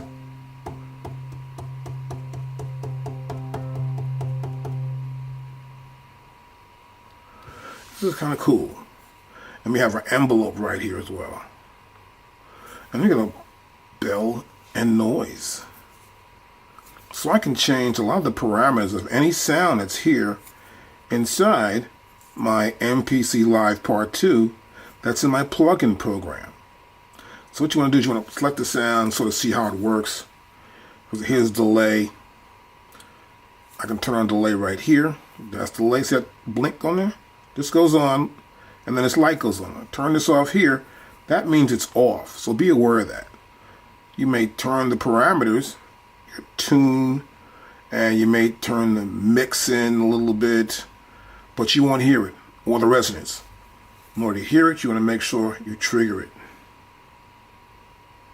That's for delay, or any one of these things actually. There's tremolo right there. I turn this off. Right there, tremolo's off. Turn tube off. I'll turn chords off. So you need to check your parameters, listen back, and if you like it, keep it, and save it as a preset. Suppose I get the right sound and I like it, and it really works for me.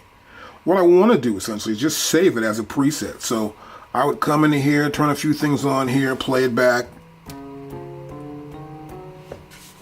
want to make sure my high end's good, the setup's good. How's the bell tone? Is that bell ringing inside this thing? Do I hear it? Is it well? Is it good? How about getting rid of some of the noise here?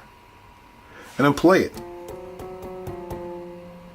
I may just go back into menu, go back to program, getting progressions here.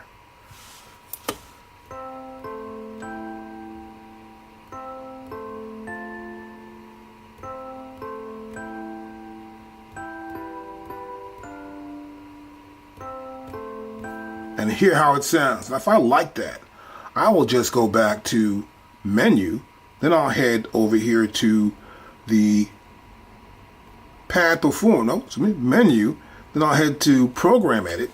Now here in program edit, I may want to save this. It's pretty simple. You want to go here to your folder, click on the folder, and you'll see here, it says internal. So we're saving to the internal hard drive. And this is a plug-in preset for instruments. Pretty simple. You would say, okay, I want to save that. You can name it right here. I don't name it, man. Let's name it. Why not? And I'll put down cool keys. Space. That's it. Let's do it. That's the name. Now I want to save it.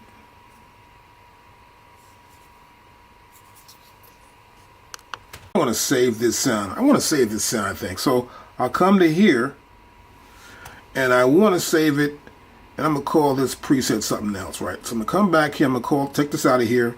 I'm going to get rid of this. I'm going to call it cool keys. Space, keys. I like that. I'll press do it.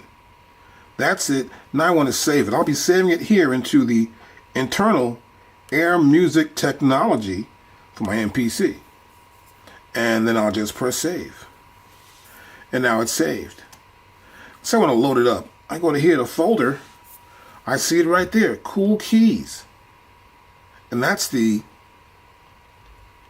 extension here, at the end here, for the Air Music file. That's the preset. I would just click on this and then load it in.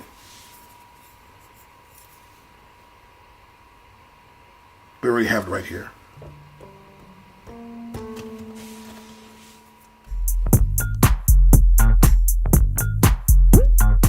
This this is our sampler page. Pretty simple. I'll go back to menu, and then I want to get here where it says sampler. Right there, sampler. And you hear that little sound in the background. I got a guitar plugged up into a little wow sound on there, right? So I've got effects in here. These are the effects I got in this little guitar here going on. And I want to make sure that when I play this sound in here, that it goes above this point here. I can actually increase this a little bit more. I'll put a string. I'll pull it back down to here a little bit more. Now this is threshold level based. That means that, there you go, that's not too bad. That means this is threshold level based. That means once it crosses threshold level here, the sampler will start sampling. Now let's do that real quickly. I'm going to turn this back up a little bit more. And I'm going to put this to arm. And I'll just play. Now once I stop that, it took a sample. And you see the sample right there, right? I can play it back too. I can come to here and just go like. So it clipped a little bit from the front, right? So I got a threshold level set there, but I don't hear the strike. But I do have the actual sound. Let's discard that. So I'm gonna pull this over here. I'll turn the monitor off. That's the monitor. So if I want to hear what I'm going to record back, I can turn the monitor on or turn it off like that real quickly. So I won't have too much noise. So I've got this set here. I heard this sample, didn't like it, right? And so now we'll try something else.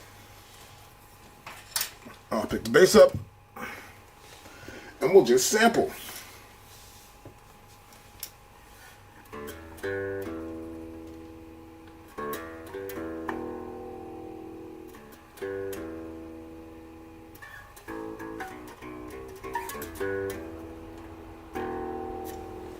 Right, so I stop that.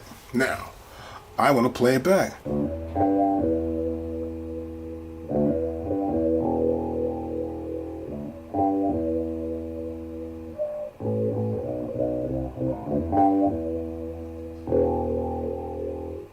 And there you go. We took a sample.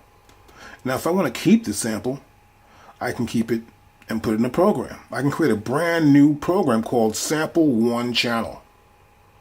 I took one sample already, didn't like it, and see what happened? It named it new sample number 2. You can actually name that sample. I can come back in here, of course, just name it. I come to here and say, just new sample 2. So we'll put down sample 2. I can press do it, and now that's the name I can use.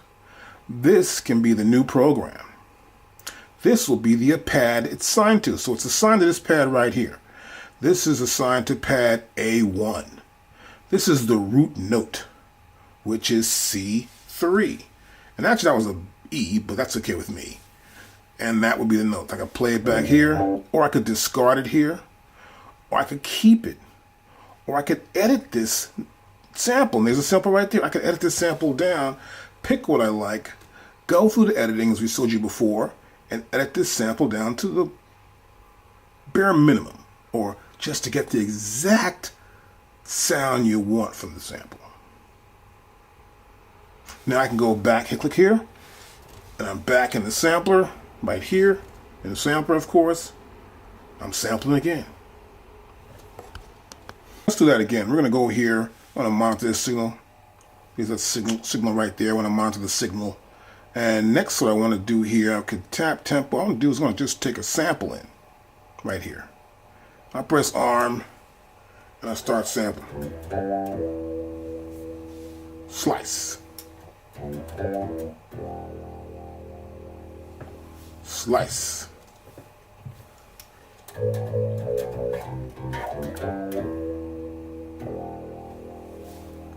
Slice. And stop it. Now, I'll have different samples.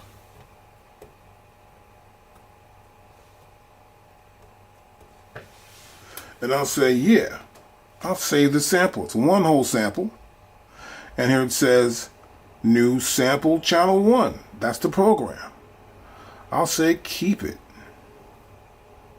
Now I got a new program. And once I keep adding the slice, it can put those slices on a separate pad. I can sampler, and now what I want to do is slice. So you tap slice right there. Now here in slice, I can just keep making slices. I'll come to here, arm the sample, and I'll start playing again.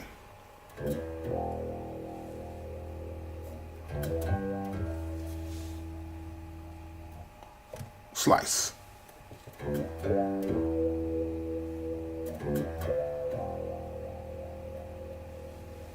Slice.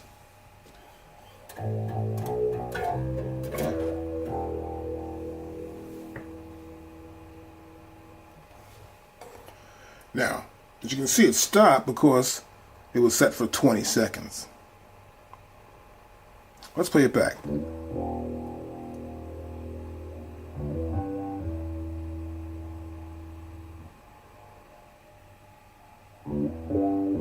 It was all one sample.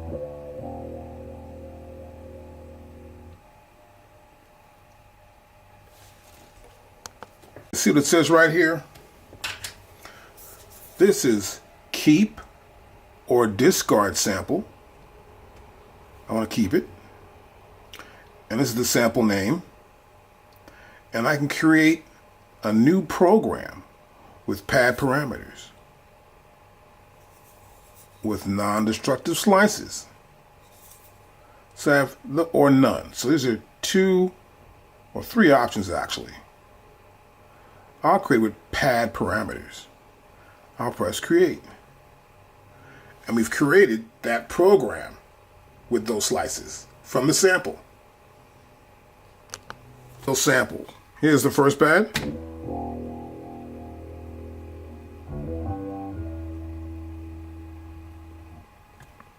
Second pad.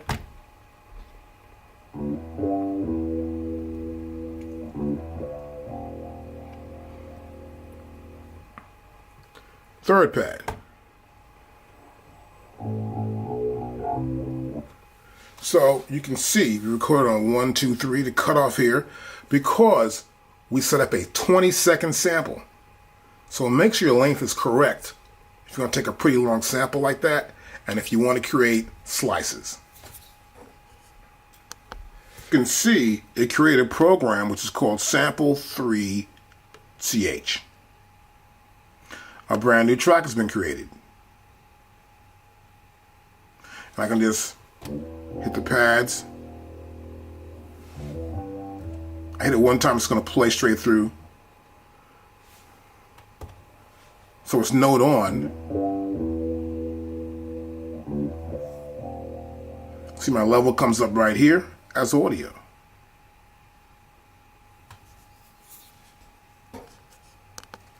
You'll see here also that I'm in this drum program. Now, a better way to do this sometimes would actually to have an audio program right here, right? And then this way, this would be audio. While this is plugin, this is keyboard, but this is an audio or a audio clip program. See what it says right here? This is keep or discard sample.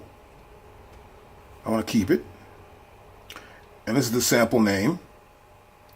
And I can create a new program with pad parameters, with non-destructive slices. So I have or none. So these are 2 or 3 options actually. I'll create with pad parameters. I'll press create. And we've created that program with those slices from the sample. Now you should also have the MPC software on your computer. And it's very good to have that because you can use a lot more space on your computer, and your computer will talk with your MPC Live Part 2. It's a pretty simple way to access it too. You want to make sure you go to Menu, and then here it'll say MPC. Click on that, and here do you want to save changes you made to new? I say, no, I don't want to save it, so don't save. So now it's figuring out that I want to go to the computer. Now it'll be looking for my computer. Once it finds the computer, this will be a controller for the MPC software in your computer. Now, if I don't want to do that, I can go back to here, and this is standalone.